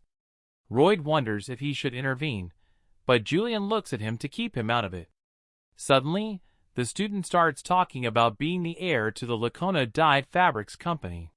Hearing this, the evil side of the swarm wakes up, and he asks the student who his father is and learns that it is the Viscount. Before he can say more, Lloyd beats the student across the room. Meanwhile, other bullies try to intervene and get randomly slapped one after another. After beating up all the others, the Viscount's son, Diego Lacona, punches the swarm in the face, which brings an evil smile to the man's face. He begins to kick Diego thoroughly, grinning ear to ear like a maniac. Julian intervenes, grabbing the swarm from behind to stop him. The man tells Julian that he doesn't have to worry about being bullied after this because Diego will not be able to bully him. After all, if he is dead, the swarm will start beating Diego again. When the dean and his guards show up, the swarm introduces himself to the dean and then apologizes to him for causing such a commotion, saying that he was only. He says that Diego is responsible for the abuse, even though he knows that the staff probably already knew about the abuse Julian was suffering, but could not do anything about it. Fearing to upset the aristocrats, the dean asks what this has to do with Her Majesty. Before the royalty takes out the coat of arms marking him as a royal guest, the dean kneels before the coat of arms, but intends to treat the offenders better as if they were the coat of arms, because the coat of arms was only a temporary hope to calm him down. Royd knows the dean's intentions quite well, so he went with Julian to the office to ask for a leave of absence. Julian yelled at him for ruining his life, thinking the bullying would get worse, and for making him miss school. But Royd reassured him that studying here would be useless. Soon after, at the royal palace, Julian met Xavier, who suggested that he trust the swarm's plan, which Julian could not believe. Xavier told him that it was the swarm that planned to destroy the Giga Titan, along with all the developments he had made in the royal palace. The swarm had been listening to their conversation through the door. Julian asked Xavier if someone could really change like him. Xavier replied that he thought it was impossible, and that the swarm was probably someone in disguise.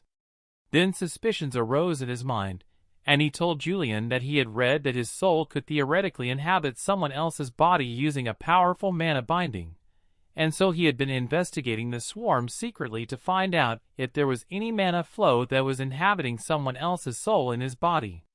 He found no such anomaly, much to Royd's relief.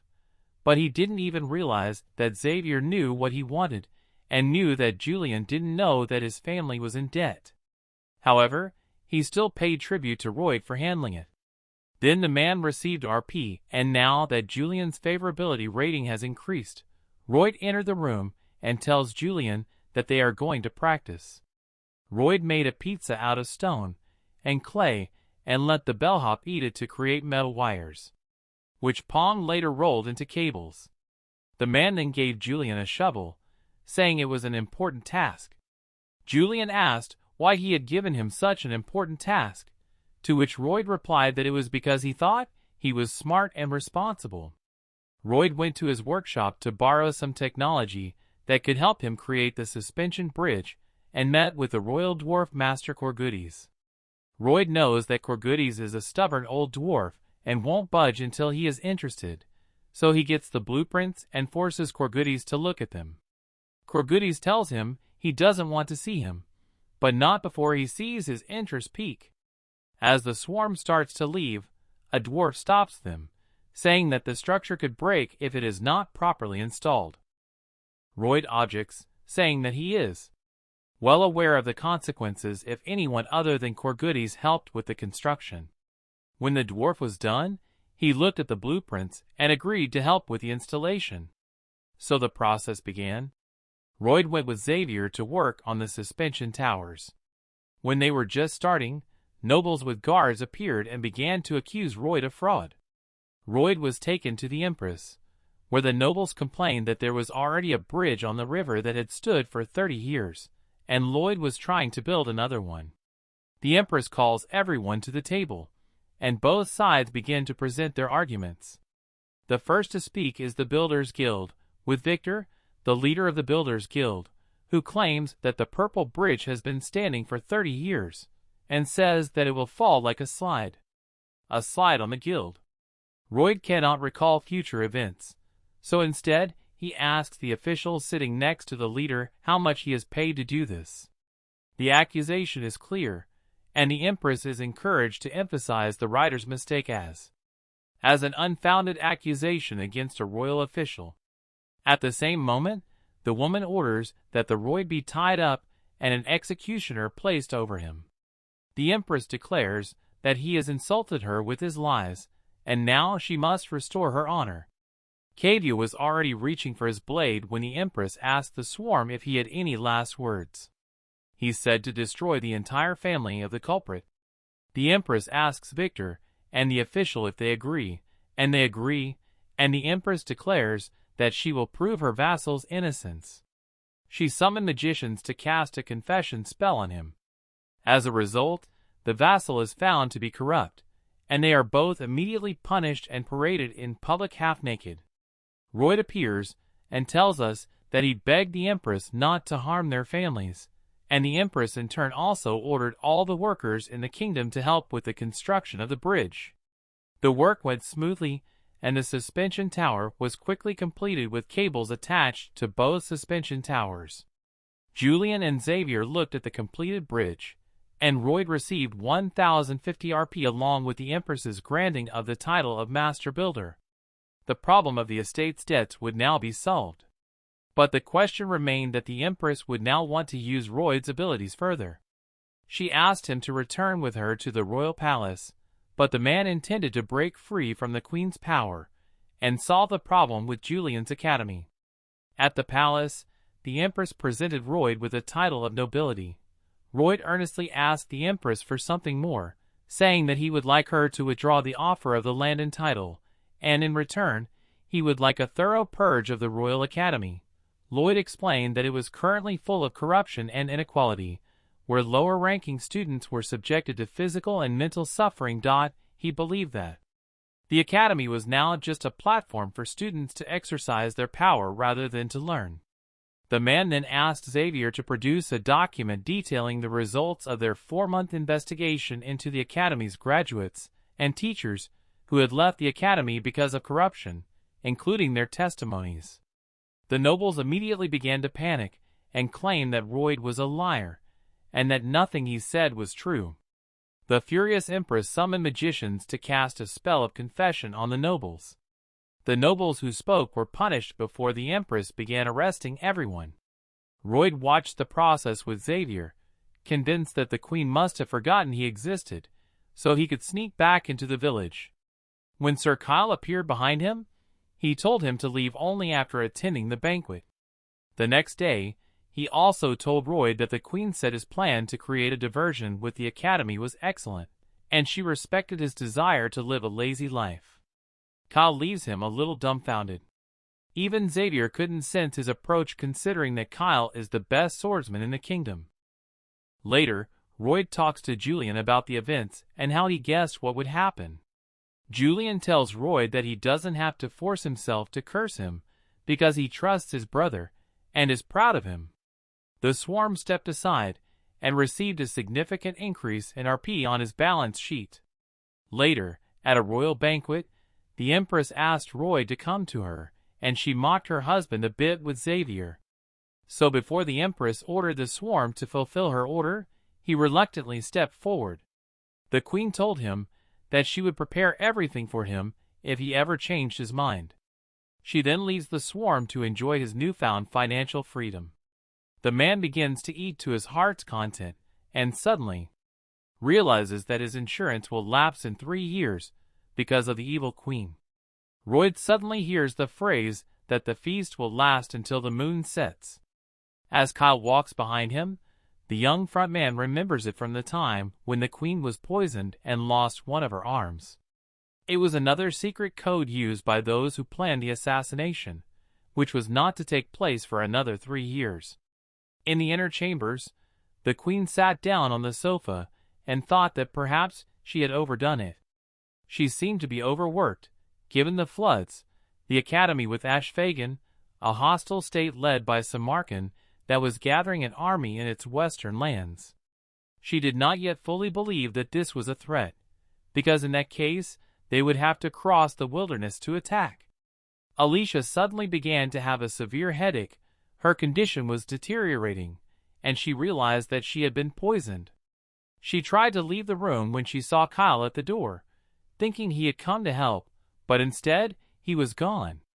Suddenly, Royd asked Xavier to come with him, because the man sensed that something was wrong and that Xavier might have to distract the sword master. Xavier asked the owner what he should do, because he had also felt the strange energy of mana. Royd confidently said that they had to defeat the sword master. The servant took it as a joke and decided that they would just have to stall for time. Xavier rushed down the hall and grabbed the metal pole from the candlestick with him. Gabriel said that they had 3 minutes, and Royd replied that this would be enough for them. The men rushed down the corridor toward the Queen's room. Nearby, on the floor of the corridor, they saw the bodies of 3 men lying motionless. Kyle's eyes turned white, and he made a powerful swing of his sword at the Queen. But the woman instantly managed to deflect and restrain the servant's blow. Kyle noticed that even in this state, the woman was able to block his blow 3 times.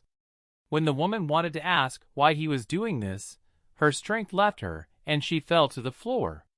Kyle's eyes were filled with cruelty and rage. He took another swing at the queen. But at the same moment, Xavier ran into the room and swiftly struck the woman servant with a pole. However, Kyle quickly oriented himself and was able to repel Gabriel. He was surprised that Xavier blocked his blow with a candlestick. At the same time, Gabriel concentrated to strike the ring with the highest vibration. The man didn't realize what it was, thinking it was some new and unusual way for mana to work. Xavier screamed furiously before striking. The sparks from the mana in his candlestick flew in all directions. Kyle took a step back and was frightened by the man's strength. While Xavier was distracting Kyle, Roy ran up to the queen with his hands over his head and asked if she was okay. The woman was surprised how they managed to do it. However, Roy immediately covered her mouth and put his hand on her stomach. The man intended to use Azrahan's method to absorb the mana from the queen. Meanwhile, Xavier continued to fight the powerful swordsman Kyle. Then Kyle decided to use his aura sword. As a result, his sword began to shine with a pink light. Xavier realized that only a true master can create an aura sword. And as soon as he finished, everything would be over. At the same moment, Xavier threw his candlestick toward Kyle. The latter was surprised by the pitch, but ready to accept it. In flight, Xavier tried to grab his pole to hit his opponent. The man grabbed the pole and intended to use his explosive kick against the kite. Xavier's sword was on fire from the force of it.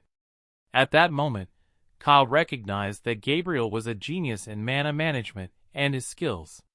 However, since he lacked practical experience, the man deflected Xavier's attack and looked at his opponent menacingly. The powerful force of the blow sent Xavier flying to the side, and the floor under him broke. A red liquid splashed on Xavier. Sweat was pouring down Royd's forehead. He told Xavier to hold on. Royd was counting on him, because if he lost, it would be the end of them all. He smiled with satisfaction that he was able to strike Xavier with a blank, but still wounded him. The man thought it would be the best moment to attack again. Xavier ran toward the enemy. The men joined in a new fight. Kyle was angry at Xavier's confidence and courage. The man made another blow to Gabriel's head, but he quickly ducked. As Xavier slid across the floor from the swordmaster, he called for help from the padong. The hamster tried to hold on to a metal part on the servant's sword, but could not hold on, and fell to the floor. Kyle stopped and was extremely angry with Gabriel. And he, in turn, was preparing to strike again. Kyle screamed and ran at the man with a sword in his hand. Gabriel was frightened, but he gathered all his strength into the sword and used his explosive punch. At first Kyle did not understand what was happening, but in a moment he flew into the corridor of the palace from the force of the explosion. The man realized that Gabriel was using his power as a cannon.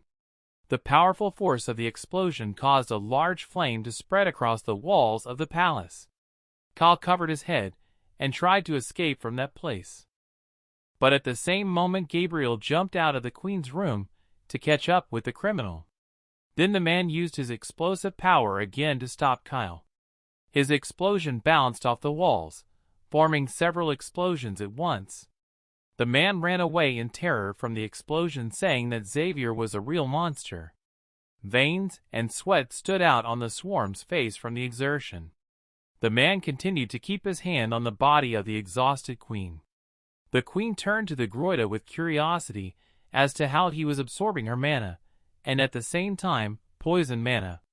However, the man asked her not to speak because it prevented him from concentrating. To the queen, his tone seemed arrogant, but the royal asked that the queen be more loyal to him at this moment.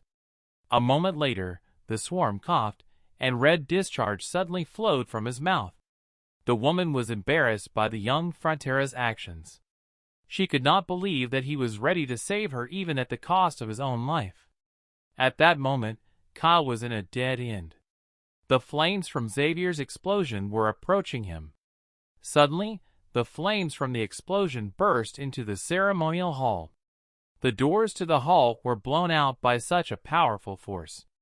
All the people were extremely frightened. After the flames, a large cloud of dust appeared, and Kyle froze in place, waiting for his opponent to appear. Suddenly, in the cloud of dust, he saw the silhouette of a wounded Xavier approaching him. Gabriel looked at the criminal Kyle and told him that he would not get out of there alive. Kyle frowned and realized that he would only be wasting his time if he tried to get rid of him. Kyle smiled slyly as a plan came to him. At the same moment, the man called the armed guards to him, saying that Xavier and his supporters were going to attack the queen. Thus, the man urged them to raise their swords with him to defend her majesty. Suddenly, dozens of armed knights stood against Xavier. Kyle ordered them to capture him by all means. However, Xavier was ready to confront them. The man gritted his teeth and was ready to give even that many knights a run for their money.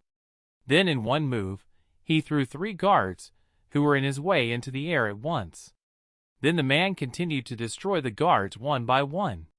Seeing all this, Kyle realized that he had never heard of a person with such skills.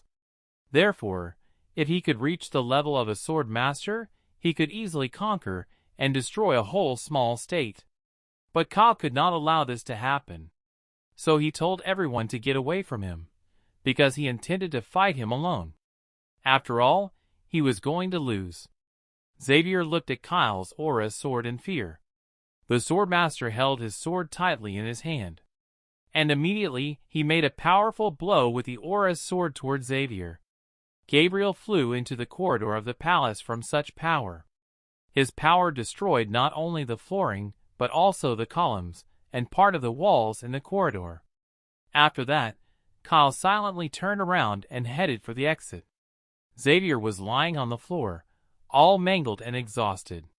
His clothes were torn and his forehead and body were covered with red spots. A moment later, Kyle confidently approached Xavier. Just then, the swarm finished absorbing the poison mana from the queen. The queen felt better, and at that moment she looked at the swarm. In addition to the protruding lines on his face and body, the man began to vomit violently right in the room. The queen said that if he continued to sit like that, he would die quickly. The woman told him to gather all the poison mana in one hand because it would help. The man agreed to this because he should have cut off his hand, because that is what she did to herself in the novel. Royd believed that there would be no harm in losing his arm. The only thing is that it would be inconvenient for him to dig with a shovel. The man concentrated all the poisonous mana in one hand and picked up a table knife. Royd intended to make an explosive stroke. In an instant, a powerful magical force was released from his knife. It was so powerful that it destroyed the roof of the queen's room and flew into the sky. Hearing an inexplicable explosion, Kyle stopped and listened. The man realized that it sounded like a powerful release of mana.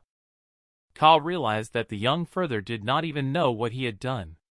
Suddenly Xavier got to his feet and stood in front of Kyle with a broken sword in his hand. Kyle couldn't understand how Gabriel was able to get up after a direct collision with his aura sword. Through the pain and sweat, Xavier said that he had taken an oath, and that was why he had to keep it. It was a quiet, peaceful, starry night. Xavier told his master that he was scared from the beginning to the end. Roy did not understand the servant's words. The men sat in front of the fire and shared their thoughts with each other. Royd asked what kind of nonsense Xavier was talking about. Gabriel replied that he, as a knight, had forgotten his duties and rushed to meet the Mega Titan in defense of his young master. He was also disappointed that his master did not support him. He was sad because he wanted to trust the swarm. In the end, it was always like that. With his weak willpower and lack of strength, he did not consider himself worthy of the role of a knight. The swarm was surprised by the servant's words and assured him that it was not like that. The servant said that he would still face a 6-month pay cut. Xavier looked at the owner in silence. The men continued to sit by the fire. Gabriel suggested that the pay cut should be for 3 months. But Royd was not going to give in to Xavier. At one point, Xavier promised that as a knight of the young master, he would never again neglect his duties. Royd did not believe his words to be true as long as he was wielding a stick at the rich man. Gabriel, on the other hand, said that he was still keeping his word. Xavier already knew that his master possessed the 3 rings of the Manhwa heart. So he had to catch up with him as soon as possible to remain a worthy knight. To do this, he had to become a sword master by the end of the year. Royd joked about the servant's desire by comparing his goal to losing weight. The men fell silent again. Roy then picked up his wand from the ground and addressed Xavier.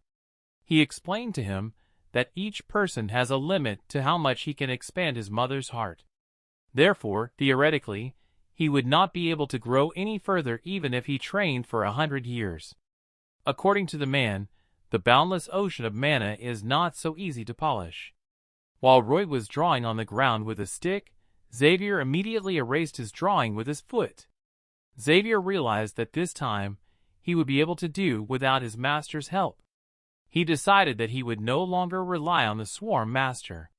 Using only his own strength, he intended to become a worthy swordsman. After all, when he fought with the kite, he also relied on his own strength. And when Kyle struck at him again with his sword, Xavier was able to avoid him. Carl was very surprised by this because any other body would have been shattered into pieces when it met his sword of aura. Then Kyle asked him if he had strengthened his body by connecting all his mana. If it was possible, he would have been impressed by his little trick. But the man was tired of it all and decided to end it with Gabriel. At the same time, we were waiting for Xavier to pass through the body. The man was screaming frantically from the pain and fear that the sword master was causing him. However, at the same time, Xavier immediately grabbed Kyle's hand in which he was holding the sword. Kyle was shocked by Xavier's behavior and thought he was crazy to do that. Gabriel realized that the mana radiating from his sword aura was tearing it apart. However, he decided to let it pass through the sword to his hand, and then, in return, to his heart of mana. Thanks to this energy, Xavier was lifted up and fell to the floor, hitting the wall in the palace corridor. The mangled Xavier lay on the floor, unmoving. Kyle walked over to him and stared at the body of the young Frontera's servant with a fearsome look. He could not feel his breath or the flow of his mana. So the man decided that he had spent too much time with Xavier and decided that it was time for him to go after the queen's head. But suddenly Xavier got to his feet with a broken sword in his hands. Kyle was amazed that he was able to get back up after such a fall. Exhausted, Xavier told Kyle that he now realized what a sword master's mana was. In a moment, the man was confidently holding a sword in front of him that shone with green light. Shocked, Kyle looked at it and could not understand what it was. It was Gabriel's aura sword. Kyle had never seen anything like it. Then Xavier concentrated to gather his power into the sword. The man took a swing at Kyle, and at the same moment the floor began to crack under his feet. A furious stream of green mana from Xavier's aura rushed toward Kyle. He, in turn, prepared to take the blow by launching his mana in his direction. But his power was less than Xavier's. So the man realized with fear that his mana had passed through him. In a moment, red drops flew into the air and Kyle's hand was torn from his body. The man was screaming in pain, and next to his body on the floor was a huge crack from Xavier's blow. At the same moment, several guards rushed to the explosion to help their master Kyle. However, Xavier told them that whoever approached him would meet the sword master. Just then, a woman's scream was heard in the queen's room. At that moment, the queen was sitting on the floor next to the sword master and asked him to open his eyes. She asked him to absorb her mana to recover. The woman was nervously shouting at Frontera because she could not afford to lose such a talented man as he was. Suddenly, the swarm opened its eyes and looked at the worried queen. The messenger informed him that he had survived the poisoning. As a result, he had a new skill option for the Manhwa heart, namely, immunity that became resistant to all types of poisons, as well as a fast and powerful fight that made it possible to absorb mana from the environment during severe fatigue. Royd started to smile, because he was glad to have such cool new skills. The queen did not understand his expression, and slapped him on the forehead. Royd was embarrassed by the woman's reaction. However, she could not explain her actions either. Instead, the queen asked if Royd was feeling better. Although his legs were shaking, he had to get up to help Xavier as soon as possible. After all, now that he had discovered a new skill, he had no choice but to try it out. Then the man began to absorb mana from the environment in front of the queen. The man used a quick, powerful struggle. And the queen, with extreme delight, did not understand what was happening. Then the swarm began to suck mana from all the space around it. The queen panics for a moment as her mana is absorbed at an exponential rate. Is being absorbed exponentially, but calms herself down and offers her mana to the swarm. The swarm wakes up again and finds the environment depleted in his hard mana level, which has increased to that of a low-ranked sword expert. Next, he unlocked the frenzy skill, which activated the berserker mode for 60 seconds, in which his strength, stamina, and reflexes increased by 200%. Suddenly, the swarm noticed that Her Highness was exhausted. In a panic, the Empress tells him that she will ask about the details later, as the first priority is to apprehend Kyle. Royd carried her at her request, and the two of them went to Xavier's aid, only to find him with a sword in his hand, and Kyle on the floor without an arm. The queen ordered the guards to lower their weapons before ordering an investigation of everyone who was at the banquet. As the Empress leaves, Royd asks Xavier about his bonuses, and gets a little annoyed when he casually brushes him off. Then a messenger appeared and informed the swarm that he had fulfilled a hidden condition and unlocked the system of add-ons, according to which any earned achievement leads to an honorary title, and each title is accompanied by its own bonus skill. In addition, at midnight of each full moon, the swarm received a certain number of points to add to the list of fancy titles that fit his face. He chose a title related to the events in Cremo. Later, after the investigation, Royd returned to his room, where Julian asked him if they had found the man behind Sir Kyle. It turned out that he had caught the people who were plotting against him, but the confession spell did not work because it was blocked by a protection spell. Royd realized that the plot was moving too fast, which made his knowledge of future events more unpredictable. Julian asked about Xavier and learned that he was summoned separately by the queen because he had become a sword master. Julian was instantly shocked to hear that he had become a swordsman. In the hall, the queen addressed Xavier and told him that the position of captain of the royal guard was currently vacant, and then the woman ordered him to stand next to her and take the captain's place. However, Xavier instead asked the Empress for forgiveness, saying that his Baron Arcos was with him, and he could not leave his master. The queen said that this was an order, and that disobedience to an order was tantamount to treason. Xavier then asked her to allow him to send a farewell letter to the Baron. After that, the Empress realized that Xavier would rather die than serve her, so she allowed him to leave. Xavier went out to find Julian, who asked her what she had said. Xavier replied that he would always be a knight of the Frontera family. Later that night, Royd checked out the other titles he had received. One title allowed him to obey Frontera's subjects without question, another allowed him to use orcs, and a third title, connected to Queen Alicia, meant he had her full trust over anyone else. On the night of the full moon, Royd received RP for the titles he held. Then the man decided to check out the ending spoiler reward where he could spend RP to see the final scene for the storyline. He clicked to see it. Royd ran around and found himself in the future. The man moved to the place where the fire was burning the neighborhood and immediately tried to find a sign that would show where the place was. And he realizes that it is the Frontera estate. Houses and trees are in ruins. Not far from it, he also sees that people are dead. Something is eating them. He runs around to see what's happening in the manor and calls out to anyone who can hear him. And no one answered. So he turned to the system, asking what kind of ending this is, wondering if it would end like this. Suddenly, he stopped and saw two people standing right in front of him. Then he and Xavier, watching the death of the Baron and Baroness. Royd also saw himself from the future, where he wished he had come a little earlier.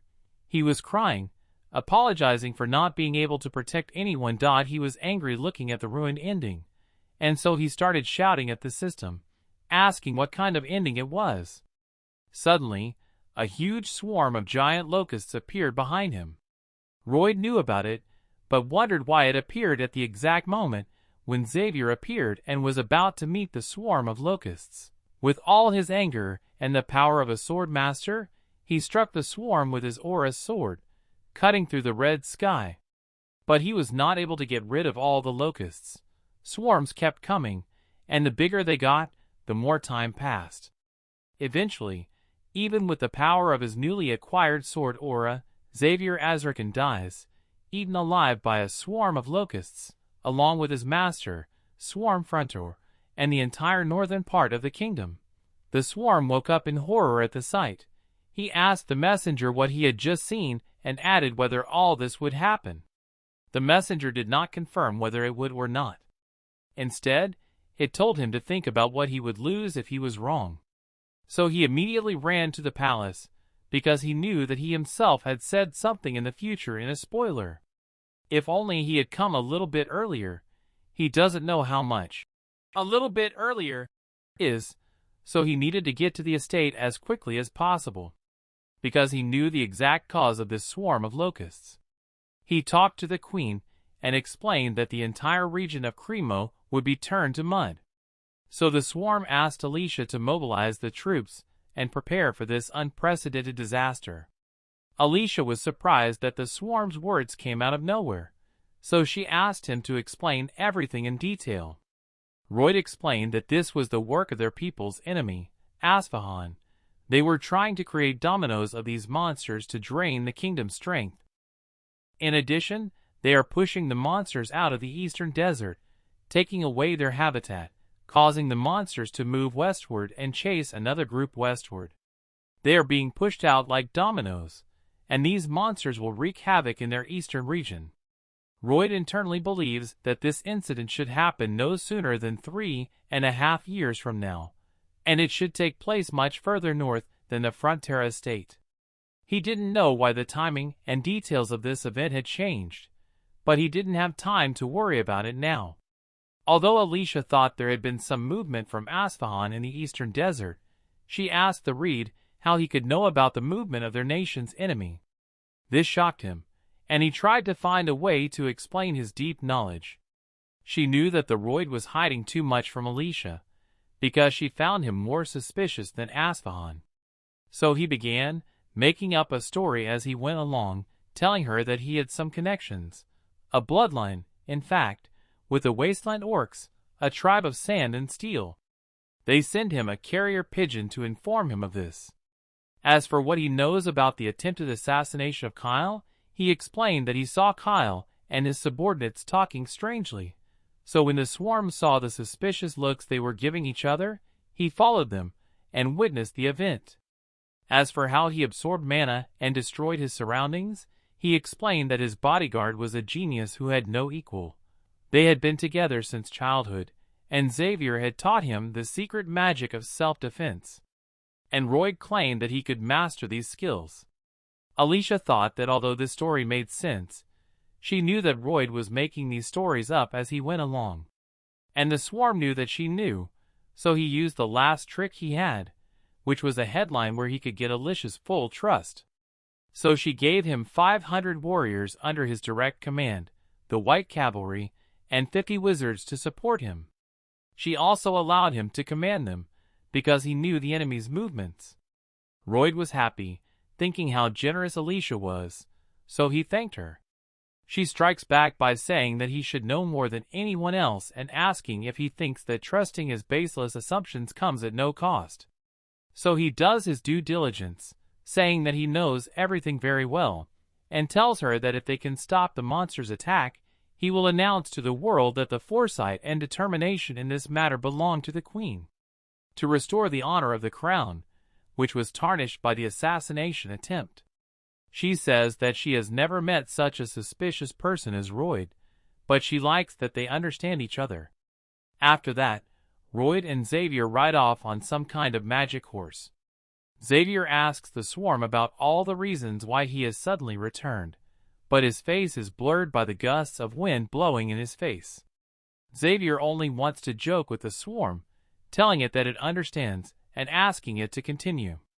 In 5 days, they will arrive at Frontera's estate, and the swarm thinks about how Xavier can now easily defeat the army of the small people. If they see dozens of soldiers being destroyed with a single swing of the auric sword, the enemy's morale will drop.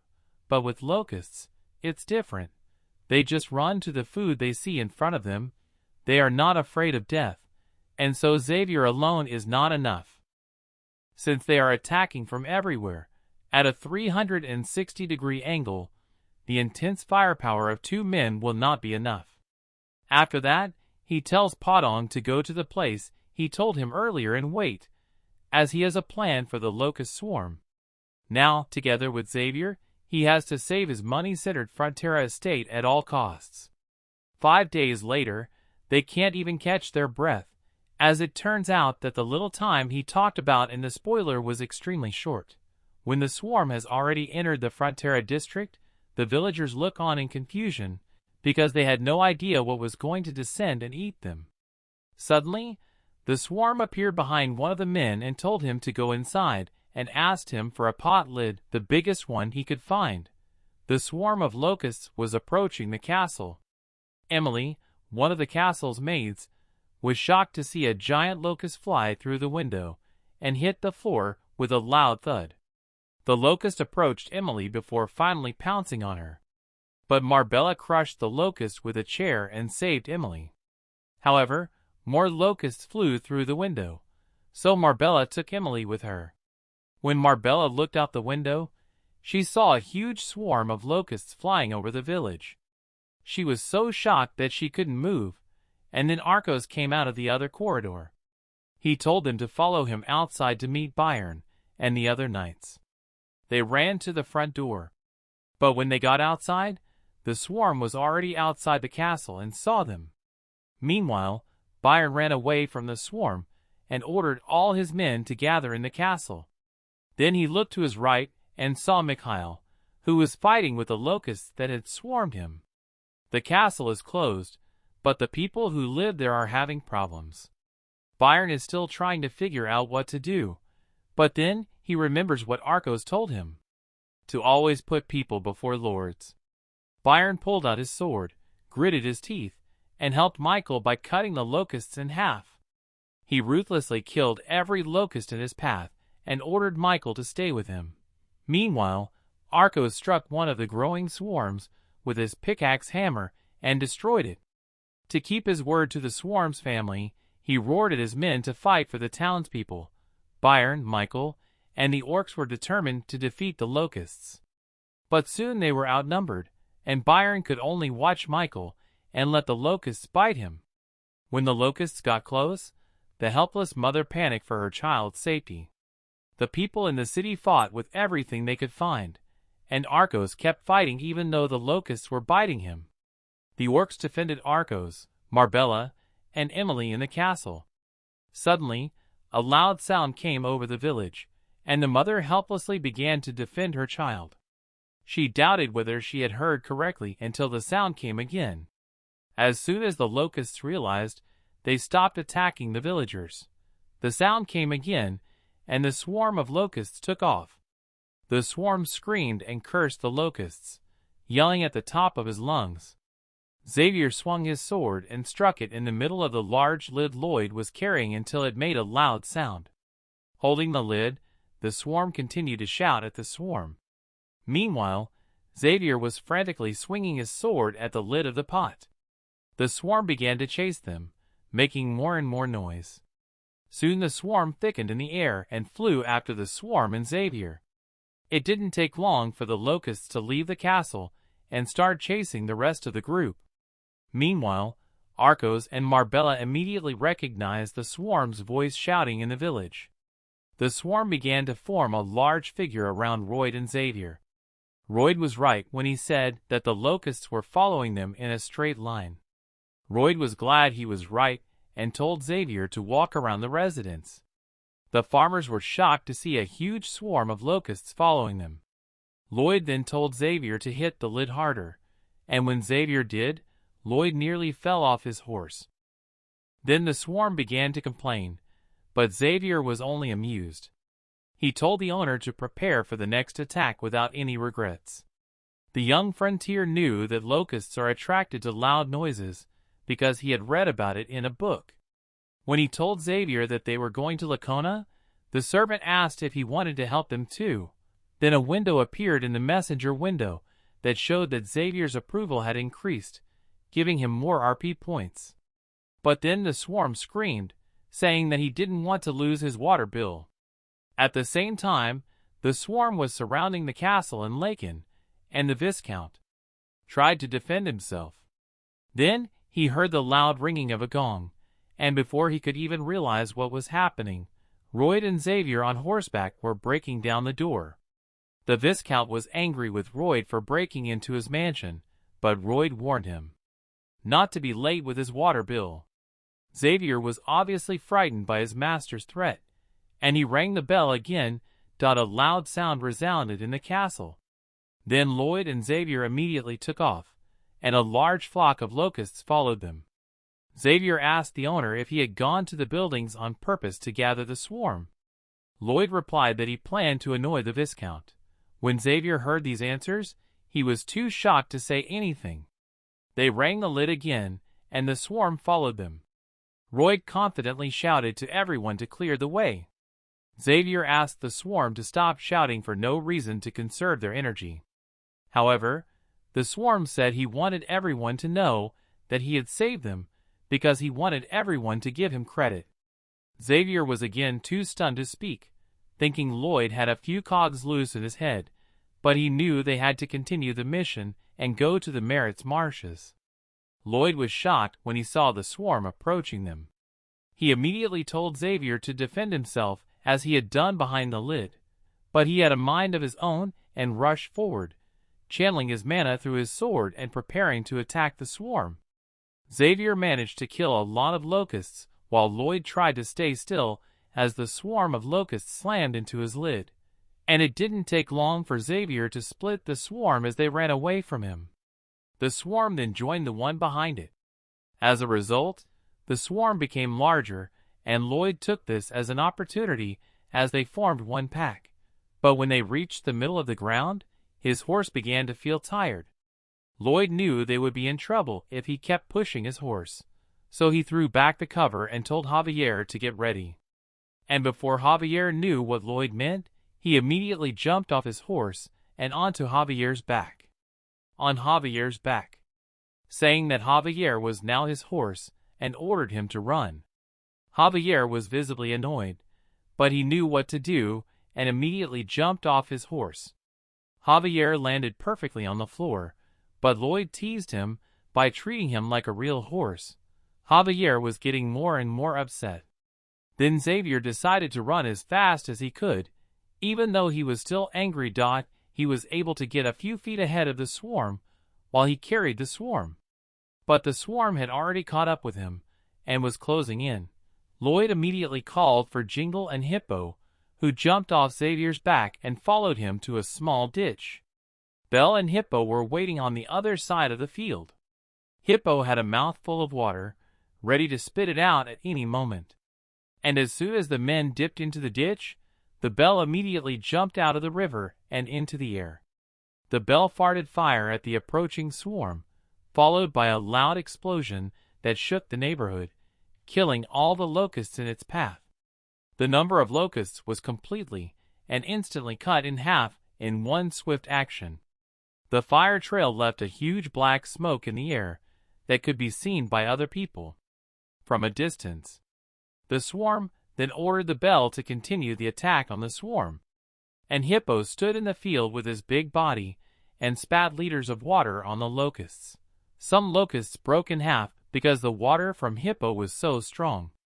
The last attack disoriented the swarm, and dead locusts fell like rain from the sky. By then, Royd and Xavier had already climbed out of the ditch and were watching what was happening.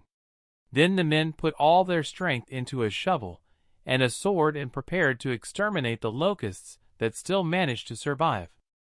They splashed their mana into the rest of the swarm with a bright red and green light. Their powers intertwined and killed most of the locusts, instantly destroying all the locusts. Their blast reached the back of the swarm and lifted into the air. More locusts fell to the ground. When they were done, Lloyd fell to the ground because he was very tired, but Xavier was still fine and worried that there were still many locusts left. Dozens of locusts were still causing trouble in the city, and most people were afraid of him. However, Royd told the servant not to worry because the cleaning team was already prepared. Meanwhile, Padong was walking through the forest. Padong stopped at the edge of the forest, and behind him were 300 warriors from the Orc tribe, including their leader. And in front of them, other horses stopped on their way, and they belonged to troops of white cavalry and wizards.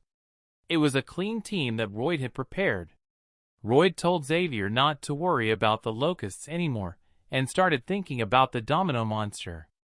Lloyd looked at the sky and realized that this life has endless obstacles. Meanwhile, the leader of the white cavalry raised his horse and ordered his soldiers to kill the rest of the locusts.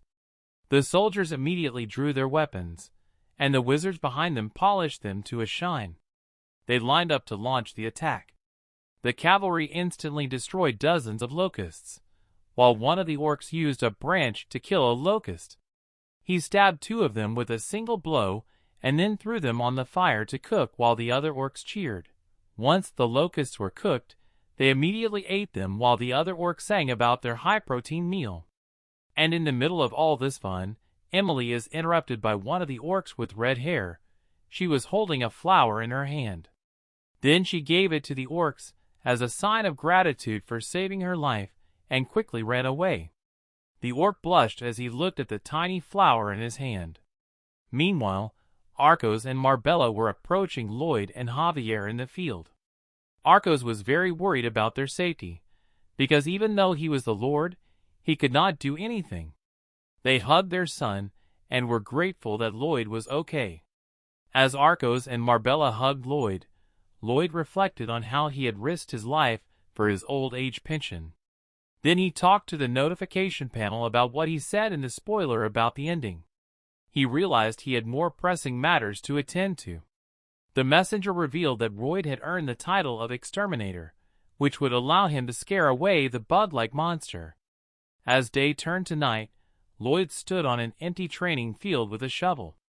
Then a white cavalry leader named Valilardi approached him from behind and asked why he wanted to meet. Lloyd thanked him for his help in killing the rest of the locusts because it would have taken too long without his help. Valiardi was not happy that Lloyd could give orders to the troops. However, this day showed him that Lloyd was a true strategist because he had carefully calculated everything that was happening. Valilardi told Lloyd that he did not like him, and he just listened in silence. When Valilardi asked what he wanted from them, Royd realized that he was different from the others. In the novel, he recalled how he remained on the side of his queen, even when she became evil and fought fiercely against Xavier. There, Xavier was not yet a master of the sword, so he had a hard time fighting before eventually defeating him, and as Xavier looked at him as he was dying, he asked a favor of Xavier. After he died, he asked Xavier to stop the queen. Royd realized that he had a strong loyalty and was a potential asset. Lloyd smiled at Valiardi. He knew he needed clarity, so he challenged him to a duel. If he wins, the cavalry will become the engineer corps of their estate. If he lost, they could return to their queen. Valilardi was shocked by his request, but laughed, saying that Lloyd may have seen this coming all along. He told Lloyd that only the Queen could give him orders. Lloyd replied that he could give him orders because the Queen had given him command of the cavalry. Valilardi was furious at this, but Lloyd told him that if he gave him orders all the time, he would give him orders all the time. He would have no respect for Lloyd, so it was better to earn it in battle. Then Valiardi took his sword from his belt and asked if Lloyd had any weapons. Lloyd replied by picking up a shovel. Valilardi walked around Lloyd, knowing that it would be better if he did not draw his sword so that no one would get hurt. Meanwhile, Lloyd knew he couldn't win, even with a triple heart circle. Lloyd watched his every move and thought that the only weapon he could use against him was knowledge of his character.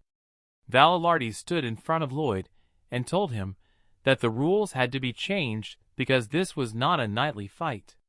He told Lloyd that if he flinched, Lloyd would win. Lloyd agreed, putting all his strength into the shovel and preparing to attack. His face looked even more terrifying under the bright red light. Valilardi visibly shuddered when he saw the power Lloyd poured out before Lloyd splashed all his mana at him. He immediately ran away from the great fire that could have incinerated him in an instant. The blast of Lloyd's bomb flew across the city and blew up the top of the mountain, sending a huge shockwave. When Valilardi looked through his burnt cloak, he saw the mountain engulfed in flames and smoke billowing into the sky. When he saw that part of the mountain summit was missing, he turned and looked over his shoulder, afraid of what Lloyd might do next. But Lloyd was just lying on the ground, his body shaking. Lloyd laughed, because he knew that the best soldiers of the White Cavalry would become the engineer corps of the Frontera barony. The next day they were all digging a ditch together. One of the soldiers angrily threw down his shovel and immediately ran to Valilardi, complaining that the knights should be on the battlefield, not doing hard labor. But Valilardi told him that this was not an ordinary request. He recalled that Lloyd had said that sometimes it was more honorable to use a shovel than a sword. He dug up the ground and threw the dirt behind him, telling his soldiers that he wanted to know what Lloyd meant. Meanwhile, Lloyd and Xavier stood on the edge of the cliff.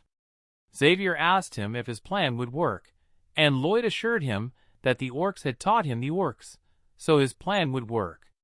He smiled and told Xavier to sit and watch while the other workers were tied to the rock as they carved the rocks. It turned out that dozens of men were working on a massive monster figure on top of a massive monster figure on the rock.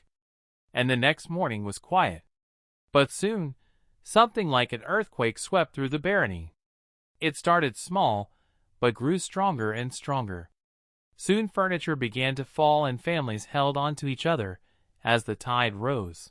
Hordes of four-legged creatures ran and made the ground shake so hard that the whole town feared their houses might collapse. But everyone believed that Lloyd would protect them. Meanwhile, Lloyd was climbing a huge white rock, and from the top he could see a cloud. A big cloud of dust coming toward him from the middle of the forest. He held a blue and white flag as he watched the approaching hordes. In contrast, Valilardi and his cavalry watched the dust coming at them.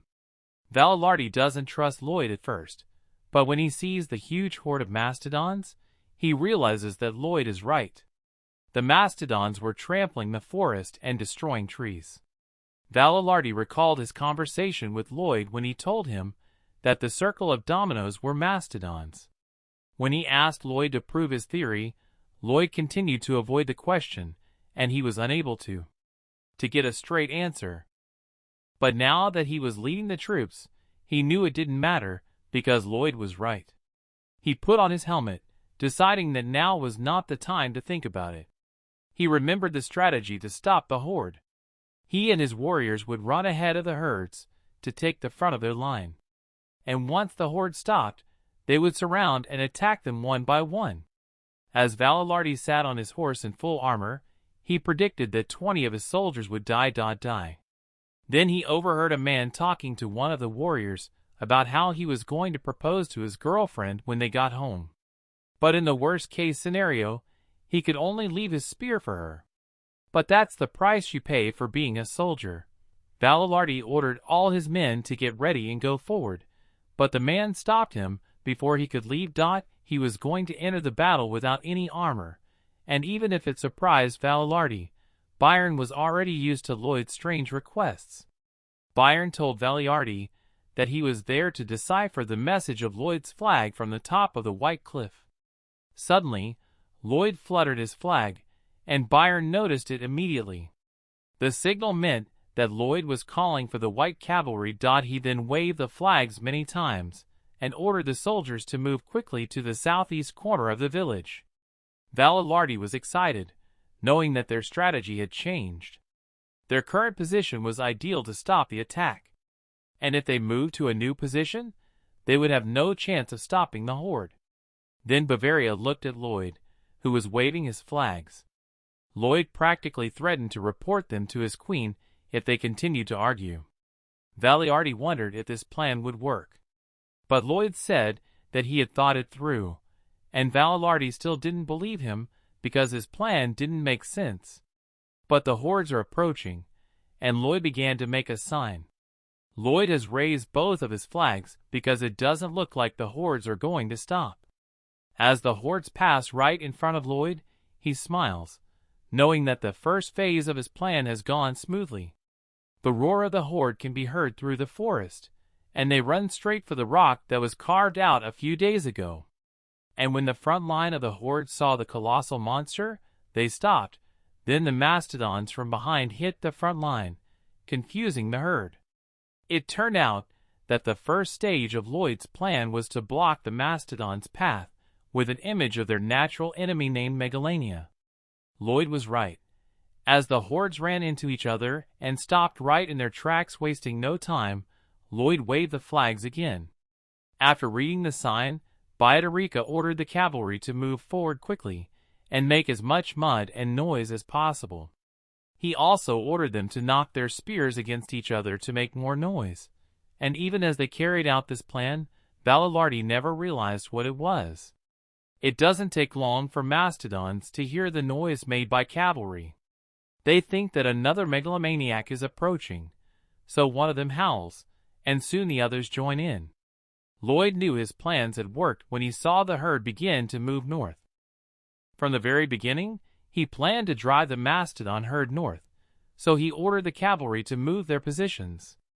Valilardi noticed the hordes moving and then realized where they were headed. The hordes were headed for the ditch Lloyd had ordered the cavalry to dig for the statue, but he had always wondered why he had asked for such a huge hole. Now it all became clear as the mastodons headed straight for the ditch. The third phase of Lloyd's plan was crowned with success when the hordes fell into the ditch, and he immediately waved his white flag. And shortly thereafter, Hammon appeared in its gigantic size. Lloyd proudly proclaimed that he had successfully recreated an old battle strategy in Korean history. Hippo poured the water contained in his body into the moat, and thus drowned the horde. Lloyd happily threw away his flags and posed in victory. Both Byron and the cavalry looked on as he once again proved himself a master strategist. Meanwhile, the hordes were being carried into the water like leaves down a river. However, some of them managed to get out of the water, and Valilardi watched from above. He could not believe that they had won without even putting up a fight. Suddenly, Lloyd sat down next to him and said that they would not go back now, because they knew that there were megalomaniacs there, and thanks to them, they had a new canal. Valilardi asked Lloyd if he planned to use it as a waterway. Lloyd replied that he hadn't thought about it at first. This reminded Valilardi of the time he went into combat and had to tell his family that they had lost a man, and he could only raise his dirty spear and say that her husband had died a brave death in battle. He then told her that her husband would be remembered forever, but that did not ease her pain.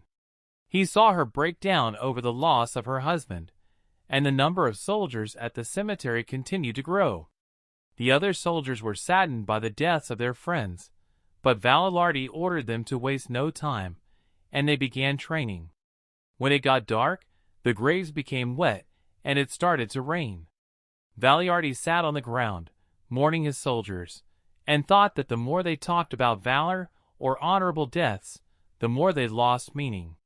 Deep down, he knew that death does not bring honor, it leaves unbearable pain for those left behind. Now the soldiers were rejoicing, and one of them told the man to invite them to his wedding. This was a new sight for Valardi. Then he heard Lloyd and Xavier discussing the possibility of fighting more waves of attacks. Lloyd told Xavier that large plans, like the one they used for the mastodons, would be expensive, so he wanted to share what he had in mind. Xavier thought that Lloyd already had a plan to save money. However, Valardi stopped Lloyd before he could tell Xavier about his plan. Valardi told Lloyd that the cavalry would help him with his plan. Lloyd asked him why he had changed his mind so suddenly. Then Valardi said that he realized how bad his leadership had been, and had just seen what a real victory looked like. He immediately threw off his cloak. He knelt down before Lloyd, swore allegiance to him, and took lessons from him. Soon the rest of the cavalry knelt down as well, and Lloyd sighed. He said that he was going to beg Valardi to stay and help them, because he knew he could not execute the plan without them. Over the next few hours, Lloyd met with his family, Xavier, and Valardi. He told his father that he did not approve of his plan to make a river out of Kapua's land. Lloyd told his father about the Storm King, a famous creature from Lake Kapua that slept at the bottom of the river. Nothing can wake him up, but Lloyd promised he would. After a moment of silence, Arcos yells at Lloyd that he doesn't agree with his plan. Marbella also disagrees. However, Valardi raised his hand and agreed with Lloyd. And Xavier also agreed, even though Lloyd's parents asked him to think about it, because he is Lloyd's bodyguard. He also knew that no one could make Lloyd change his mind. He immediately got up and ordered everyone to work. Then Lloyd, Xavier, Valardi, and the rest of the cavalry moved to their destination, carrying shovels. Xavier asked if he wanted to lead the Storm King after he woke him up. Lloyd explained to Xavier that he had read about the Storm King in the library. He learned that the monster had created the lake by building a dam. If its habitat was damaged, it would appear to repair it. He said that he would destroy the dam again and again until the monster came out and scared all the other monsters coming from behind the eastern mountains. Xavier couldn't believe that Lloyd was going to torture a monster that was sleeping peacefully. He asked him what would happen if he made a mistake in his research and the monster attacked them, instead attacking them. Without hesitation, Lloyd told him that it was his job as a knight to defeat the monster, imagining that it was Xavier who was guarding the land instead. Xavier was silently annoyed, knowing that Lloyd was treating him like a dog.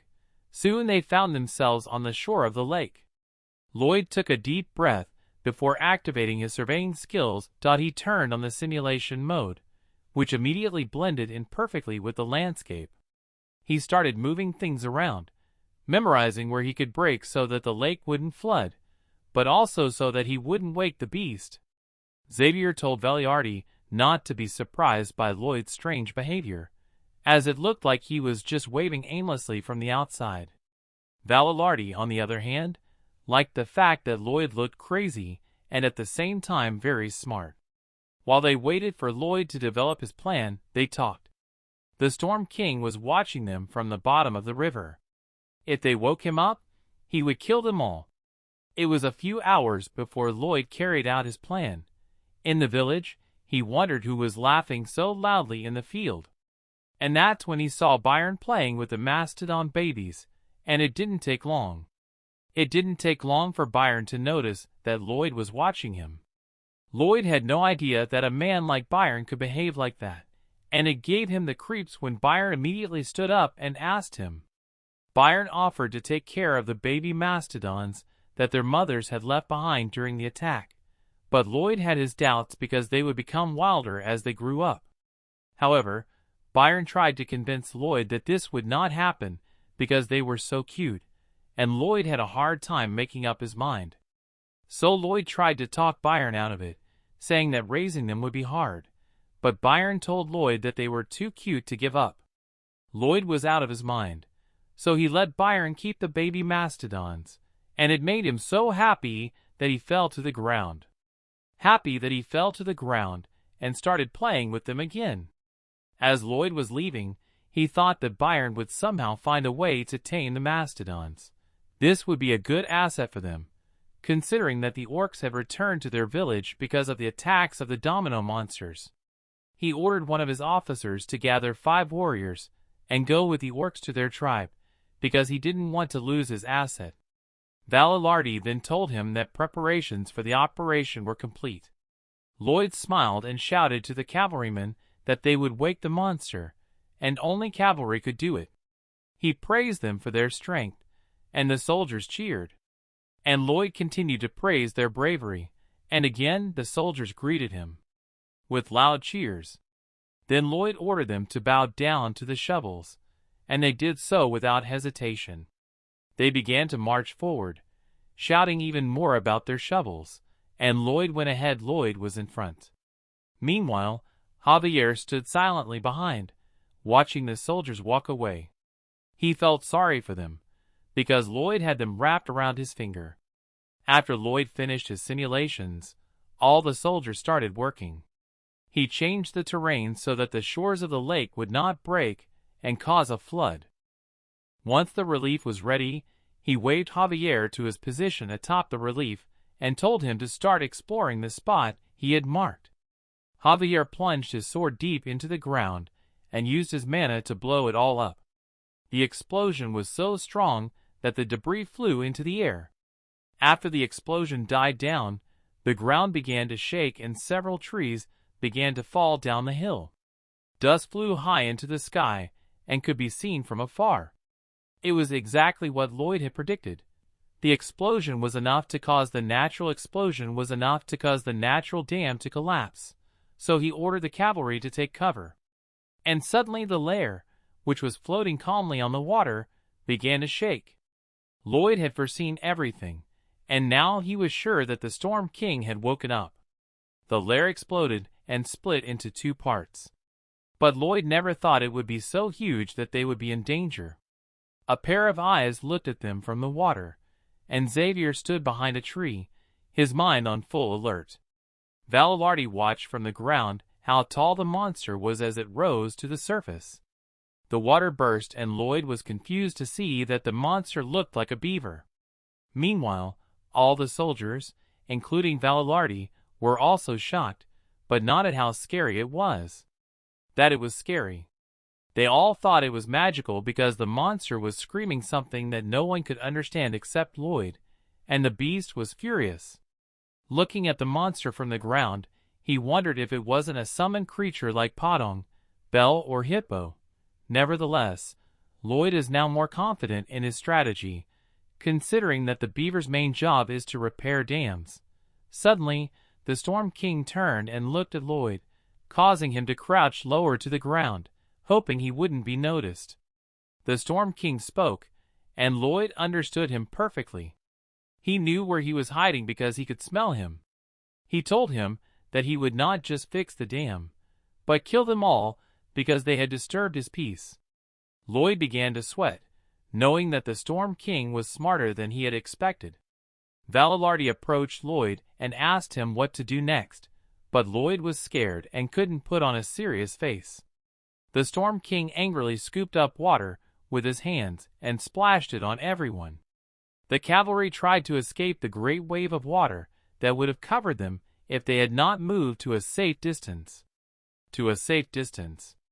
However, they were too slow, and all of them drowned, except for Xavier, who immediately jumped out of the water. His sword flashed with bright orange fire as he channeled his mana into it and threw it toward the Storm King. But the Storm King was quick to deflect the attacks, so Xavier changed his strategy and aimed to kill him. His sword glowed bright green as he prepared for his next attack. He swung his sword as high as he could to get the right momentum for the strike. At this point, Lloyd yelled at him to stop because he had a plan. Xavier spotted him and stopped immediately, while Lloyd knew his plan if the Storm King was a summoned creature. Xavier was still hanging in the air when the Storm King was about to attack him, but he quickly swung his sword, and his explosion hit the Storm King instead of him, and this made him angry. The Storm King tried to catch Xavier, but he quickly dodged and attacked the Storm King at the same time. Meanwhile, Lloyd was able to swim slowly behind the Storm King. He was glad that Javier was able to distract the Storm King long enough for him to get close to him. But suddenly the Storm King turned, and he immediately dove underwater. Lloyd realized that the Storm King was very aware of his surroundings, and he needed to be careful about approaching him. Meanwhile, Javier tried again to attack the Storm King with a powerful explosion. But the Storm King waved his tail and blocked the blast. But Javier wasn't done yet, because he quickly switched to his aura and attacked him again. And with a simple jump, the Storm King was able to dodge his attack again. When Javier landed on the ground, he became even more agitated. Javier stood and prepared for another fight, while Lloyd was still underwater. He knew that he couldn't distract the Storm King with a simple attack, and that he could hurt him if he used all his powers. He didn't know what to do. Javier gritted his teeth and shouted, calling out to the Storm King. His cry was so loud that the cavalry and Lloyd, who were still in the water, could hear him. His voice even echoed in the air, and King Storm took notice. He was disappointed that Javier had unconsciously called him a mother, even though he was actually a male. But that didn't stop Xavier from speaking in his own language, because it was a good distraction. The Storm King had no idea why Xavier called him an octopus baby and acted like a bully, but Xavier, who of course did not realize he was yelling, kept talking and yelling. It wasn't until Xavier unknowingly called the Storm King ugly that he let his guard down, and Lloyd couldn't climb on top of him. When the Storm King noticed Lloyd, he was already on his head. He could not reach Lloyd because his arms were too short. Suddenly Lloyd jumped off his head.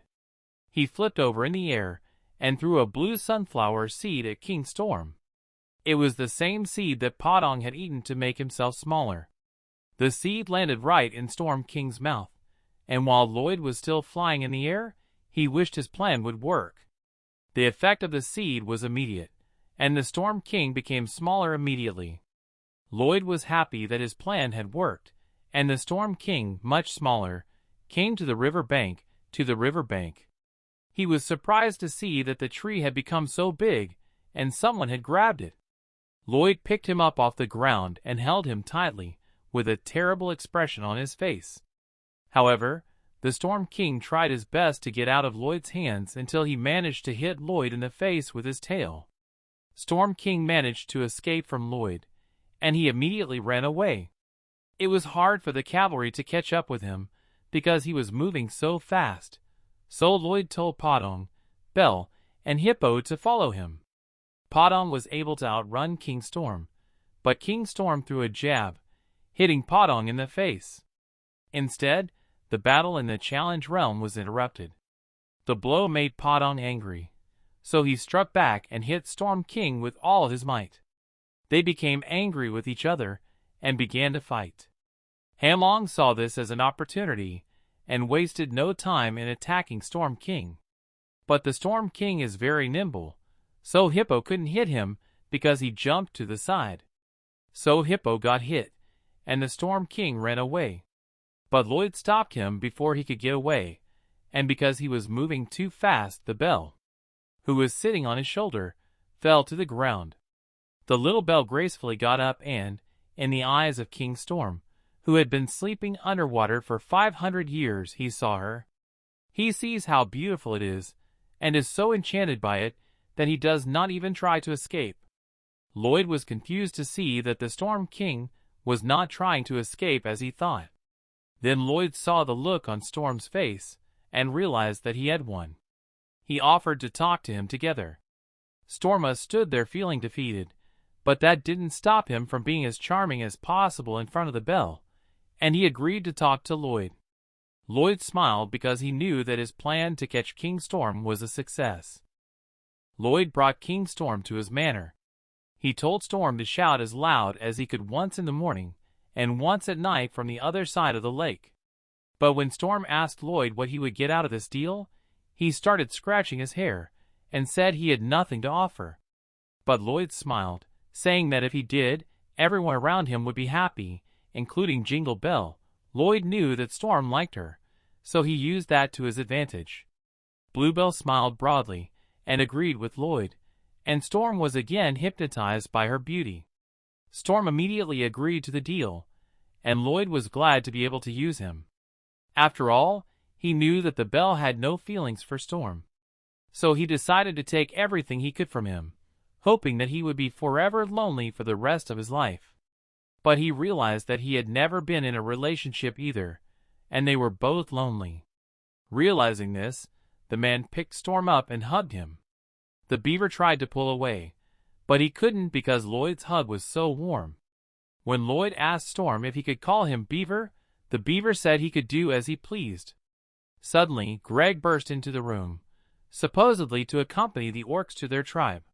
He told Lloyd that on the way they had met one of the orcs, who was running for reinforcements because their tribe had been attacked by the Megalani. Meanwhile, in the tribe of Sand and Steel, the orcs were fighting the Megalania, and Akush was at the front line, trying to attack the giant monster. He flew into the air, holding a sword in each hand, and came down hard on the Megalania's head. But this did not hurt the monster, as it looked at him with hatred, letting him know that he was in big trouble. Megalania swung its tail and hit Akucha with it. He tried to defend himself with his swords, but the blow was too strong. He fell a few feet to the ground because he could not repel the attack. Several other orcs approached the leader, worried about him, but Akush ordered them to continue fighting. Meanwhile, Lloyd ordered Greg to gather the white cavalry at the village gate, but Greg realized that they would be too late to help the tribe. But Lloyd assured him that he would take care of it. The beaver was still in Lloyd's hand as he ran with Xavier. They were in a hurry, because Lloyd thought this was a great opportunity, an opportunity to stop this domino of monsters. The man was laughing at the fact that he had a chance to strike. So he gave Storm a red sunflower seed to make him bigger. The villagers were amazed when they saw the beaver get bigger, because it could block out the sunlight. The beaver jumped, and Lloyd encouraged him to do his best to win the heart of the Bell. Xavier was left bewildered because he did not understand what had really happened. The excited beaver jumped higher and higher, leaping over the forests and hills in one jump. The white cavalrymen clung to Bung's fur in terror as the massive beaver leapt through the forest and into the mountains. Meanwhile, the megalomaniacs continued to attack the orc tribe, who fought back fiercely. As the orcs lined up to attack the monster, it was at this point that the beaver leaped over them and landed right in the front line. Akush held his ground, as the impact of Storm's landing was strong enough to carry the man away with the wind alone. He did not realize what was happening. Meanwhile, the beaver stood menacingly over Megalania, who looked like a bug compared to him. Then Lloyd stood on the beast's head and told Megalania that they would have nothing to eat if they went west, because they would become prey themselves. Megalania's attention was suddenly drawn to the fact that the beaver quickly withdrew his hand to his back. Thanks to Storm's quick hand, before they could escape, he easily threw them into the air. Megalania flew through the air for many miles, before finally crashing into the forest with a loud crash. His work was done when the seed's duration came to an end and made him shrink. When he turned around, he was surprised to see the bellflower standing next to him, causing his cheeks to turn red. Bangul encouraged him, which made the beaver's face redden even more. Immediately afterwards, Balalardi approached Lloyd, asking what the cavalry could do, since everything seemed to be under control. It turned out that Lloyd needed them for something else, but before he could say what it was, Akush approached him. He told Lloyd that they no longer had a blood contract, which confused Lloyd. Akush took a deep breath. The other orcs followed Akush's lead, pledging their allegiance to the tribe of Sand and Steel and the barony of Frontera. Lloyd was pleased and grateful for their loyalty, so he offered them to carry out his grand plan to revive the tribe. However, Akush, not knowing the details, remained puzzled by Lloyd's cryptic words. Meanwhile, in the east of the desert, in a kingdom called Asfahan, a reed field had been burned in the past, causing a domino of monsters to appear. One of the tribes of these monsters, possessing some intelligence, witnessed the day Lloyd threw Megalania away. Rumors began to spread about a beast from the west that was so huge and terrifying that it seemed as if the monster could devour everything on the planet. And the demon who controlled the beast looked like the embodiment of hell itself. The beast and demon they were talking about were none other than Lloyd and Storm. Meanwhile, in Asfahan there is a large and luxurious palace.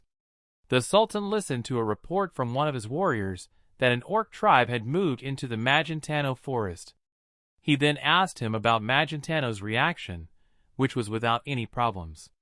When the Sultan was about to release him, he tells the Sultan about another problem. The monsters they had driven away by burning their field had returned and attacked their borders. The soldiers fought them with all their might. But the monsters seemed to be running away because they are scared. So the Sultan ordered all the soldiers and weapons to gather to fight them. The Sultan can't figure out if Magentano is behind the monsters attacking them, but it seems impossible that they could fight off full-scale monster attacks. He then begins to think about the possibility of a demon existing in the west. Meanwhile, in Frontera, Lloyd gives the loan sharks, who have been harassing his family for a long time, a paper, and asks them to sign it. It is a receipt for the full payment of the family debt, as well as a check for the total amount of the debt and interest. The loan sharks could not believe what they were seeing as Lloyd pushes them to sign it and leave.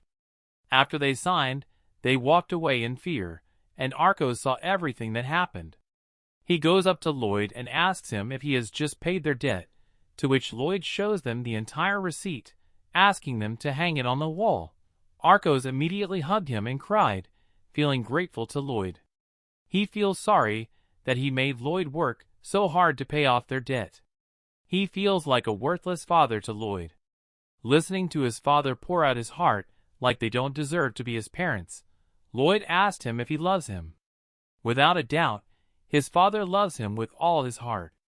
Lloyd told his father that his love is enough to be his father, and since he has already paid off their debt, he gets a new title that allows him to receive low interest and many benefits from every investment he makes. When the sun reaches its highest position, Lloyd walks silently down the hall to meet Xavier, who informs him that the orc tribe has moved up the east mountain without any problems, accompanied by white cavalry. Xavier was puzzled by the fact that Lloyd did not look like his usual self, and as Lloyd walked away, he thought about his accomplishments. He bit his lower lip because he had nothing to worry about anymore, because the debt was paid. He just didn't know why he was so calm about it. When Lloyd went into his room, he looked out the window, where the sun was shining through. He remembered how Arcos had cried when he told him how he felt. It reminded him of his own father in his world, and how sorry he was that their life had been difficult from the beginning. This thought brought him to tears. He wished he could have helped his own father when he could have taken care of all the problems in this world. He gritted his teeth to keep from screaming into his pillow and crying. Meanwhile, Xavier can hear him crying from outside the room as Lloyd cries louder. Xavier decides to leave Lloyd alone, giving him some space to pour out his feelings because he deserved it after all their troubles. A few days later, everyone in town cheers when Lloyd passes by. However, Lloyd doesn't know what to do with all the congratulations, so his face turns red and he snaps at them to get back to work. Javier tells him that he can brag as much as he wants because people in the city wouldn't be able to smile if it weren't for him. Lloyd replies that if he acts arrogant, no one will pay him anymore. He decides to ignore all the shouting when suddenly Byron runs to him in a panic. Breathing heavily, Byron told him that a large number of people from the south were arriving in Frontera. Lloyd asked if they were soldiers. However, Baron told him that they were all refugees. Lloyd was stunned by this unexpected news, wondering where they could have come from. He thought that after all their debts were paid, he had nothing to worry about, but the sudden appearance of these refugees left him with many questions. As the group of refugees approaches, Byron, Xavier, and Lloyd intercept their path, and one of them asks if they own the town. Lloyd says that the Lord is his father. Nicholas says that they are people from the south, from the barony of Certino. Looking at the group, Lloyd notices that most of them are dirty and wounded. Nicholas tells him how his father saved them all. And in the middle of his words, Lloyd stops him. He asks if the men who attacked them were monsters, and Nicholas says they were. Xavier says that it must have been the dominoes of the monster that went south. It was exactly as Lloyd had thought before, that every estate near the desert had been hit hard except Frontera and Lacona. And all because he managed to tame the Storm King, and the monsters went elsewhere. Obviously, the refugees could not go north because there was only the sea. To the south was a completely different country, and to the west was too far. The only place they could go was to Frontera or Lacona, which is right in the middle. Lloyd wonders how many of them are there, as they kneel and beg for help. Xavier was thinking the same thing, whether their estate could take them all. Instead, Lloyd smiles madly and thinks about what a wonderful situation this is, which made Xavier question his thoughts. He asks him what's going on, and Lloyd explains that so many people joining the barony could increase tax revenues. This shocks Javier that Lloyd can only think about money, but he ignores him and instructs Byron to take care of the refugees. All the refugees are grateful to Lloyd, and he goes to tell his father about it, and Byron asks Xavier not to be angry with Lloyd. Byron added that even if he doesn't understand it now, he can just watch his actions, and eventually he will understand. Javier couldn't say anything to that, because Byron was right. Back at the castle, Arcos is surprised to learn that more and more refugees are coming and worries that the estate won't have enough money to take care of them all. Nevertheless, he wants to take them in, but the livestock is depleted and Lloyd has objected to him. With a big smile, he claims that there are enough cattle on the estate to feed them all. It turns out that Lloyd has been keeping all the dead horses. So he takes his parents to the barn where he keeps them, and his father feels bad about feeding people locusts. He is surprised to see his wife eat the locusts without hesitation, without thinking. She then assures him that it tastes like shrimp, and the orcs also eat them without any problems. After she ate the locusts, she wanted to add some seasoning to erase the meaty flavor, so she asked Lloyd if she could be in charge of the kitchen. Lloyd smiled, telling her that was exactly what he wanted her to do. In an empty field, soldiers and orcs worked side by side to build tents. When they finished, Lloyd ordered them to gather more ingredients for the kitchen. A moment later, the soldier guarding the entrance informs everyone that new refugees are arriving. Faster than Lloyd expected, so he orders Pa Dong to start digging to build a heater for the refugees. With the help of the steroid seed that helps him grow to such a huge size, Pa Dong quickly digs the ground.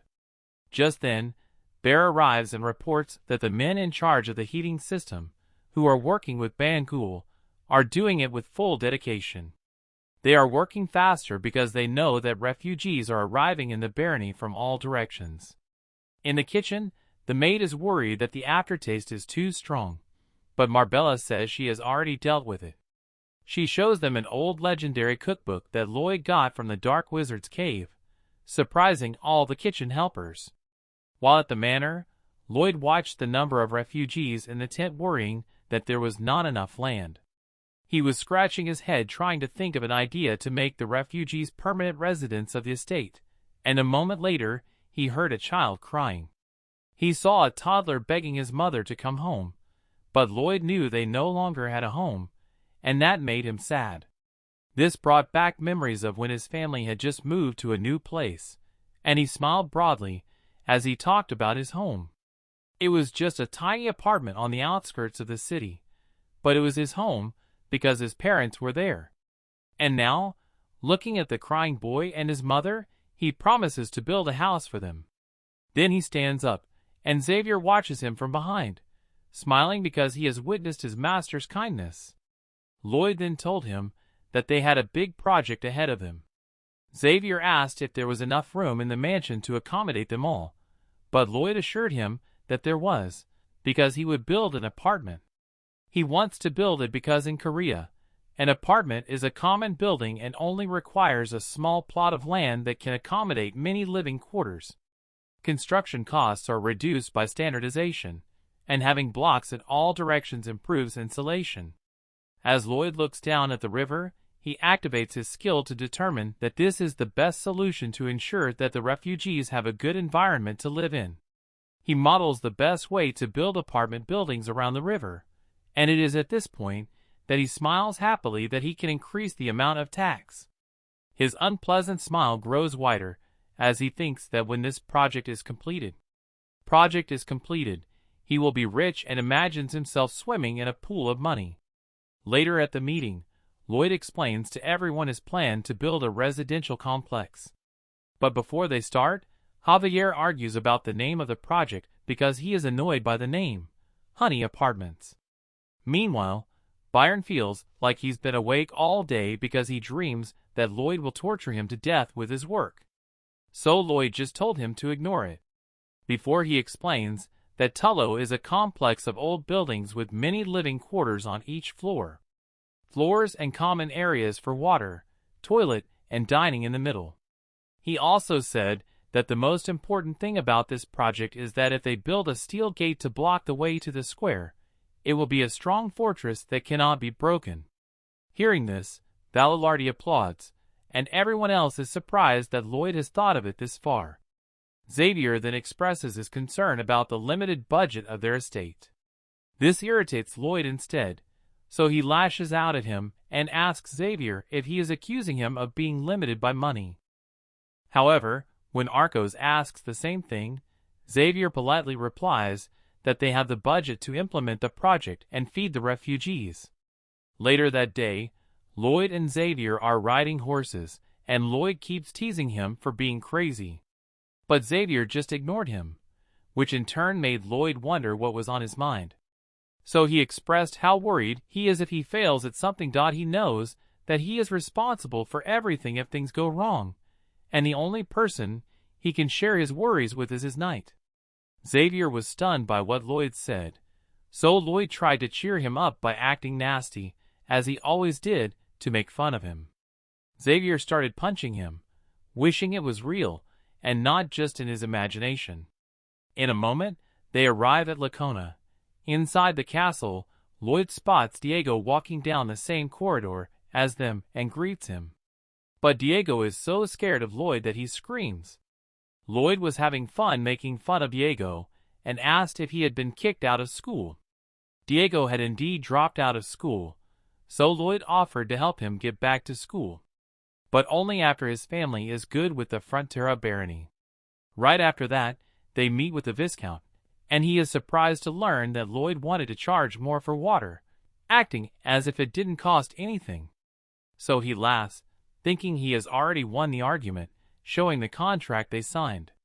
Instead, Lloyd asks him to come closer and takes a magnifying glass out of his pocket. Lloyd shows him a clause in the fine print that says he can change the price at any time. He was surprised and angry that the Viscount had deceived him like that. But Lloyd told him to calm down because he would also benefit from it. If he agreed to the increased price of water, Lloyd would not report to the Queen that he was denying refugees. The Viscount turned pale, wondering how this could be beneficial, and trembled as Lloyd had more to say.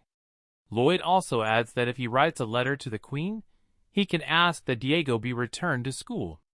The Viscount was extremely surprised, but still angry with him. He realized that he could do nothing, and asked how much he wanted for the water. Lloyd explained that he wasn't trying to extort money from him, but just wanted the Viscount to give him more with his eyes, so that their partnership wouldn't end. The Viscount screamed quietly at the vague answer. At the same time, Xavier watched from the back, knowing who he was dealing with, and could only sympathize with the Viscount.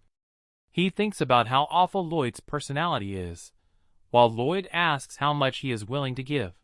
The aura in the room is gloomy.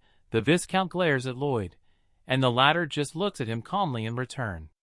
So the Viscount offers to increase it by 20%. In turn, Lloyd makes it clear that he is not satisfied with this proposal. When the Viscount realizes this, he decides to increase it to 30%. But this still doesn't satisfy Lloyd's wishes and makes his expression worse. The Vicomte gasps when he notices that Javier is pointing his fingers at a number that might work. The Vicomte raises the offer again to 50%, but Lloyd still doesn't agree.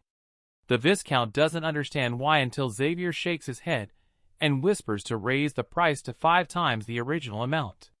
The Vicomte was furious, shouting that asking for 5 times the original price was basically robbery.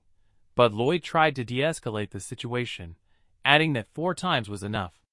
The Viscount smiles broadly at the new figure and immediately signs the new contract. When they return to Frontera County, Lloyd jumps up and down happily. The Viscount also feels the same way with the new deal. But his joy soon faded when he realized that he had been tricked into paying 4 times as much for water alone. Back on the road, Xavier felt bad about becoming a blackmailer, but Lloyd jokingly tells him that he became one after helping Lloyd. Xavier then told the owner that from now on he would just do his job as a knight protecting him and nothing else. Lloyd threatened that he would no longer sing him lullabies. But Xavier confidently replied that he didn't need a lullaby because he could control his feelings better now that he was a swordsman. But when night falls, he is miserably unable to sleep. So he decides to ask Lloyd for help, explaining that he is used to the lullaby and cannot sleep without it. Xavier pleaded for help and admitted that he was wrong. So Lloyd happily rereads the textbook about the retaining wall and the science behind it. Xavier instantly fell asleep. A moment later, Lloyd got up from his chair and immediately went to work. He quickly arranges the papers on the table, activating his building modeling skills. Because he doesn't have enough knowledge to build apartments, the building behind him is collapsing. He still fails to calculate a stable structure and needs to use another skill to help him. He smiles, knowing that his skill is to keep going, so he can't fail. The next day, Lloyd instructs Byron to send a message to Count Cremo to ask for doctors, masons, and carpenters. In addition, to buy as much grain and meat as possible in the west so that Cremo can cement. At night, Lloyd tries to stimulate construction, and during the day, he and his workers dig up the ground. He told Byron to accept all the refugees because his plan would work.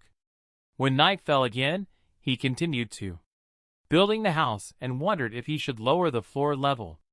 Suddenly, his nose bleeds and he falls on the paper, but he is still determined to continue his work because he does not want to reduce the structure. The next day, Byron reported that their budget was insufficient for the project, so Lloyd instructed him to scale back or send the refugees elsewhere. Lloyd wanted to assure him that everything would work out, when suddenly he lost his balance and started to fall. But suddenly he falls with a loud thud, and everyone rushes to his aid, but he is already lifeless. Meanwhile, a dozen soldiers are lined up outside the royal palace in purple, pointing their arrows at the field. Their target is the queen, standing in the middle of the field, armed only with a sword. The captain orders his soldiers to release the arrows. Immediately, dozens of arrows flew in her direction, but she stood her ground, wielding her sword, trying to gather her strength. Her deep purple aura covers her sword as she swings it, and smashes the arrows to pieces. The broken arrows rain down on the ground, shocking the warriors who are training with her. However, she is dissatisfied that she has only been able to improve her ability to manifest aura so much, and all this brings back the memory of her humiliating battle. Suddenly, she is informed that a messenger from the frontier is looking for her, and she wonders if Lloyd sent him. It turns out that the messenger's name is Xavier, and he kneels down and reads Lloyd's ambiguous letter.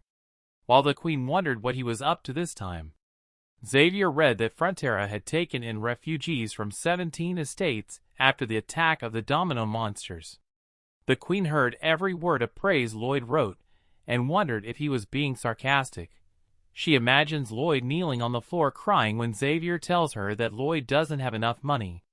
She is surprised at how frank Lloyd is in his letter when Xavier reads that Lloyd wanted the fund to be 3 times what she has in mind.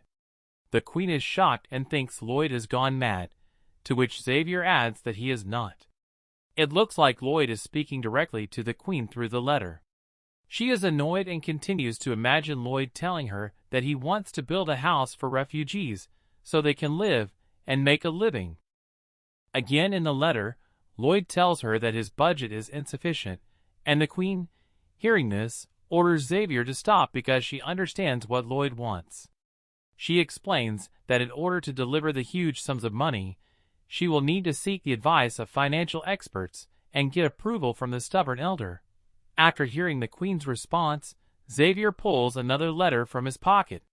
The Queen becomes curious when she hears Xavier read that Lloyd intends to use the building as an invincible fortress to keep them from being attacked by the enemy from the east or the domino monsters. She is surprised that Lloyd has thought this far ahead, and even tells her that the kingdom will be in a much better state after the project is completed. This made her believe that this project will strengthen loyalty to her and increase her influence. This project has too many benefits that she could not just ignore. Suddenly Javier said, "Bingo!" exactly as Lloyd had told him, and it was as if Lloyd had read her mind. For a moment, she thought deeply. Before she decided that she would fund Lloyd's project, Javier also adds that Lloyd wants Cortigas to come to Frontera. Back at the refugee camp in Frontera, Greg shouts, urging everyone not to relax just because Lloyd is sick. Greg used to be a nobody as a soldier, but he was there from the beginning. He saw Lloyd beat up their traitor, and he was one of the soldiers who was kidnapped by the Dark Wizard. Greg has been there every step of the way. He gives the family more blankets, and when he leaves the tent, he sees Emily walking by. Then he scolds her for not taking a break, keeps working, and tries to take away the blankets she brought, but she doesn't give in. They both laugh as Greg chases after her. And the orc who helped Emily during the monster attack is sad to see what is happening. He remembers that his friends made fun of him for liking Emily. This upsets him, so he throws his flowers and walks away when Emily spots him from behind. Suddenly, Lloyd wakes up from his dream, and it turns out that he was dreaming. Bavaria is right next to him, and Lloyd is so pale that it worries him. Lloyd dreads the day when he has to pay the soldiers' salaries, and this makes him feel even worse. Lloyd coughs in his room, thinking that he will get all his money afterwards, and Byron tries to reassure him that they don't have to pay him now. But Lloyd doesn't want to delay. In the hallway, Javier heads to Lloyd's room to report. Lloyd turns pale because he doesn't want to postpone his paycheck, knowing what it's like not to get paid on time. He would rather die than delay it, and he speaks as if he were on his deathbed, losing consciousness. Bavaria panics. He screams and calls for doctors when Javier enters the room.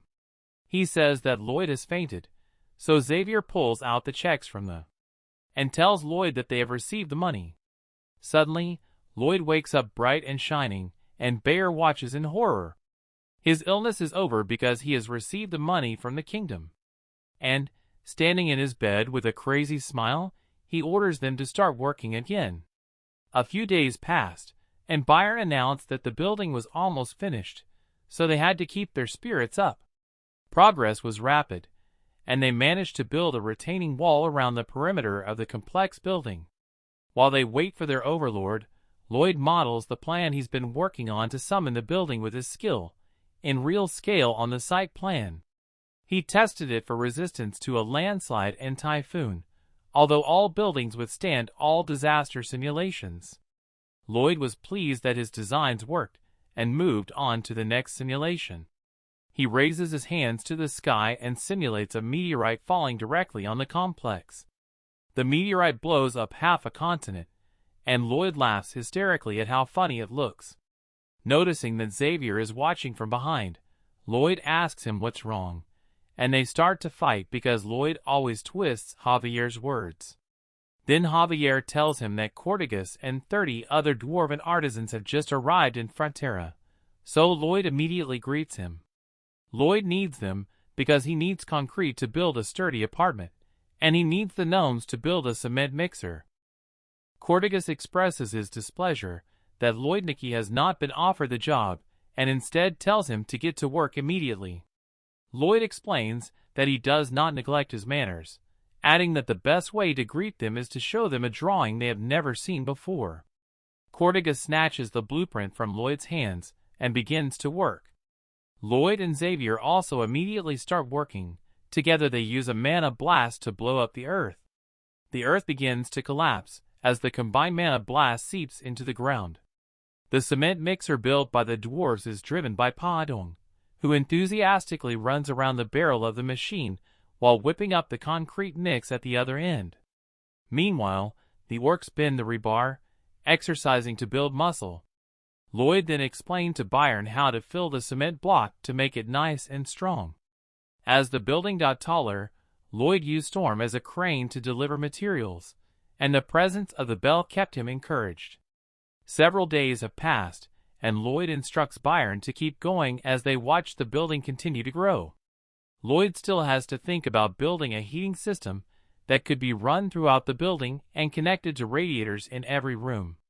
The problem is that the system can only distribute the steam so evenly, and as a result, there will be no heaters on the top floor. Lloyd racked his brains every night trying to find materials that could distribute heat evenly, but he couldn't find anything. One night, as he was writing down everything he knew on his paper, he noticed something. He smiles as he finds the solution in his notebook. He remembered the time when Xavier fought the dragon in the novel. The dragon was angry with Xavier, and although he was already skilled with a sword, he was still too weak to fight, and he was burned by the dragon's fire. He is engulfed by the fire, but he stands his ground, looking at the dragon. The dragon is stunned that Javier manages to survive in full armor. It turns out that the armor is made of the hardened sap of an Elencia, which is the strongest insulating material in the world. The next day, he takes Javier to find this tree. In the middle of the journey, Javier asks how far they have to go to find the materials, and Lloyd explains that they are from the Elencia tree, which grows in the evergreen forest, where the elves live. Javier immediately objects that the elves despise humans and cannot be negotiated with. But Lloyd knows the story from the novel about how Javier conquered them, so he makes him feel guilty. Therefore, Javier has no choice but to follow his overlord as he wonders how Lloyd is going to convince them. Although Lloyd was not going to convince them, he smiles slyly, proudly declaring that he intends to steal him from the elves.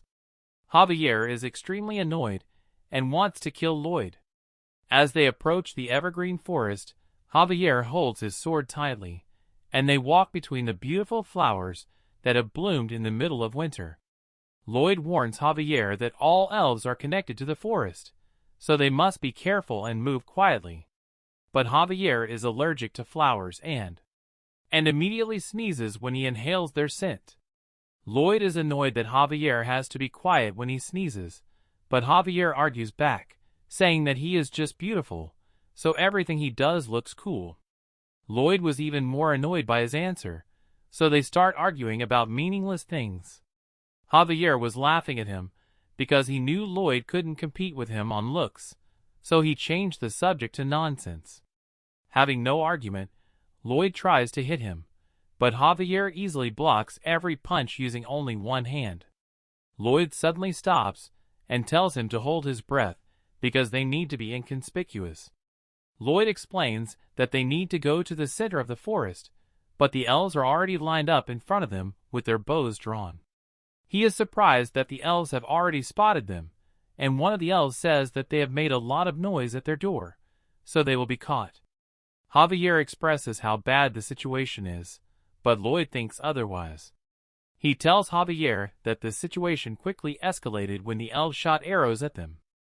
Javier immediately gathers his mana to swing his sword ruthlessly. He breaks in half every arrow that comes their way, while Lloyd hides behind him. Javier doesn't miss a single arrow, and the elves immediately realize that he is a master swordsman. When the arrows stop flying, Lloyd runs away and tells Javier to meet him by a tree.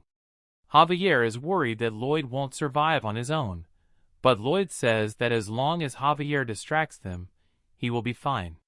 One of the elves shouts and orders the other to ignore Lloyd, the ugly horse. Lloyd feels a sense of sadness when he learns that the elves find him less attractive than Javier, which leads them to chase Javier into the woods. Javier notices how fast the elves are moving through the forest, and one of them is right above him. It lightly taps the leaves to jump higher into the sky. He doesn't know much about elves, but Lloyd was right when he told him that they love their plants and have a special way of walking. Lloyd explains that he shouldn't attack the elves directly, but rather take advantage of their love of plants. Take advantage of their love of plants. Javier immediately realizes that she is aiming her arrows at him. He stops running because he is suddenly hiding behind 3 of them standing at his feet. This upsets her, so she moves back a little and then shoots at him without hesitation. Javier dodges her by leaning back, but more arrows are flying at him, and he deftly dodges each one. Javier throws himself trying to run and lose them, but the arrows keep coming from both sides, making it difficult to dodge. He continues to run frantically for his life and realizes that the elves are leading him somewhere with their attack. So he sets his sword on fire with the help of the sword aura and prepares for a counterattack. Meanwhile, Lloyd finally reaches Alencia's tree and slowly reaches for his shovel. Lloyd activates his kill energizer to keep himself from getting tired for 20 minutes as he runs his mana through the shovel and starts digging into the ground. He digs quickly, and in no time, he reaches the foot of the tree. At this point, Javier doesn't notice the elf captain stop following him and chasing after him, and thinks she's going after Lloyd. He keeps running and is shocked when he reaches the lake. He hides in a corner because there are no plants around the lake, so he has nothing to hide behind. Soon the elves come up from both sides and shoot arrows at him. Javier decides to direct his mana blast at the lake, and the water effectively neutralizes the incoming arrows. When all the arrows sink, Javier emerges from the water unharmed. The elves wonder what kind of power Javier has, and one of the elves assures them that no matter how strong he is, they still have Melika. From the depths of the forest, Javier notices someone approaching. It's a muscular elf with a bigger physique than the others, and she's aiming for Javier. She lowers her bow to the ground, aiming her giant arrow called the Dragon Sniper at Javier. Javier has no choice but to defend himself, and when the bow quickly shot at him with tremendous force, it split the lake. He doesn't have enough strength to stop and barely manages to hold on to the arrow that pushes him back. Despite being pulled across the lake, he holds his sword tightly. Raising his foot above the surface of the water, he takes a perfect defensive stance. Using all his strength, he pushes at the arrow until he deflects it. He is amazed that it was able to deflect his mana sword with its strength alone, and he doesn't know what to do, because if he kills one of them, they will hunt him down for revenge. The elves bring another dragon sharpshooter, and when Javier looks up, it rains arrows on him again. However, he is still worried that some of the elves who followed Lloyd are trying to figure out a way to fight without killing them. However, he has a bigger problem to worry about, because Melika has already aimed her arrow at him. He pulls out his sword again, and cuts off every little arrow that comes at him. In the midst of all this, Melika releases her arrow. Javier, gathering all his strength, uses his mana sword to deflect the arrow flying around him. Javier refuses to give up as a massive arrow flies in his direction, and Melika is already releasing another. Swinging his aura sword, he spins it to control the arrow's momentum. It works, and Javier manages to deal with it. Using this arrow, he tries to block the second one with it, and the arrows collide, generating a powerful explosion. At this time, Lloyd manages to cut the root of the tree and steal the sap he needs from the ground. But the elven captain's squad also enters the tunnel he created by aiming a bow at him. They are furious that Lloyd dared to steal the only thing they consider sacred. Lloyd justifies himself, explaining that the lives of many people depend on him. The elves threaten to kill him, but Lloyd is unfazed and challenges them to kill him. Turning around, he threatens in return that if they shoot him, he will burn the mandrake that is begging for help. The elves immediately lower their weapons, and Lloyd asks them to move away if they don't want the plant to be harmed. They begin to curse him for treating the plant so cruelly, but Lloyd brushes them off as if nothing had happened. One of them pushes him, insulting his appearance, which catches Lloyd's attention. So he points his lantern even closer to the plant and tells the elves to keep moving back. Lloyd is so angry with them that with a deadpan look he keeps bringing the torch closer, asking the elves to move on. But they reach an impasse, and the captain tries to de-escalate the situation and suggests negotiations. However, Lloyd doesn't want to hear anything and starts to open his mouth. Mandragora is frightened and looks with such disgust at how Lloyd, drooling, tries to eat her. Meanwhile, Lloyd orders the elves to get out of the tunnel.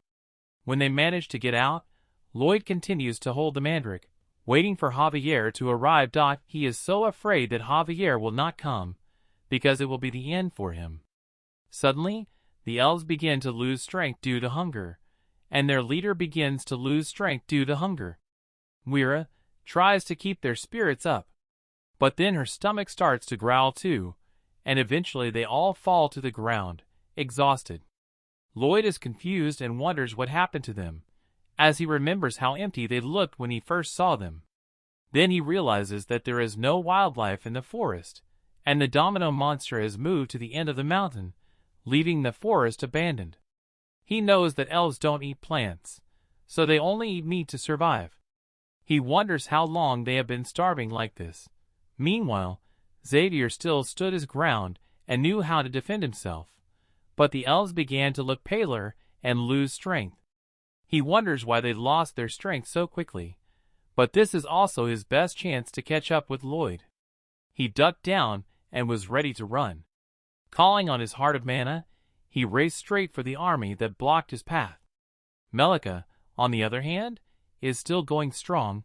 She pulled out another arrow and fired a shot right at him, but Xavier has no intention of dodging and decides to strike back. And he keeps moving forward, despite the arrows that keep flying at him, hoping that Lloyd is okay. The elves in the tree warn the others that Xavier is about to break out of the siege, but they are all too hungry to move on. This makes it easy for Xavier to escape, but Melika is still chasing him, firing her arrow. Fortunately, Xavier manages to dodge it. However, the force of the explosion from the arrow hitting the ground is enough to make Xavier fall.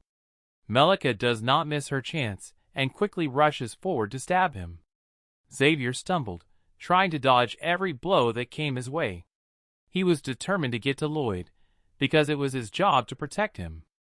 Melika approaches him again. She swings at him as he jumps to avoid the attack. The other elves also begin to attack. Leaves fall from the tree and float in the air as Javier steps on them, and just like that, he jumps several feet into the air and runs away. The elves are surprised that Xavier managed to use their technique, which they have been mastering for years. Xavier lands on a branch, and immediately arrows fly at him. So he quickly jumps to another branch. He is determined to get to Lloyd no matter what, even when arrows are continuously raining down on his back. Javier just keeps running while Melika prepares to shoot 2 arrows at the same time. Soon, Xavier sees Alencia's tree and immediately calls for Lloyd. Meanwhile, Lloyd is resting, cooking meat with the elves. He hears Xavier calling out to him and turns around. He sees that Xavier is covered in mud, his clothes are torn, and he is suffocating. Lloyd is surprised to see how dirty his night is. Javier, on the other hand, is dumbfounded by what he sees. Lloyd eats with the elves as he fights them to a standstill. So Lloyd invites him to join him, and while Javier is sitting with the elves, Lloyd introduces him to Muira. She is the leader of the tribe. Javier greets her coldly in return when Muira asks if she can bring another person with her. Lloyd lets her do as she pleases, so Muira calls to Melika, who has been hiding behind a tree, to join her, and she comes and sits down next to Javier. He is stuck between the elves, claiming that it's nothing. Then Lloyd offers her some meat, and says that he knows the elves, who are still on guard, are hungry too. He is right. They are all salivating at the smell of the barbecue, and she just nods silently. A moment later, she feels sad when Lloyd mentions that their family is also hungry. As Lloyd continues to tell the story, some of the elves also begin to cry. He says that many of their children and elderly people are also suffering from hunger. Muira has nothing to say to this, and as if pouring salt on an open wound, she says that their children and elderly will be the first to die of hunger. Melika bursts into tears, as do the other elves in the tree who might have overheard him. Lloyd offers Muira a deal, but she immediately rejects it. However, Lloyd points out that they have already made a deal from the moment she agreed to back down, so that he would not burn Mandragora. He adds that the moment she sat with him and ate with him was also an agreement. She sits there in defeat, and Lloyd smiles, and says that he wants them both to survive. When she hears this, she doesn't understand what he means, but Lloyd explains to her that in exchange for her cooperation, he will provide them with meat and charcoal for cooking.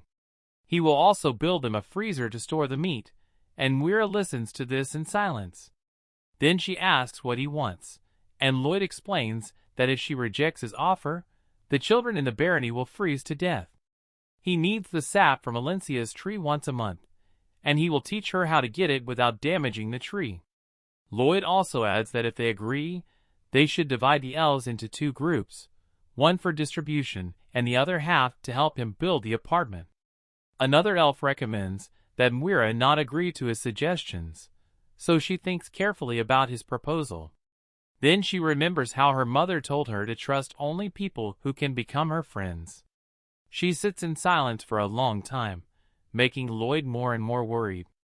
Then she refuses his offer anyway, because she only trusts people who can become her true friends. Lloyd curses himself, realizing that this is not as simple a deal as the one he made before. He remembers that when he was just Soo Ho Kim, he was just a regular guy. And when he joined the club, people talked about him behind his back. But he didn't mind and tried his best to keep studying and succeed in life. But one day, one of his classmates invited him to eat Korean barbecue together. He told him to eat as much as he wanted, because he could not afford it on his own. He still remembers the eyes that constantly underestimated him, and the offensive smile. Soo Ho knew that the boy felt good because he was able to feed someone like him. But his charitable deed and humiliating words were nothing compared to the delicious food he was eating, so he gladly accepted it. At least he is better than the others, so he eats as much as he wants. And that's how they become friends. Now that he is in the other world, he still thinks there is nothing good about friendship and smiles, as he takes a piece of beef out of his bag. Muira is surprised because it is unlike any beef she has ever seen, and Lloyd is cooking it over charcoal. When she takes her first bite of the beef, she cries because of how delicious it is. The others also enjoy the beef. This instantly melts Muira's heart, so she accepts Lloyd's offer without hesitation in exchange for a supply of beef. It's a success, and Lloyd brings the elves back to the barony, while Javier is still upset that Lloyd was able to win them over with food when he has to fight them tooth and nail. The townspeople are no longer surprised that Lloyd is able to bring other creatures into the barony. As a representative of the elves, Muira walks alongside Lloyd, seeing trees used as fences and doors. Lloyd knows what she's thinking and explains to her that each tribe has its own values to uphold, and when they are willing to compromise, the world can be a better place. She already understood this, but still thinks it's wrong. But Lloyd smiles and reminds her of the beef they will get from their deal. She immediately begins to compromise. The construction of his apartment complex is still underway, and as Lloyd looks at the building, he wonders if they will be able to finish it before winter sets in. He worries that the water inside the concrete will freeze, and when it starts to thaw, the moisture will damage the concrete from the inside. As a result, the building will collapse, but he doesn't have to worry about it because the elves help and pick up the work. They work quickly and are motivated by the promise of eating beef after the job is done. When winter comes, the apartments are ready. So Lloyd immediately tests an adiabatic material made from Alencia extract.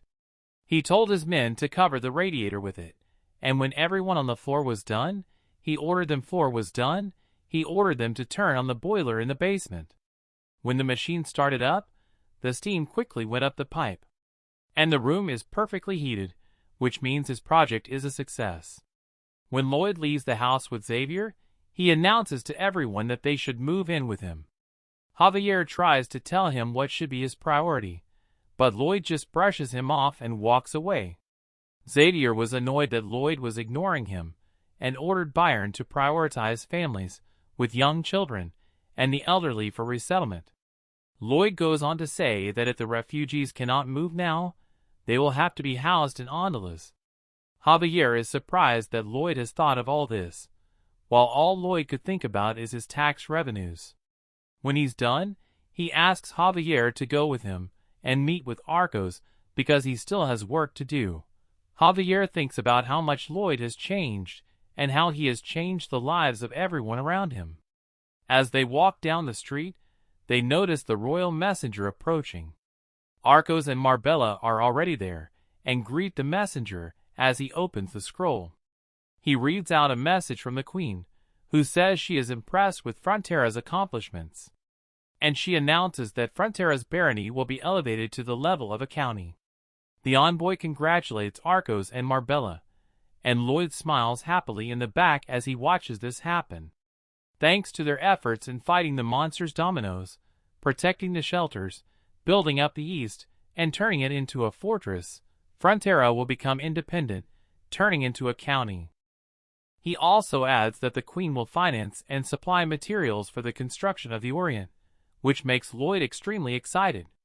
Lloyd immediately turns and asks Javier to go with him to the village.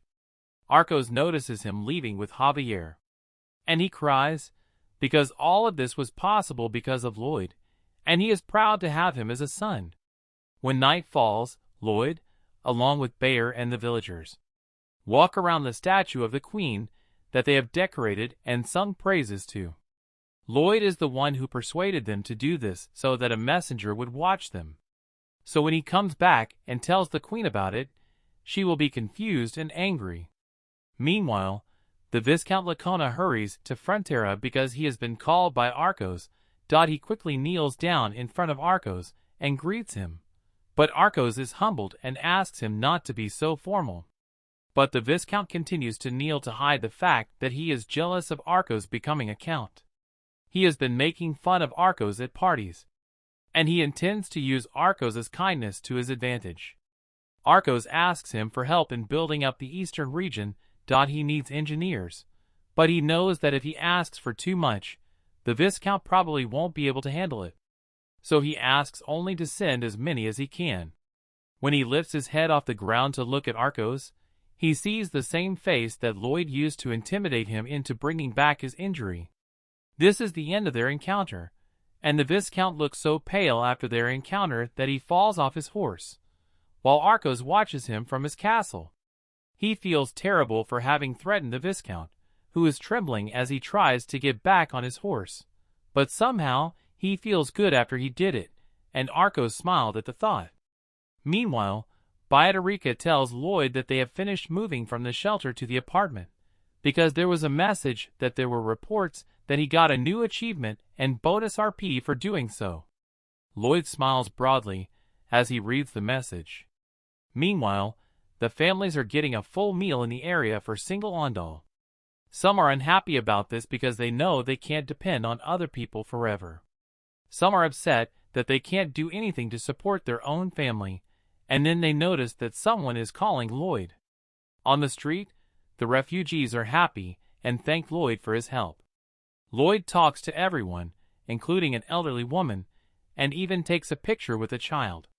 He smiles and waves to everyone until Javier suddenly notices that Lloyd is up to something. He knows that Lloyd wants something in return, and suddenly a table is set up in the field. A huge pile of papers is placed on it. Lloyd sits down and asks everyone to start paying their debt. It turns out that Xavier's guess was right. The people are confused because they don't understand what he means by contract labor, but Lloyd doesn't explain further. With an ugly face, he tells them that nothing in this world is free. Meanwhile, Xavier started getting headaches because he couldn't tell if Lloyd was right or wrong when someone approached Lloyd. It is the same man as before, and he asks if he will get the job if he signs this, to which Lloyd confirms, explaining that once he signed the contract and received the first payment, he will not receive any more offers from the county. He decides to take the job anyway, and Lloyd tells him that the work will be hard because the county is a capitalist region. Suddenly, a woman comes up and asks if she can work. Lloyd tells her that he does not discriminate against anyone who wants to work. Everyone immediately starts lining up because they want to be able to work too. Lloyd explains to them that they will be working on creating terrace farmland to provide food for themselves and to be able to own the land. He planned to turn the East Mountain into terrace farmland, and he initially wants to use rebar to build the terrace, but Belle was sick at the time. Apparently, she had been working too hard on the apartment project, and this angered Bung to the point where he punched Lloyd in the face. So he decides to call another animal, and is joined by Podong and Hippo. The messages encourage Lloyd to press the button, and he thinks the system is always on his side. He always gets animals that meet his needs, and he has a lot of RP points that he can use. When he pressed the button, he was hoping to see animals that could help him build a retaining wall for his terrace. The system immediately processes Lloyd's request, and he continues to pray for the right animals. Over time, the program grows, and Lloyd begins to wonder what it is. Suddenly, he is attacked by a powerful fire that he has no time to dodge. Has no time to dodge because he is too surprised. Lloyd is so shocked and upset that the system is not on his side this time. The system claims that it is never on anyone's side, but Lloyd knows that it has always given him the animals he needed. But the system laughs, and Lloyd wonders what happened. She deliberately gives him what he wants all the time so that at some point he will lose badly, because life is never easy. Lloyd is angry about this. Then a message appears telling him that he needs to go through another round. He presses the start button again, and instead of summoning the animals that were supposed to appear, there is an explosion. Lloyd starts to tap out a message, but it prompts him to press the button again. But he plays it safe and goes down to the ground with Podong and Hippo. However, the explosion he was expecting never happens, and when he looks back, he sees a giant snake-like monster appear. Lloyd immediately runs away with Podong and Hippo. He went to Xavier's room to wake him up because the monster was chasing him. Xavier manages to kill the monster, and when it's over, Lloyd joins Podong and Hammond on the ground, all of them breathing heavily. He's furious at the message board for setting him up, and then another message appears saying that he can choose the creature's skills that suit him. Lloyd is surprised by this, and suddenly a list of skills appears in front of him. He is shocked that all the skills are useless. But in the corner, he notices something about the ability to weave a web. Lloyd begins to think that this might be the best option because it would be the perfect replacement for the rebar. Another trigger button appears in front of him, and Lloyd presses it in full confidence that he will get a creature with a web. The summoning program reappears and immediately begins to glow brightly. As night turns to morning, Javier wakes up feeling like he's had a strange dream. Meanwhile, the workers starting their day notice something in the sky. They were stunned to see a giant bird flying overhead. Its shadow was blocking the sunlight, and its feathers were falling from the sky. Lloyd was on top of this bird because he was very excited about his new animal charmer and took it with him to fly around the entire neighborhood. The workers applauded him, so he stood up and stretched to his full height. He enjoys the praise he receives and thinks to himself that he has hit the jackpot by purchasing a parrot. The bird's name is Gammon, and it has thrown off the cobwebs from his backpack. Last night, he tried to break the web with manna, but it was too strong. After hearing his praise, he sent Homing to the ground and began to weave a net for the terrace. But Homing gives a sign, and what Lloyd feared happens. The bird flies in the opposite direction and lands in the forest. The bird's sudden stop causes Lloyd to lose his balance and fall into the snow.